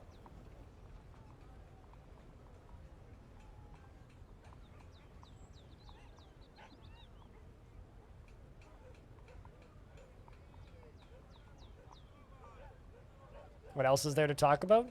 Not a bug that doesn't happen. I don't know. This is the most bored I've been with any conversation we've had today, and the only people that are really talking about it are you and me. If anything, it's like the net opposite of content. We're just boring everybody.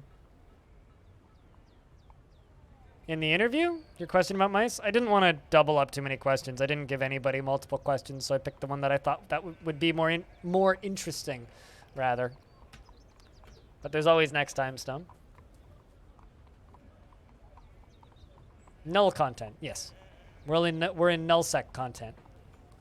The polar opposite of content. Sethados II, Kating Gatin, the dwarven child, has created Edim Akrul, a willow scepter, and claims it as an heirloom in the name of, you guessed it, Euthris, Orkdict. It's worth 48,000. This is a willow scepter. All craftsmanship is of the highest quality. It is encrusted with rectangular nice cabochons and encircled with bands of unicorn bone and alpaca wool and oval nice cabochons.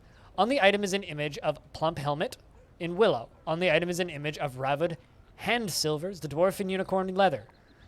On the item is an image of scorched revered, a granitoy axe in unicorn leather. On the item is an image of Kade Machine Hollow the Dwarf and dwarves in rose gold. Kade is surrounded by the dwarves. The artwork relates to the ascension of the dwarf Kade Machine Hollow to the position of king of the ignited creation in the early summer of 196. Nut World. What's up, Squog?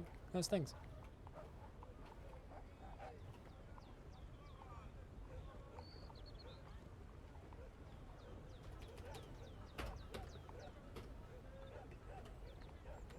I guess the issue with this whole thing is first you tell me that the floors just broke, which has never been a problem or a bug in DF. Floors don't just break. Something breaks them. Then after that, you then tell me that you've got trees spawning in midair. It's like, all right, well, all I see is just some unknown force player error. Like, that's why I'm kind of frustrated with this conversation, is because first you tell me that floors are breaking, which has just never really been a thing in DF. And now you're telling me that you've got trees spawning in midair, which is like something I've literally never heard of happening before. So either you were some incredible wizard of breaking games, which is possible, or you stumbled upon some incredibly obtuse random bug that somehow nobody but you has ever managed to find, or you've made some weird mistake and are misinterpreting it. Those are like the three options. So Max Quail? Just don't tell Max Payne, yeah?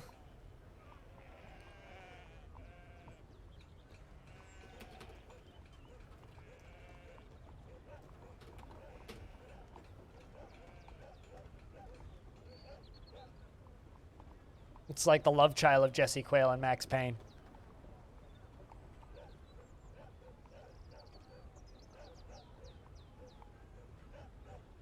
Is null content like an absorbing version of non-content?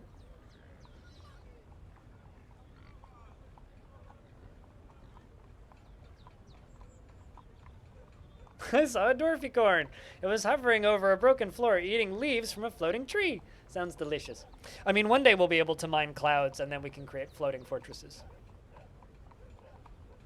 Parnes talked about that on the Future of the Fortress posts in the past, and every time I see him, I'm like, whoa!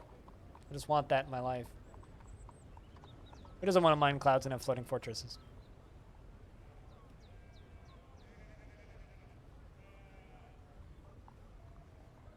Water doesn't break dwarven construction. Fire can.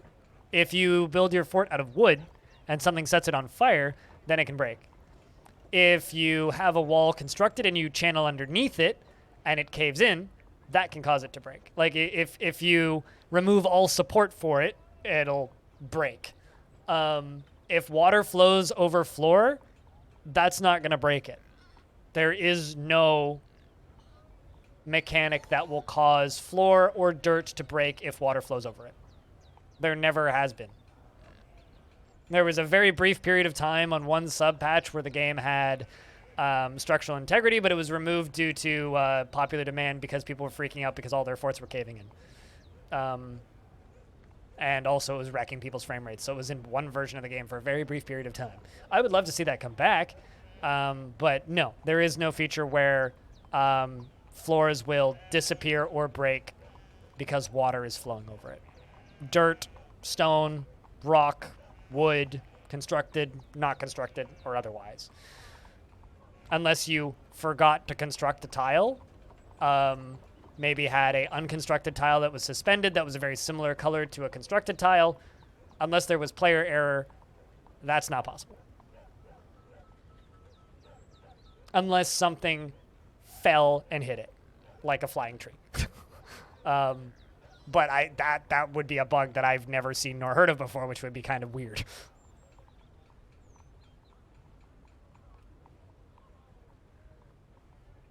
So,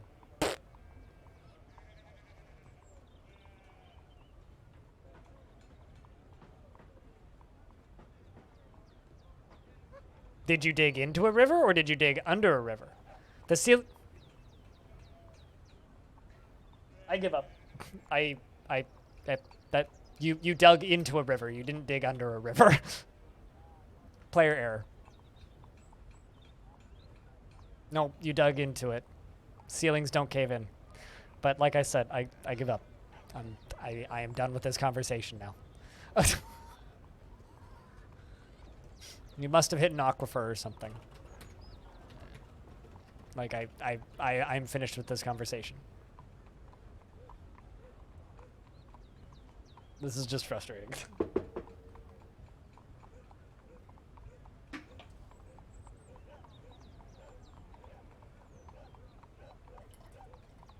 The humans have all arrived to trade.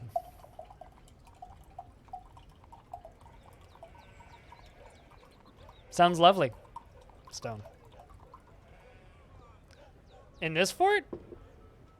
Or in all time? Because Sleepy's my favorite dwarf of all time.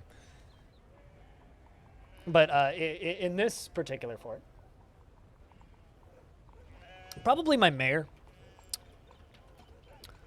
who's been around for a while, 149 years old, was born in this fortress, has a large amount of family. My mayor's eldest daughter is LaFonda, who's growing up quite nicely. There's a bunch of half-sisters and half-siblings as well, which I didn't even realize.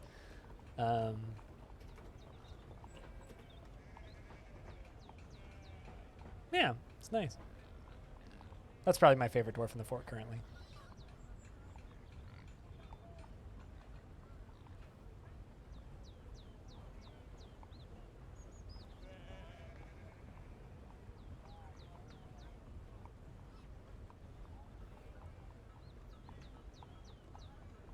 His coat is an awful color. Did you do that intentionally, or is that an exclamation of disgust at your own work?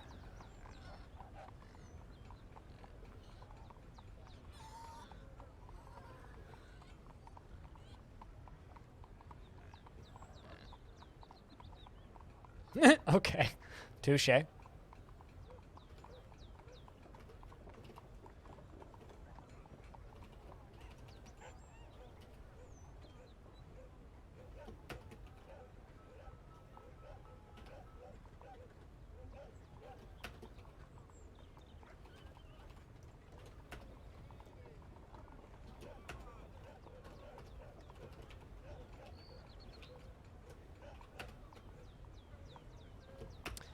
I guess I don't know how to explain the absurdity of what you're saying to you, Anasi, because you were completely believing that everything that you're saying actually happened, and I can't prove whether or not it happened without seeing actual footage of the gameplay, and you're describing mechanics that have literally never existed in this game. That's the problem and why I'm so frustrated by everything you're saying. So you can say, yes, it is frustrating, because yes, it would be frustrating if that could happen. But literally none of those mechanics have ever actually existed in the game.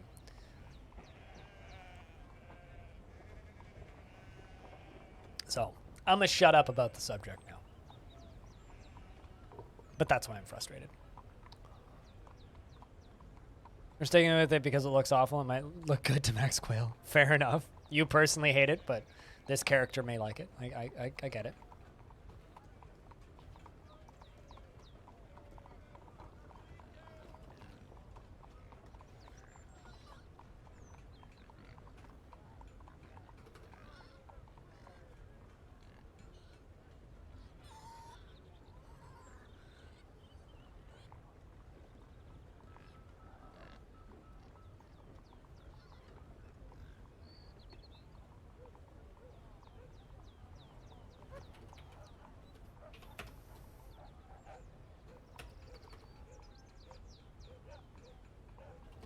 I think I'm going to go one further down.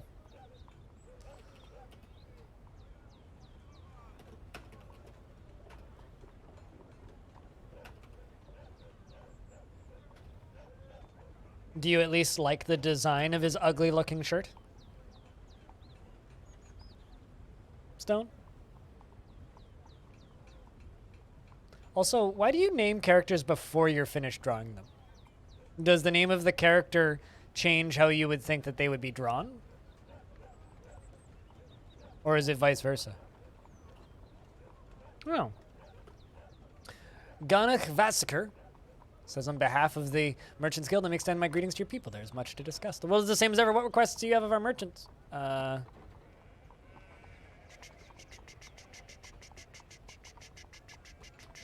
we go.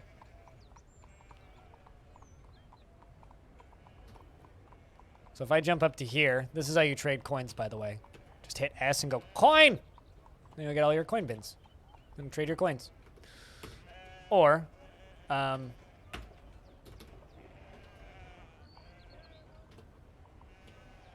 just scroll down to the coins menu, which is around here somewhere.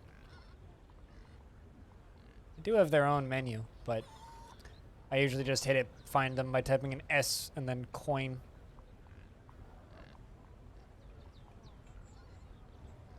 Yeah, I'm not seeing it, so just coin. That'll give you all your coins. We finalize the import agreement. And they're ready to trade.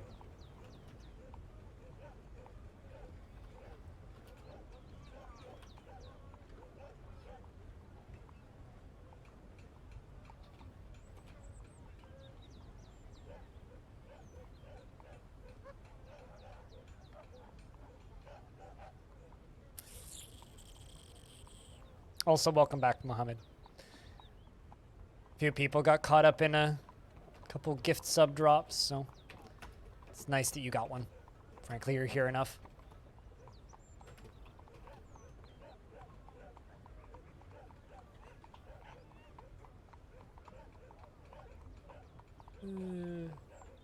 Don't sell any of the named ones. Flashback to small banks. I mean, small banks was a unique thing. It was a fun fort. I liked that one.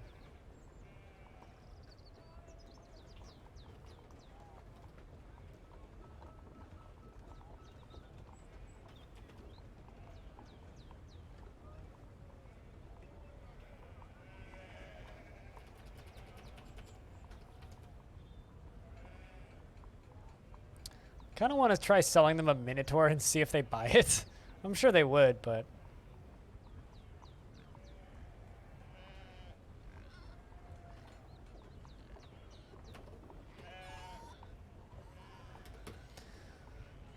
Got a bunch of stuff that we're selling. Name is meaningless without a person to attach to it. That is a very... Huh. To move stuff to the trade depot, to the trader, how do you indicate what you'll get back? Because that's the next part of trading. I haven't indicated on what I'm going to get back yet. First, we have to bring stuff to trade. And then we tell the trader to come to the depot by hitting R after queuing the depot. The trader then comes to the depot, and then we do the actual trading. I offer my items in exchange for items on the other side. You give them about a 30% bonus, and then they'll accept the trade usually. Items value fluctuate depending on the world's supply and demand. So the amount of the item in the world will change the price of a certain item. So if you only sell one item to them forever, eventually it'll lose value over time. But trading is kind of like a 3-step process. First step is you decide what to bring to trade. Then you do the actual trade. Then you wait for them to bring the items to be traded. Then you do the actual trading. So, like, I can't trade for an item that's at the other end of my fort, and it'll just disappear like a la RimWorld. Because RimWorld, trade screen pops up, you decide what you're going to trade, and it just disappears. But with this, we actually need to physically bring the item to the place to be traded, and then they load them into their carts, and then they leave. And also, if an item is too heavy and they can't actually carry it, then you can't trade it to begin with. So, like, if the items that they're trying to trade for are too heavy, then it's like, well, it doesn't matter. So I'm just going to trade everything on the right side over here because I've still got more to bring. And then we indicate what we're going to trade by pressing enter. So let's say, what did you guys bring? Brought a bunch of musical instruments. We brought rabbits, crows, guinea hens, reindeer, bulls, a donkey, a goose, a willow barrel. I'm just going to scroll down, because I don't care too much about value, so I'm going to buy all this meat, because food variety is good.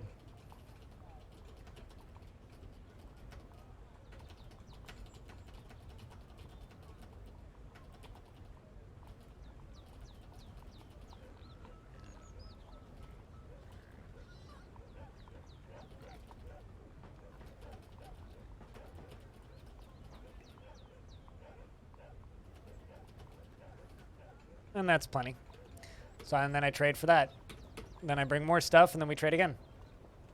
That's how trading works in DF. But they're all still bringing items, and it's going to take a while for them to bring all the items. Frame rate's a little low right now because there's an extra 156 creatures on the map, plus a bunch of buzzards that are probably dive bombing, and buzzards pathing are fun, so. Now we need to wait for more items to be brought in. And that's how trading works in DF. Most mechanics in DF can be boiled down to wait for them to do the thing.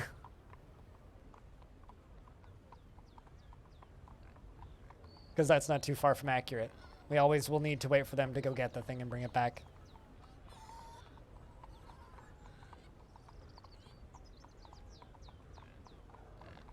Or, well, almost always.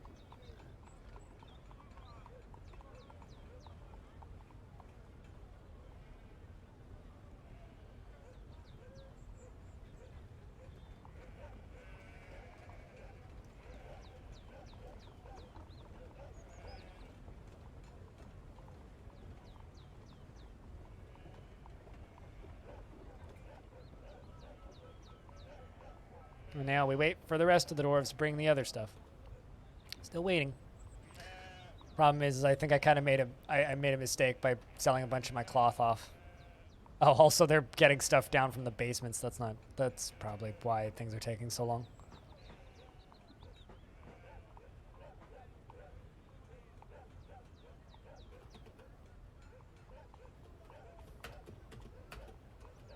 It's probably because I'm selling so many picks.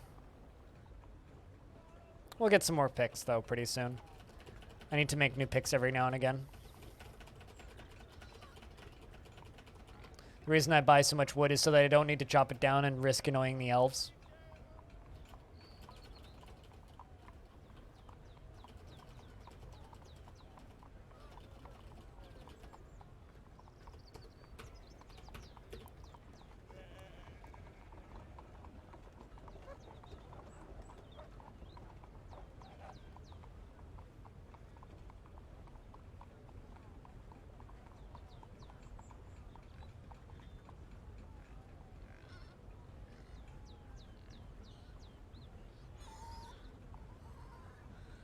Because you've mentioned it. Yeah, well, you have mentioned that you're doing drawings. So it'd be cool to share. So now we just wait for them to finish up, and then they leave. Most of the dwarves are no longer bringing item to depot, which means most of the items are just getting put away now. A lot of food's getting put away, other things are getting put away. Now we don't need to worry about it so much. There's a lot of ammunition down here that's just forbidden. What is all this? Just a lot of copper bolts.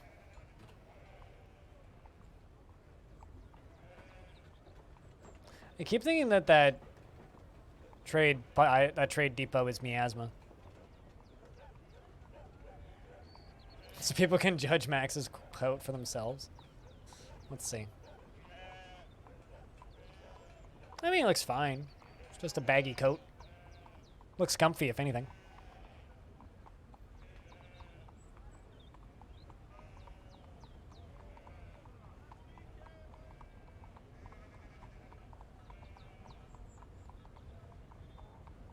I mean, I wouldn't wear that coat, but it looks like a fine coat. Oh, it's the color. I thought you were just talking about the design of the actual coat. Yeah, I'm not a big fan of, like, that kind of brown. I personally wouldn't wear it, I'll put it that way.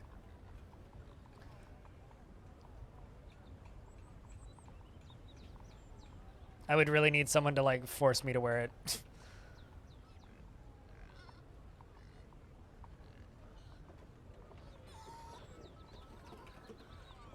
All right, let's get this side sealed off.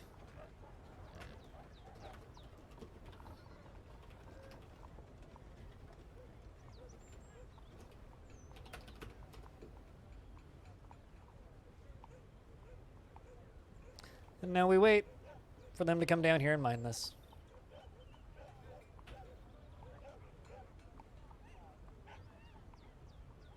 Oh, well, buzzard is beating the crap out of or a child is beating the crap out of a buzzard, so good for the child. Grabbed it by the toe and was whipping it around.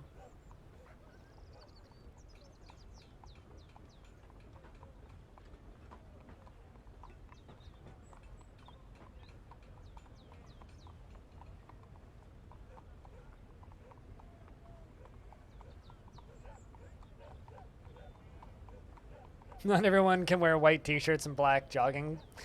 Here's the thing, right? Not a big fan of white t-shirts personally. I mean, what was your first clue? But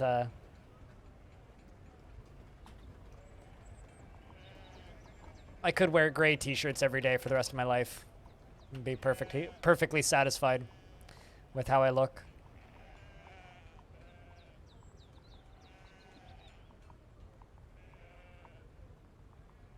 There we go. Got that bit done.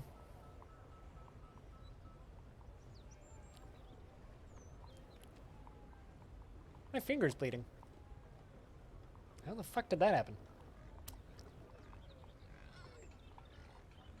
Welp. Yeah, definitely. It's like, huh, my finger's bleeding. It's kind of unpleasant.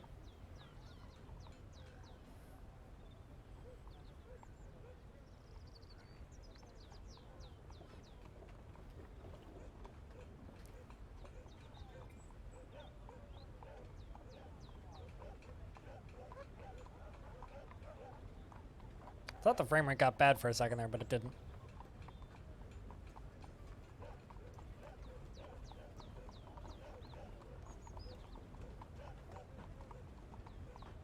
How many years have we been here?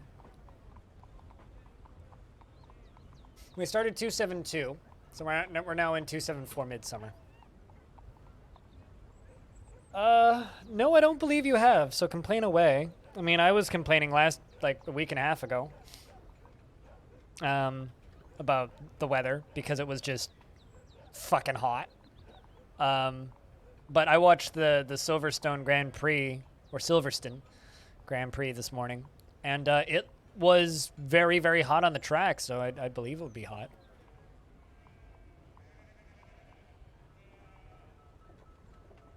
And it was hot for, you know, Was 28 C earlier? I mean, it's pretty late in the day for you now, yeah? Yeah, that's too hot. I can sympathize.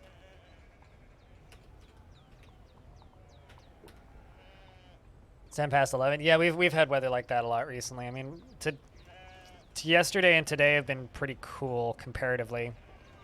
Am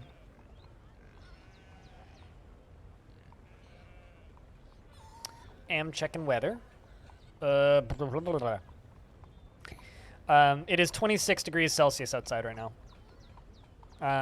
The high that we had today was 28. And tonight it's supposed to be,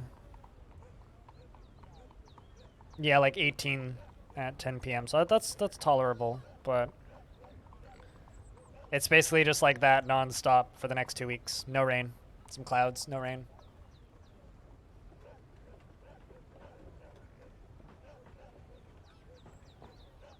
Well, you see, I'm taking the piss out of visual ASMR.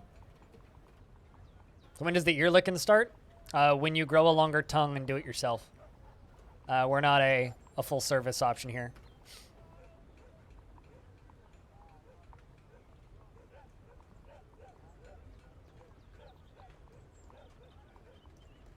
Also, people who are doing ear licking in visual ASMR don't know what visual ASMR is. Visual ASMR is like looking at a GIF that's oddly satisfying. Ear licking is auditory ASMR. So that would be ASMR for like weird whisper sounds in your ears. It's like the sound that your partner makes into your ear before you go home and bone. That's like ASMR. Whereas visual ASMR is supposed to be, you know, visually pleasing things to look at with your eyes. I am in the visual ASMR category because I'm playing a video game that people jokingly refer to as making your eyes bleed. So I think it's funny and ironic. So that's why I'm in this tag, if you're actually wondering, because I'm taking the piss. It's just like for ages back when I used to do like daily 12-hour streams, back before I was a disabled piece of shit with a falling apart body that's unable to stream long hours. I used to always stream in the endurance training directory, which was usually just me, a shit ton of Path of Exile players, and then a whole bunch of dudes just weightlifting. Speedio! What's up, dude? Long time. 49 months at tier 3 because you're nuts. God. I don't know what I'm going to do when we start hitting 50. I'll be honest. I don't know what I'm gonna. I don't know what I'm gonna do. If you guys don't know, just fucking post beers, please. Speedy needs like 50 for 49 months. It's a goddamn long time. What's up, dude? So the fire beast and the weird bug are still fighting in the basement. You didn't watch, but you're sad for Max. Yeah. I'll say this, skipping the Grand Prix today probably wasn't a bad idea. Especially because we had to see fucking Tom Cruise's face.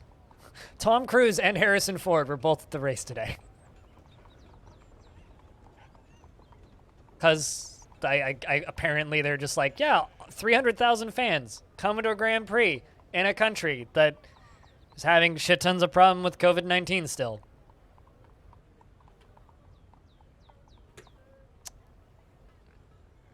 300,000 people. Fucking a lot of people.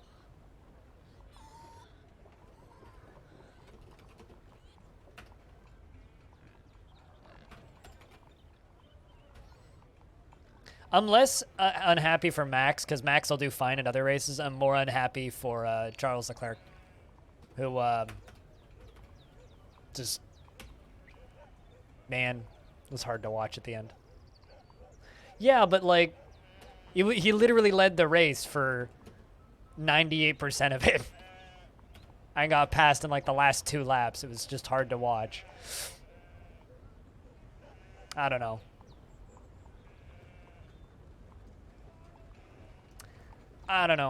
And fucking pissed that Lewis Hamilton pushed Max off the track to take Max out and then did the exact same thing to Charles later. It's like, Literally, yeah. No, that fucking Ferrari led the race all the way up until like the second to last lap.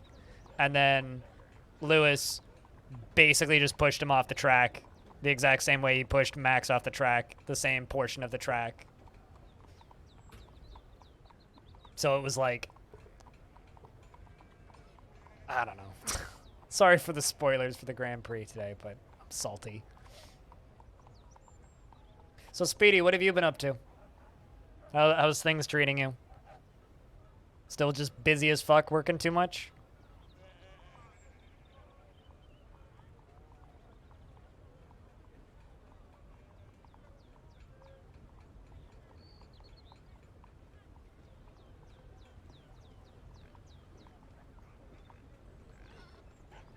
But not changed much. Not much has changed. A lot of work. Yeah, I getcha. Well, I mean, at least you still have work, you know. Some industries never run out of work, I guess.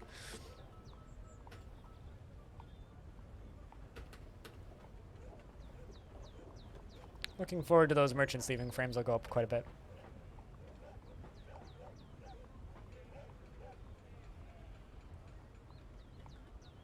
From what to what, if you change the schedule? Like less hours or just different hours of the day?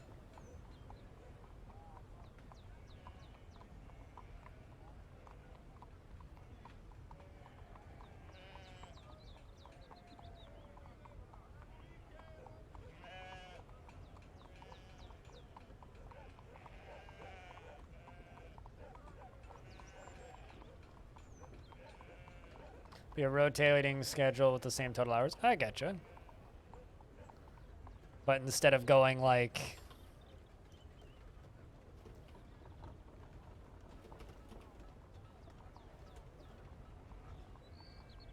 all days or all nights, you'd be alternating between days and nights? Is there any particular reason you'd switch to that? Because that's what I usually take an alternating schedule to mean, is alternating days and nights. Which to me sounds awful, so I don't know why anybody would do that to themselves willingly.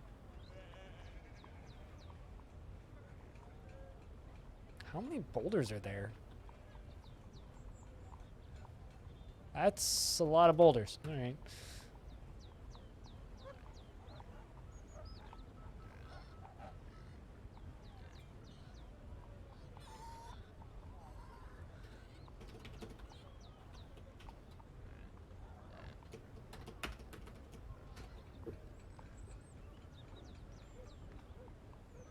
Regardless, though, hope you get the schedule that you want.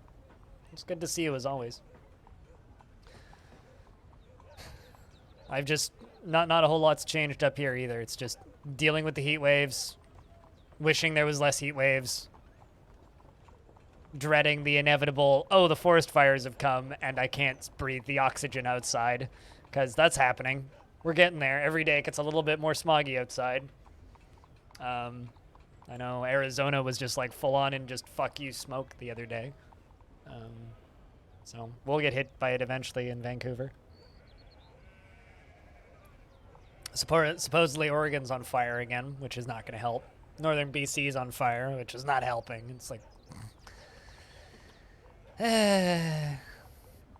My grocery store is already asking me for money to help send forest fire relief to people and help rebuild people's houses, which is, you know, I guess just normal summer activities here now, right?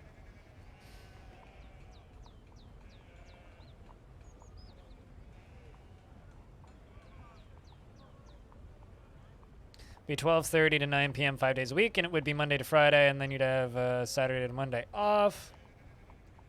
Next week would be Tuesday to Saturday. And that's, I mean, that doesn't seem too bad. That doesn't seem too bad. Of all the schedules I've heard before, that seems kind of reasonable. Shit's on fire. My favorite SOF kind of time of year, shit's on fire. Or this is fine is how I describe summer now.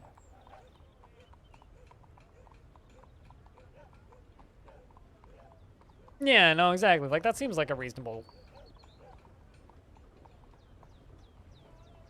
that seems like a reasonable shift, I would say.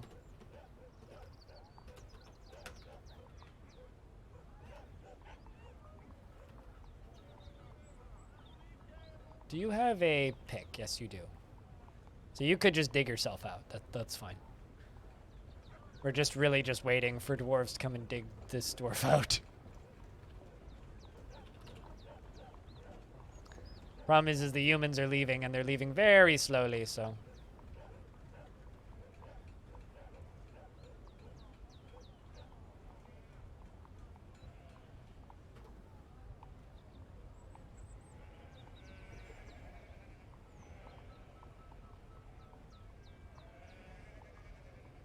There we go. There we go. I think I'm starting to see the frame rate issues from having more cavern layers exposed. It's not too bad, though.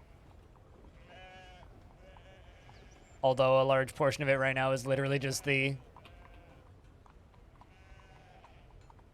humans pathing their way out. Hey, chat, you seen any good movies lately?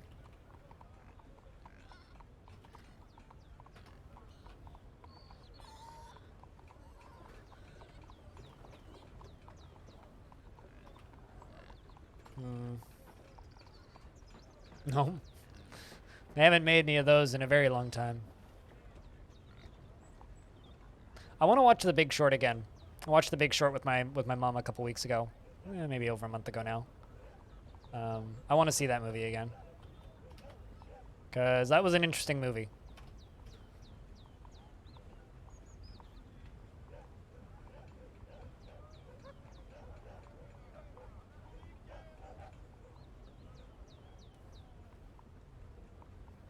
I'm kind of surprised that there aren't any, like, mainstream movies out yet about NFTs. I kind of felt like we'd be getting to that point pretty soon. Black Widow was okay. I'm kind of just done, Zoe, with everything Marvel. I'm just super burnt out on all of it. So the problem that I have now is, like, I don't want to watch anything related to Marvel. It's like, not that I dislike Marvel. Marvel's fine, but I'm just so tired of it. is the issue. I'm just gonna channel this out and cheat a little bit. We're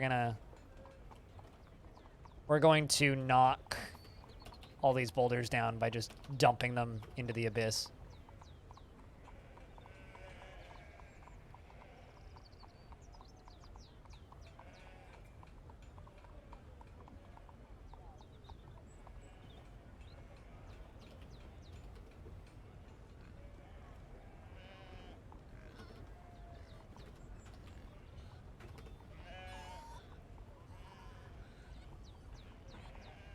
There's a few animation pitches that were NFTs, like Fox and Disney and stuff. Oh, I don't mean like the film themselves. I'm talking about more like a movie along the lines of like The Social Network. Like that style of dramatized realism. That's more what I'm talking about. Not so much like it's an NFT film. I mean, now that you mention that, I'm kind of surprised that we haven't had like, yo, buy this movie's thing and it's an NFT limited to 1 million. That's not quite what I meant, but yeah, also that.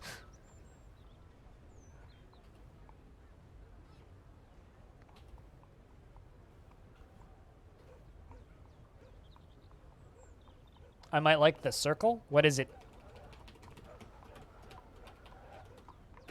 I watched Missing 411, which is just unsolved missing persons cases. I don't know. I feel because like NFTs have been around long enough that like the knowledge to do like a really in-depth dramatization of reality of that stuff is there. I'm just kind of surprised no one's done it yet. No, like there isn't really like I would watch a movie about Bitcoin being invented in like the early like 2012, right? Ish. 2011 was around when I first started hearing about that shit. Pigstar. I need to see that movie. I need to see that movie because that's a Nick Cage movie, which means by law I need to watch it.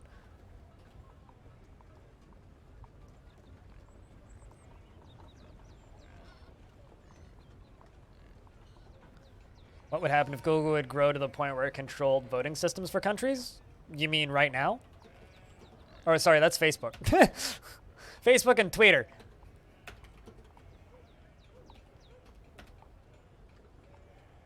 I mean, that's basically just real. I feel like I probably would like that, actually. The Circle? I need to look that up. I know I need to watch Willy's Wonderland.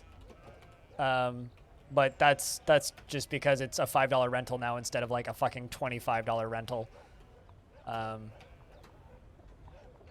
That's just Nicolas Cage as the Doom guy in Five Nights at Freddy's.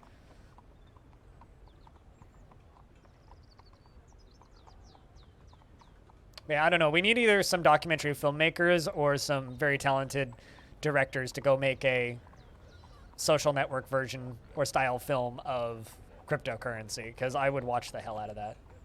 I feel like that would be fascinating. I'm just kind of surprised now that we don't have that yet. It's probably been pitched, but I don't know. Maybe the technology is still weird enough that like big business doesn't quite want to get into it.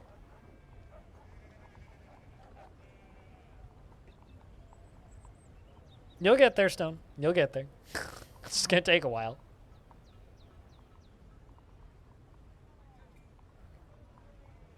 It is kind of funny, though, how the bot seems to, like, completely ignore certain people. Like, I have a really hard time winning. The Traveling Salesman is an interesting low-budget drama, but what happens when some mathematicians find an algorithm that proves P and P strictly rendering encryption worthless? Huh. Sounds interesting. I've just been rewatching Breaking Bad. Like, that's where I've been recently. Just been rewatching Breaking Bad. Because, like, I really, really, really, really, really like Breaking Bad. And that show is still good. It was good when it was new, and it's still good now, in my opinion. So I've just been watching that. I'm on, like, season 4 now. I've been powering through it pretty quick. I'll probably finish that in, like, 2 weeks. And then I'm going to watch Better Call Saul. Because I kind of wanted to rewatch Breaking Bad before I went and watched Better Call Saul. So. And I didn't really have the interest in watching Better Call Saul initially. So I've kind of just waited for it to progress. Man, Osman's still alive. Our burning friend. I don't like you very much, you weird critter. Perhaps we need to crush you with something.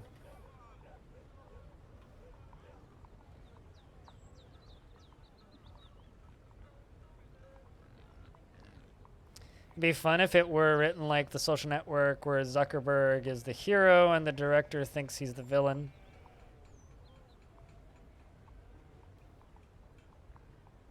Yeah, I really, really like The Social Network. I can't remember the name of that director, but I've liked some of his films in the past. The Social Network is one of the most interesting, boring films I've ever seen. Is the way I describe that movie. It's also kind of neat because it's almost like watching the origin story of a supervillain. Yeah, I've seen that one in the recommended feed a few times. I think is it called The Startup or just Startup? It might be a The Startup, but I think I know which one you're talking about. That's something I've seen a little bit, on and off, in my recommended feeds.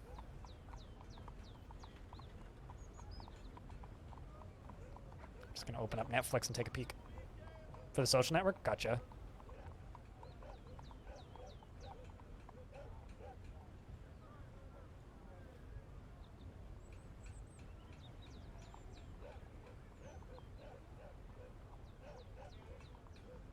I don't know. There's a lot of stuff that's come out on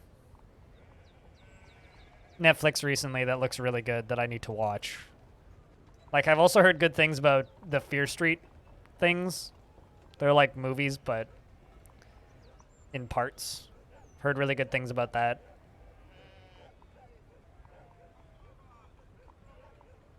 I don't know. I've been really, really, really happy with the shit that's been popping up on Netflix recently. Yeah, I want to find someone who's watched Fear Street to tell me whether or not I should watch Fear Street. Because, like, I tend to like that sort of thing, but, like, I don't know. I'm not quite desperate enough for stuff to watch to just, like, make the dive, I guess.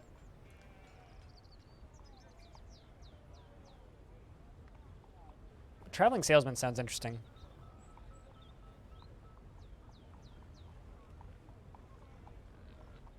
A movie that I never got around to watching was, but really wanted to, was The Platform. I think was the name of it? The Platform? It's not an English movie. It's I'm gonna say it's in Spanish. Could be wrong there. Maybe Spanish or French.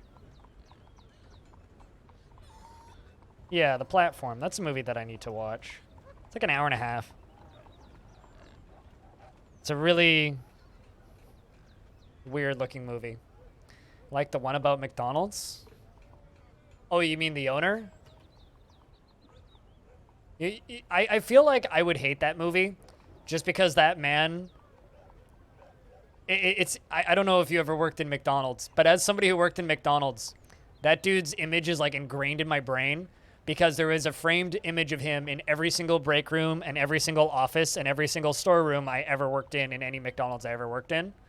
And it was like oppressive to the point of like a fascist leader kind of deal. Like it was always just like, I don't know, like that. I see pictures of that man and I get chills. It scares the shit out of me. I look at him like, ugh. So I feel like that movie would be ruined for me based on that. I don't really know much about it aside from that they made it. Also, when you said the one about McDonald's, the first thing that popped into my head was the Super Size Me. I was about to ask, why did you like that? What's wrong with you? But best thing about Super Size Me, though, was the theme song. Theme song to Super Size is pretty good. Everyone in your Instagram has been raving about it and nobody you actually know. See, I don't trust that, Snookums. I don't trust it when everybody suddenly on social media is talking about how great something is because I immediately call shenanigans, especially if they're people I've never heard of. It's like, why is this showing up in my feed?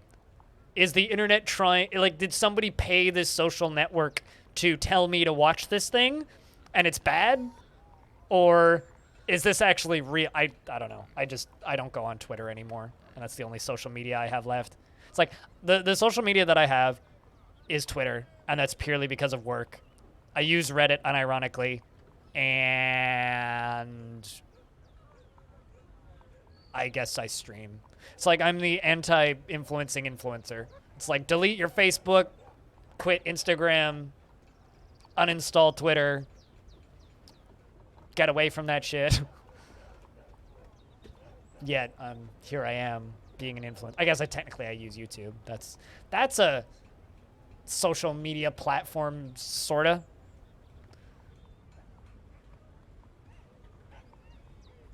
I mean, I deleted Twitter last year. I literally only still have Twitter because I kind of need it for work. Like, in order to be a full-time Twitch streamer, you'd need to have a Twitter account. More or less. I mean, you don't need to, but if you don't have one, you will miss out on a lot of financial benefits. Because that's basically like how the entire industry communicates.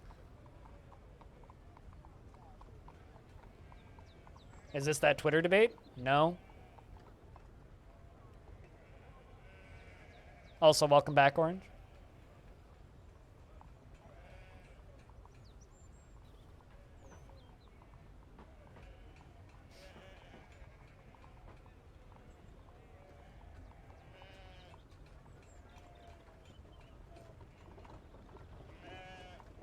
Are converging to be kind of the same thing. They're all just becoming the great and powerful Oz. I mean, socials of medias. I mean, it's very fear-mongery, but The Social Dilemma on Netflix is a really lovely little package of everything that's wrong with social media. But that film is very fear-mongery. It's a bit extreme, to put it bluntly.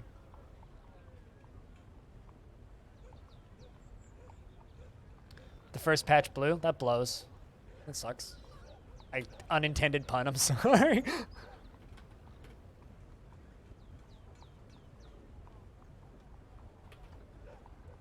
Double unintended pun, even. You had to repatch it on the highway? Oh. Well, that's why you vanished for a bit. Welcome back.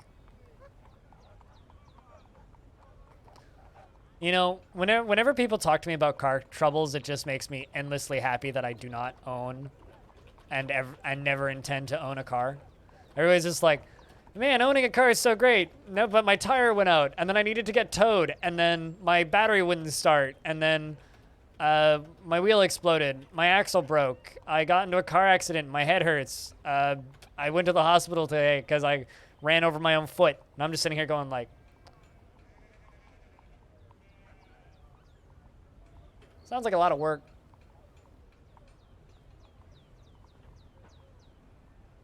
Bus seems pretty nice right now. Because I don't need to pay for it when it breaks.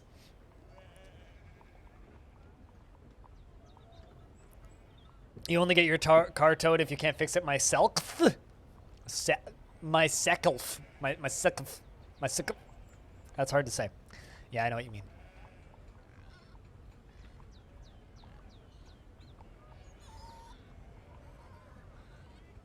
No, absolutely. I mean, but then again, I choose to continue living here, right? I could also move someplace else with less public transit, and that would be hard for me. So, if anything, when I moved out initially, I lived in an area that had really bad public transit, and then I moved here because the transit was better, and I've stayed here because the transit is better. No, absolutely. No, I know. It's just when people talk about car troubles, I'm like, man, I'm happy I don't own a car. That's all it is. 1, 2, 3, 4, 5, 6, 7 children in the fort. Fuck yeah. Man, if we could get back up to a population of 40, that would be awesome.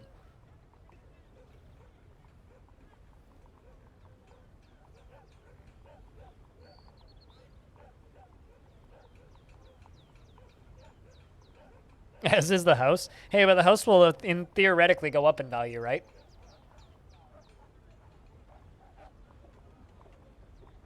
Theoretically. You hope. That's why you put money into the pit, so that it goes up in value.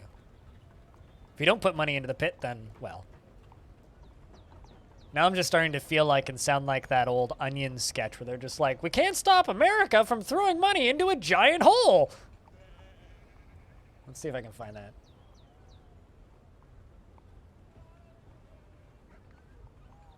The Onion giant hole. Should the government stop dumping money in a giant hole? Yeah, there it is.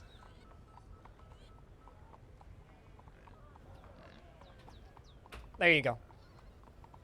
It's such a good little sketch. I really wish that they would do those little film sketches again, because they're so fucking good. They're so good.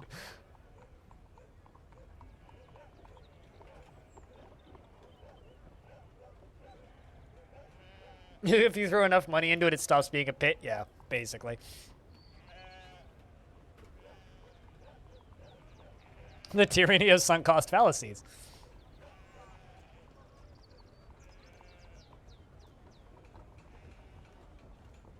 I mean, that's why I pay my taxes.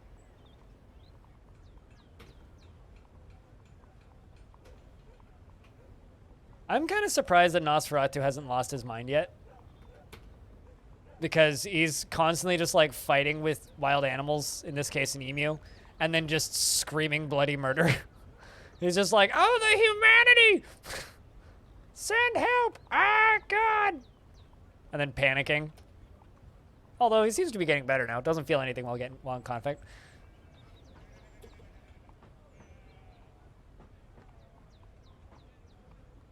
For an Oak Island money pit investment? But here's the thing, right? If you make an Oak Island money pit investment and pay yourselves all a handy salary out of that and find external funding, it could be a money pit for other people that makes you a lot of money, right? Like that's the point of money pits, is you need to create a money pit that also pays you a salary, right? So an endless pit for money that pays you a salary. It's called gotcha games. People throw money into the endless money pit, and then the people running the money pit pay themselves a salary. It's a money pit for everybody else except for them, right? So they created an infinite money pit for the silly. Just like, you know, gambling. Multi-level marketing. Those aren't really a money pit, though. That's just a scam. I don't know. I guess money pits are too. It's like, here's a money pit. It's really fun to throw money in it. But in order to throw money into the money pit, you have to give me $5. It really is great, isn't it? It's so good. It's so dry and just flat. I love it so much. I love that kind of stuff.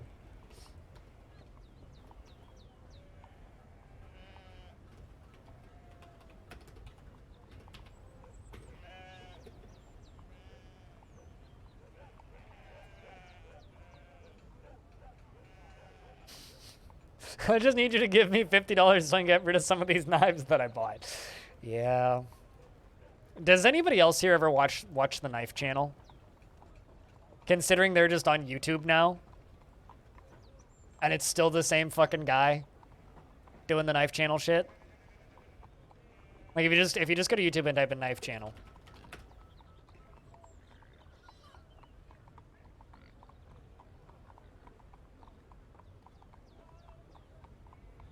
Oh man, someone else actually beat him out on search ranking. Ah, there we go. These guys. The Culinary Corner Network. They seem to have, like, privated most of their videos. These guys. That's just, like, the As Seen on TV Knife Channel. For a while there, they were uploading, like, 50 of these a day. They've definitely gotten rid of some of them. I guess nobody was watching them. But, yeah, it's pretty good nightmare. Kind of reminds you of high school. How so?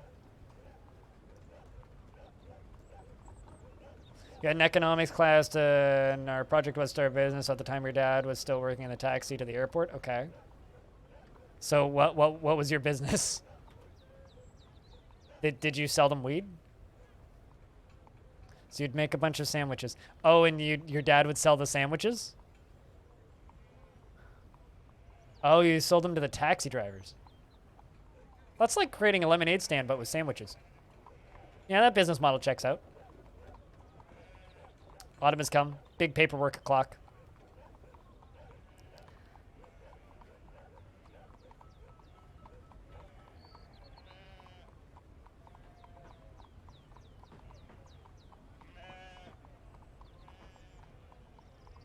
Now we sit here and wait until the game finishes saving.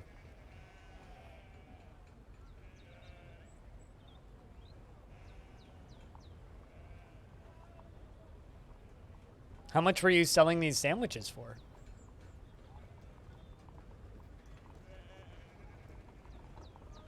It lasted 10 minutes. $8 for a sandwich? Fuck, dude. Man, you're doing better than my friend's cigarette hustle in high school. All right. The humans have arrived with their annual tributes. Both Basti Pame and Nulan Abo. Where's the other humans? I don't see them. Oh, there's the other ones. Yeah, you're moving at a pretty good speed too.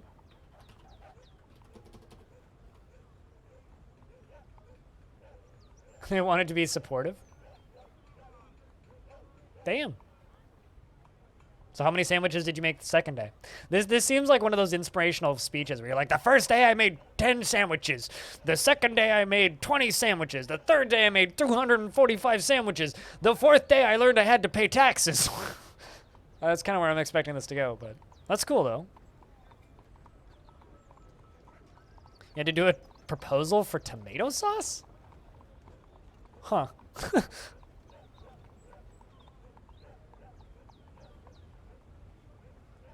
Spent the whole night making at least 200 or something. That's a lot of bread. Lasted half an hour before you ran out. Oh, good God. Must have been a lot of taxi drivers.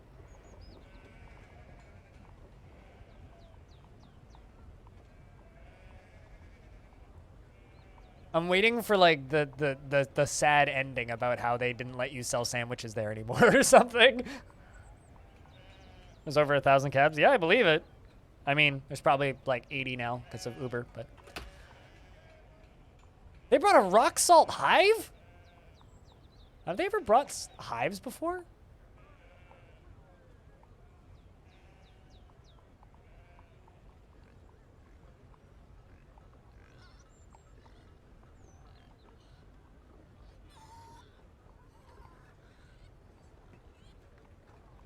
Well, that is kind of cool.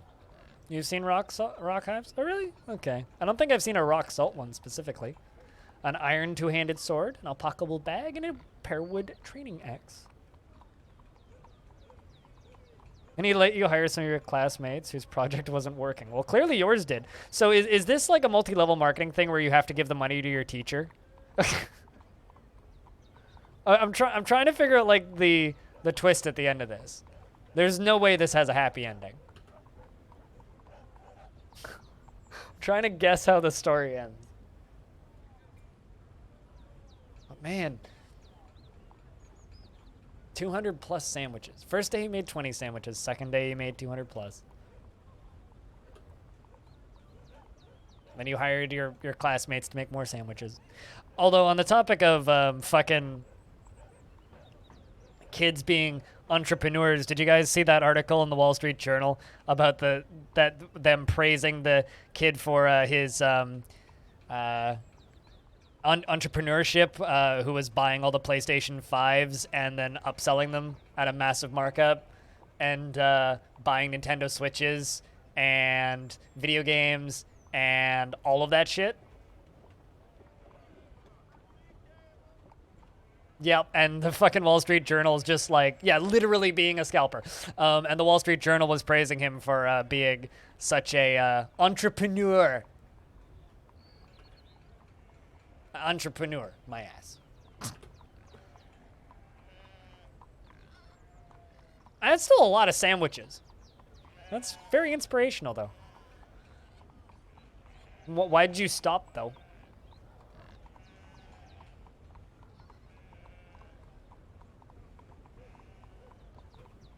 An alpaca? Look at that. Prickleberry wine? 10 cow blood?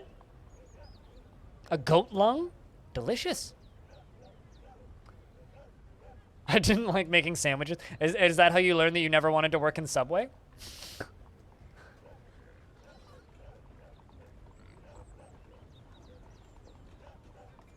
Yeah, right?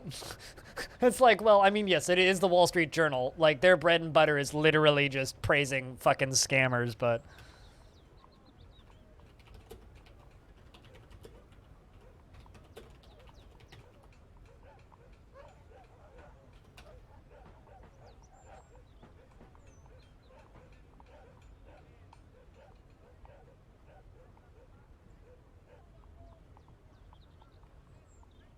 Here's an article.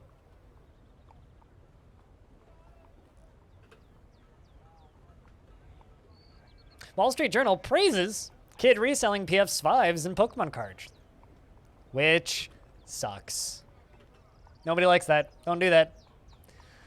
Don't be a fucking scalper. Don't do it. But supposedly that kid made like $150,000 and hired 2 of his friends and was paying them $15 an hour, and it's like, congratulations, you're a cunt. Ass. Leave the planet, you shit.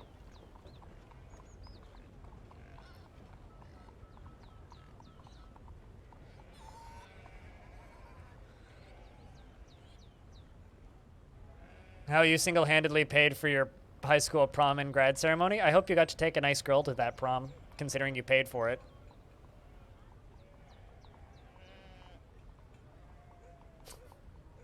That's even worse. So you were the silent benefactor that nobody knew about. Why did the camera just jump that way? I didn't press a button. This dwarf has been slipping in and out of depression for a very long time.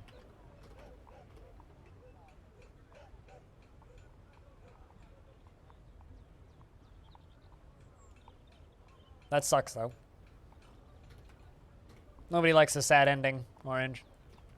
But, yeah. That...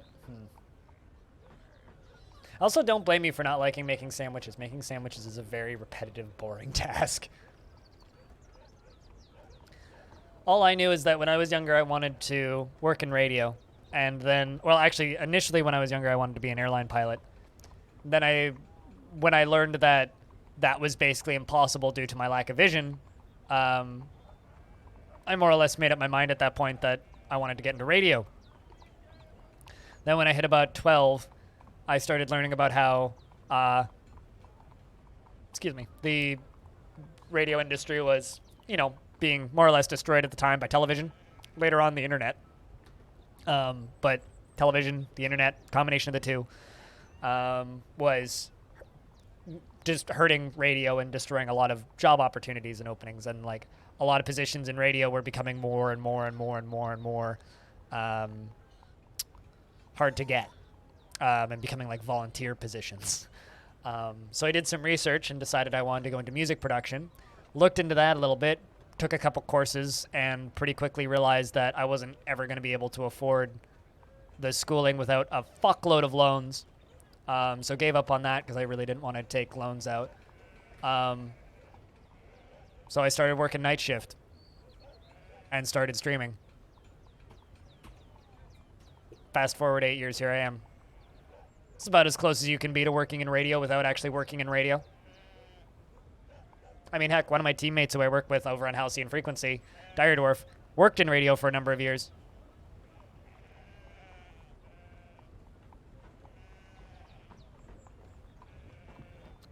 You had to give them a pre-authorized check?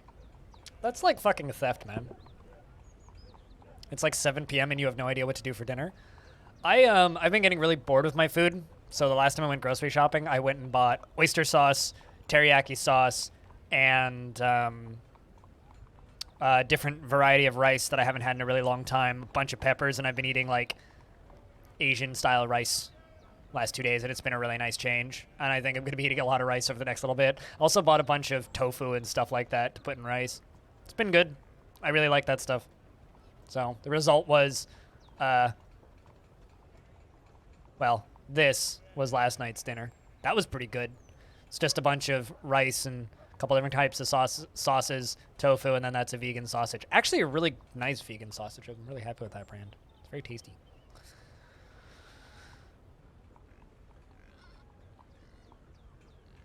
The rice is the only thing on that list that you could eat? Well, I mean, I don't even...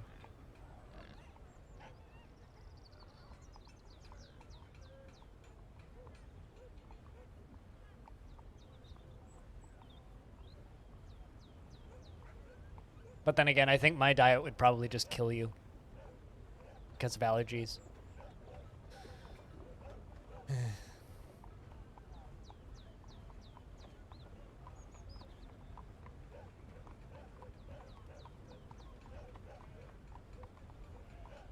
It was like $1 to $2 of profit. Damn. This is becoming a more and more and more depressing story every single time every single thing you say, Orange.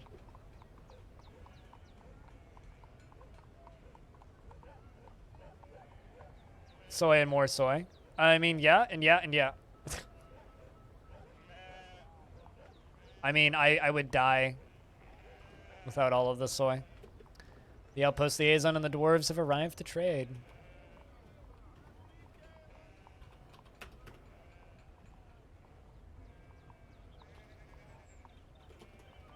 Without soy, I would die, though, so, you know, food allergies. It's fun.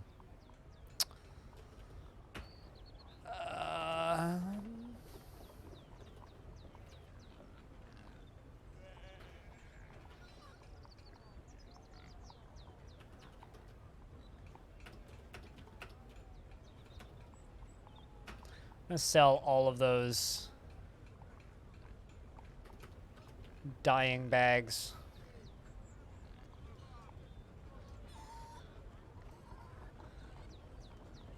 I don't know. I mean, like, I don't pretend to be able to keep track of what you can and can't eat due to food allergies, audio.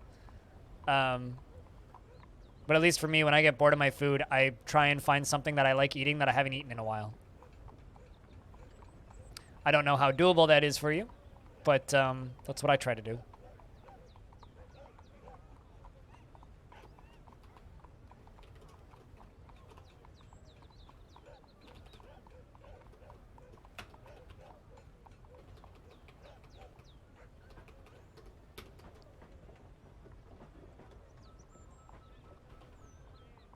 And generally, it works quite well.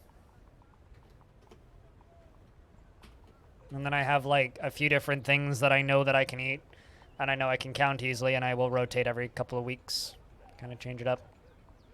And then every now and again, I'll just cheat and eat a chicken or something, or tacos. But I don't know what you have in your fridge. Although, here's the thing.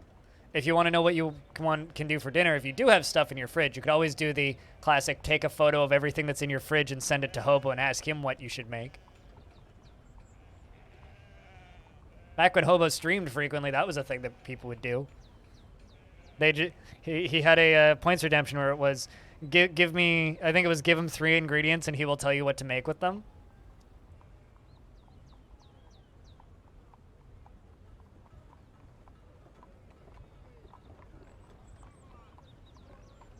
I kind of miss that. Speaking of, Hobo, when are you going to stream again? I miss Hobo streams. I miss being able to radio and then just, like, continuing to hang out. I miss those days. I guess we need another pandemic to happen for you to start streaming frequently again. We're just going to order food at this point. I mean, yeah, that's always an option.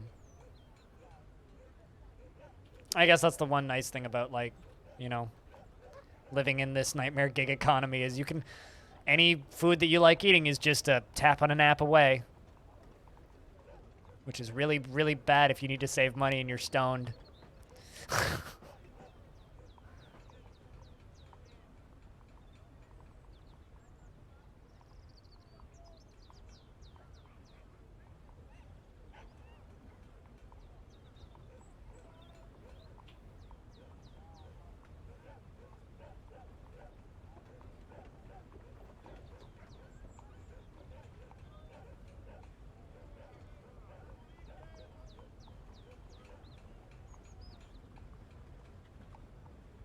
Still something I'm not quite used to, though.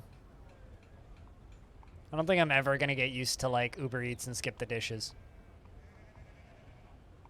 So now we have a Minotaur and a Giant in this stockpile. Minotaur and a Giant. they're just chilling there. They're just chilling. They just live there.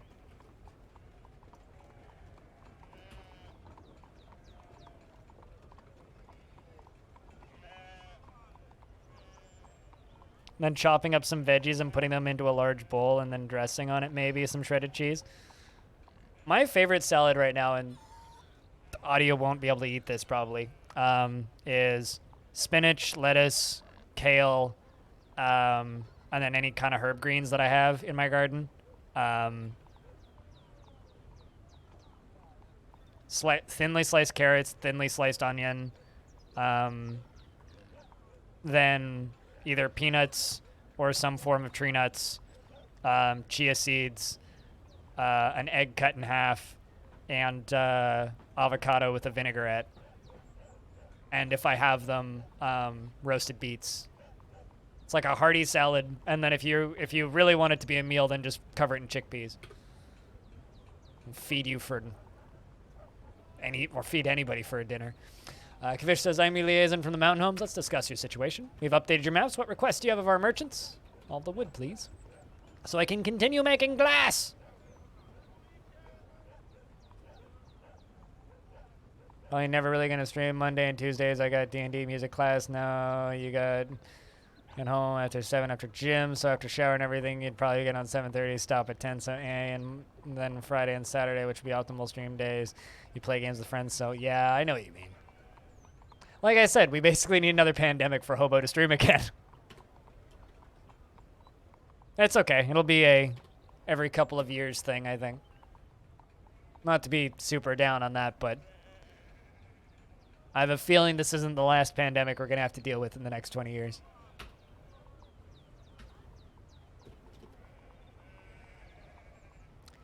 Goblins have spread. They moved up one. That's new.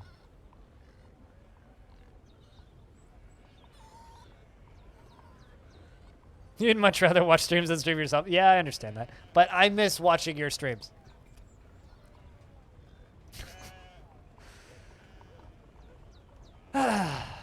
We could go back into lockdown again.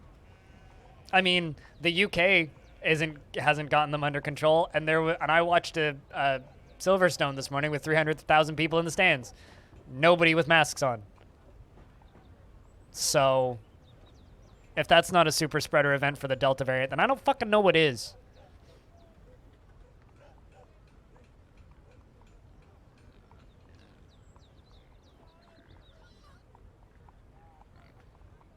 Besides, we better get that shit under control because, frankly, I've bought concert tickets. So,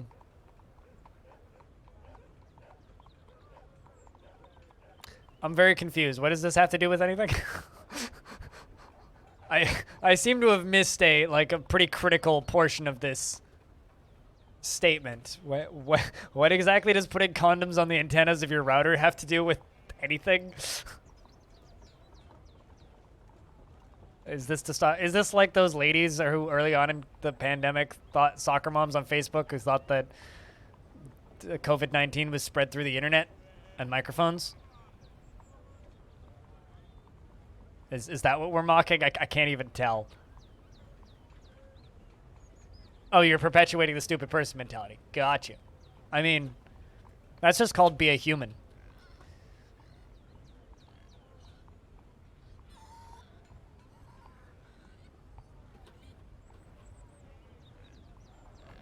I couldn't even, realize that you were making a joke. It was that brain dead.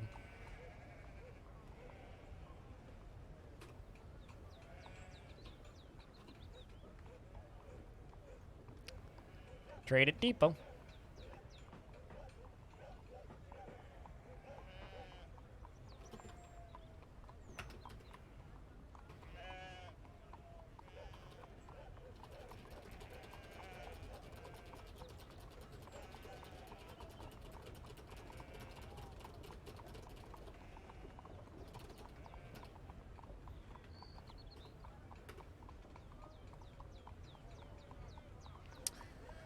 But I don't know. The stupid person mentality is unfortunately common to the point of doesn't just feel like fantasy anymore. Because the bigger and the wider the internet gets, the more obvious the idiots are. And the more they stand out, right? I mean, how are you really going to get rid of all that? You installed Tinder today? Welcome to the club. It doesn't work. Unless you pay a lot of money. Then uninstalled it. That's the right decision, sir. I'm probably going to do that again soon.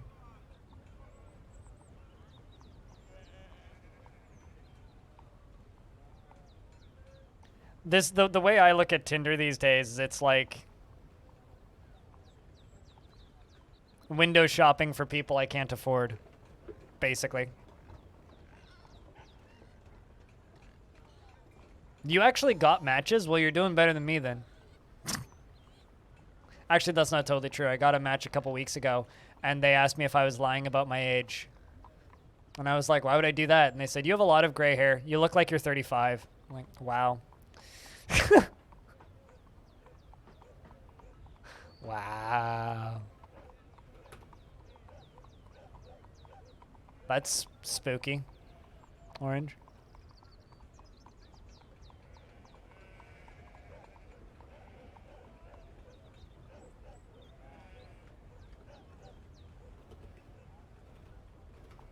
So I should reinstall the custom firmware on my new phone that I had on my old phone so I can rename apps and give them custom icons and just rename Tinder to Depression. I only ever dated one person who weighed less than you. Yeah, I've seen pictures of you. You're pretty skinny. You're kind of like me. She was 4'11". Christ.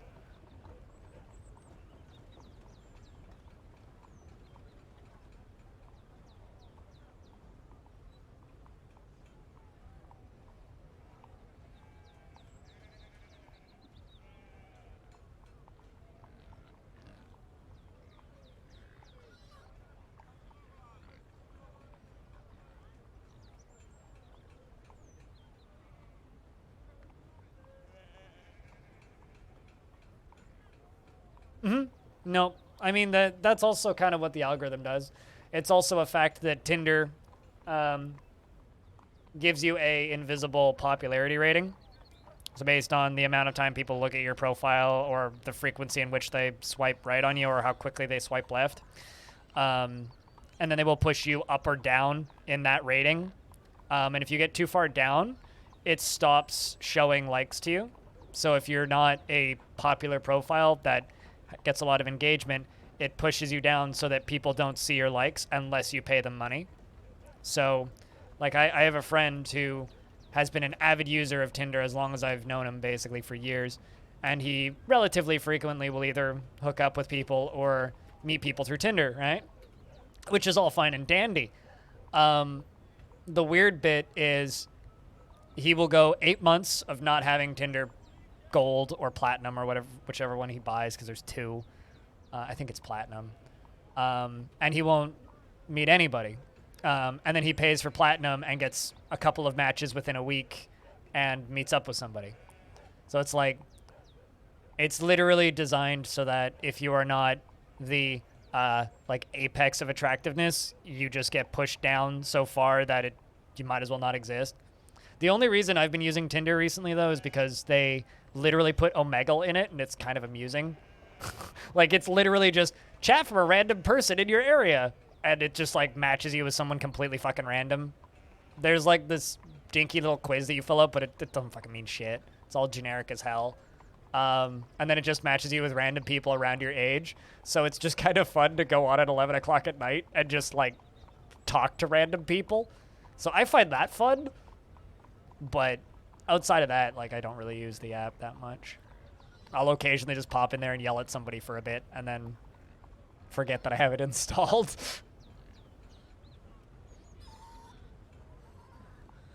Also tends to show you inactive accounts. Yes, that too.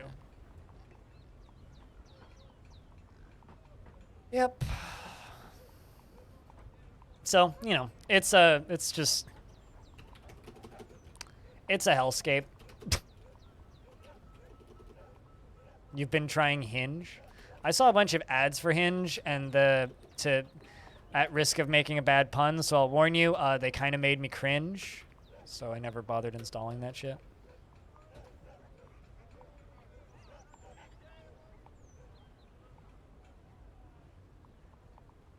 Definitely was not designed to be uninstalled. I installed? What are you trying to say? That's not a word, sir.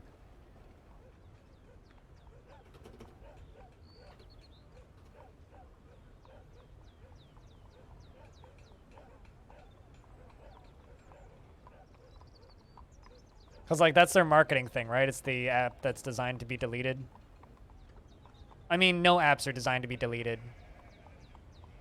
Like, that's just a blatant marketing lie. Literally no apps are designed to be deleted. They're designed to be installed and then left installed and used actively for all eternity.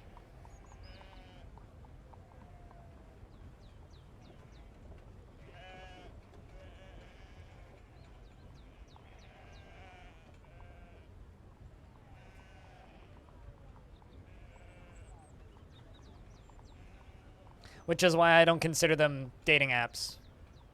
They're entertainment apps. If I get entertainment out of it, it's worth having it installed. If I don't get entertainment out of it, it's not worth having it installed.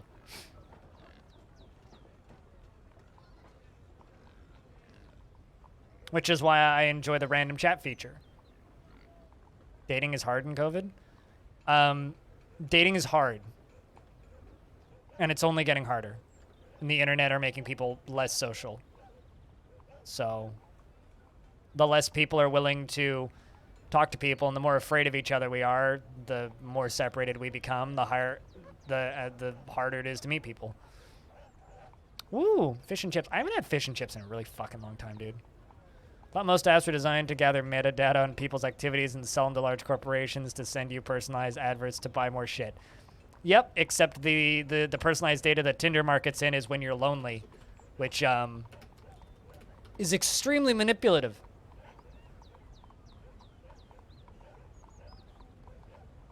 Like, extremely manipulative. To the point where, like, I kind of feel like dating apps should be illegal. Like, kind of genuinely, I kind of feel like they shouldn't be legal because they are fucking with our brains. But like I said, I treat them as entertainment apps. Like, at this point, like, I use Tinder just as entertainment for myself.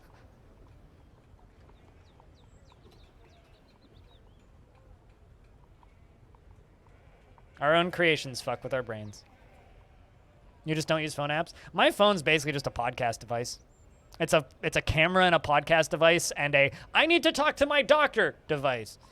And like re-up my prescriptions at my pharmacy device. But yeah, it's mostly just for podcasts, frankly. Speaking of podcasts, me and my co-host Rhinestone recorded and put out a new episode of audio tapes. We talk about music, concerts, and TV and stuff. You want to listen to me and my friend ramble about music for like an hour? There's a link where you could do that.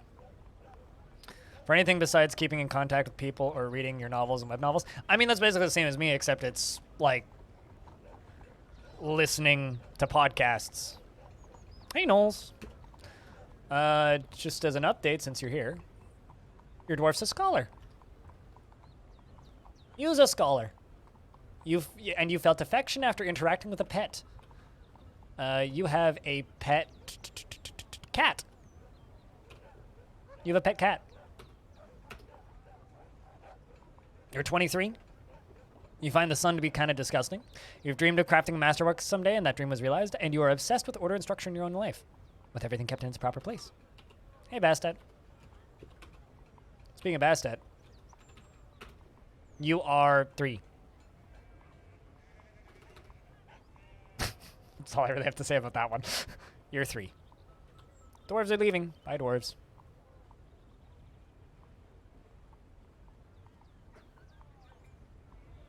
What's up, Detour? As you were at the beach, I hope you had a good time at the beach. Beaches can be nice.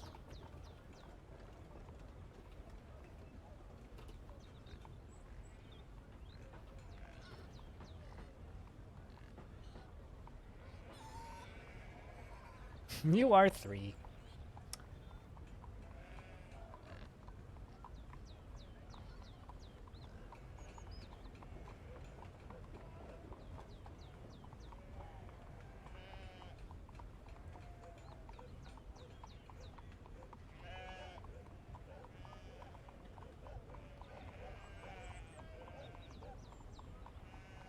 Wish there wasn't jellies in the... I thought you were saying you wish that there were jellies in the water. I'm like, but those hurt!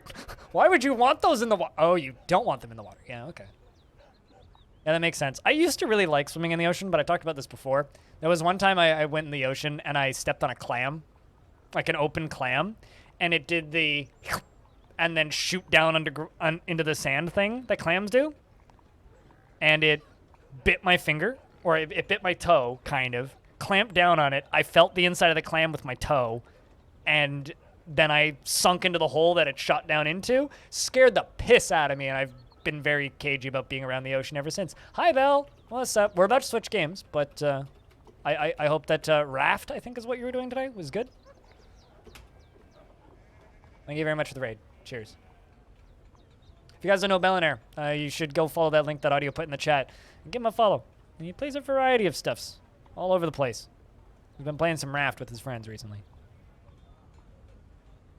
Bellinaire is part of my stream team. Lovely Finnish lad. You can't see the bottom of, or you can see the bottom of. I like being I like swimming in ocean lakes. Soviet Russia. I assure you I'm in Canada, but I like swimming in glacier lakes, like really cold glacier lakes, and our hydro lakes, so the lakes that were made by our hydro dams, just because they're so clean and so clear and very nice. I like swimming on those. I can't see through it to the bottom. It makes you really nervous. Yeah, I agree with that, yeah. I mean, alligator's name is Canadian Alligator. So I would assume that alligator is Canadian.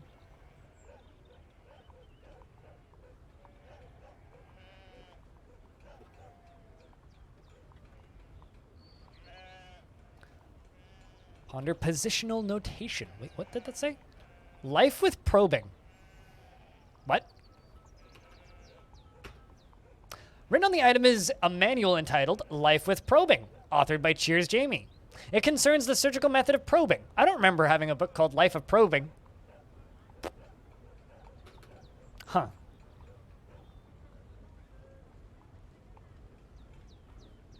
That's a name for a book, apparently.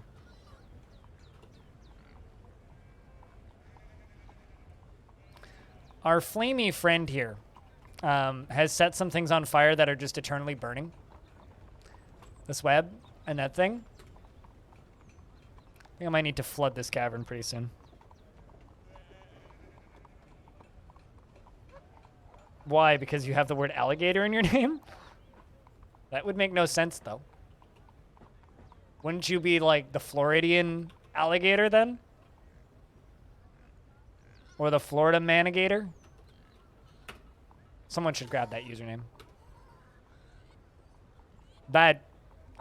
Okay, so the percentage of stupid in Florida would make me really sad to know that they're 90% Canadian, and I don't think that that's true. Maybe 90% of Florida's vacation homes are owned by Canadians. That I'd almost bet on. Maybe international vacation homes. There's a bunch of waterfalls that lead into a massive 30-meter by 30-meter stone and pebble pool. I know exactly what you're talking about. Yep, I know exactly what you're talking about.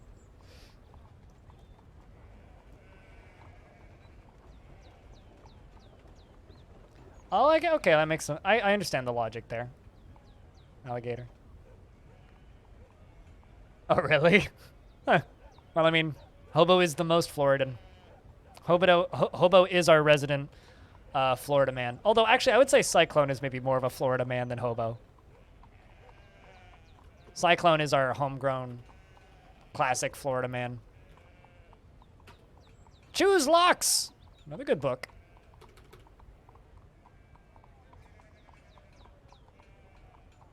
No Canadians actually watch hockey. Americans who want to be Canadian watch hockey. This is completely incorrect. Many Canadians watch hockey, but... I sometimes listen to hockey on the radio.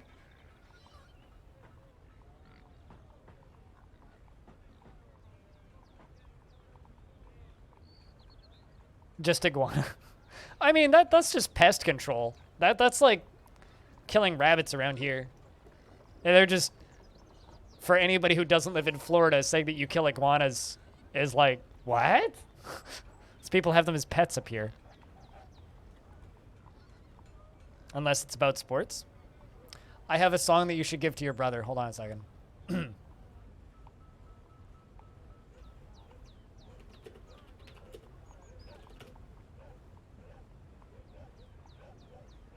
You should send this to your brother.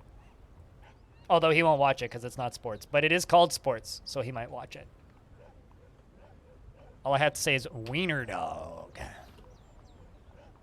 Cigarette. Anyway, we've done 2 and a bit, or just over 2 years, I think. We made some progress with the lava tube. We made it all the way down to here. We started all the way back up, like, here. So we made quite a bit of progress with this. We got quite a ways more to go, but we're getting there. We are slowly getting there. We just need to dig all the way down through here, down to here. And then this is where we're going to fill the damn thing up. So looking forward to it. Should be fun. But I'm going to swap games now. I want to go play some Death Crown because I want to play through that human campaign. And I've been enjoying that game, even though somebody said that it looked like a cheap Flash game. I think that game looks really cool, and I really like the game's art style. And Fort's going really, really well. Honestly, we're at a population of 36. Apparently, I need to make a ballista arrow. So getting that going. But we're at the highest population we've been at in a while. Total population is 52 with the merchants, but 36 is a good spot to be at. 7 children in the fort. Hopefully they all grow up to be strong young dwarves and then go hook up with each other to make more strong young dwarves so that we can continue with Longdeath.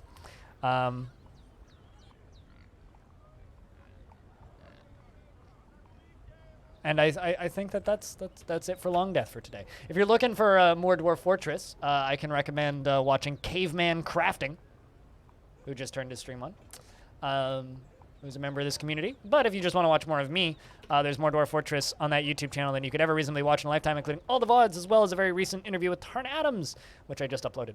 But like I said, we're going to go swap games now, so I'm going to set up for that.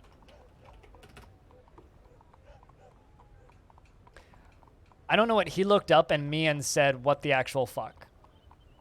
Did you send him that video?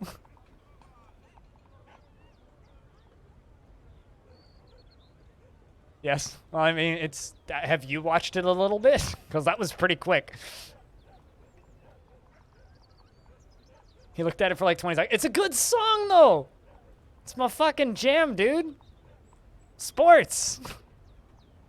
Sports. It's actually about having a mental breakdown. All right, so we're swapping games. We're jumping over to a little bit of Death Crown, which is a minimum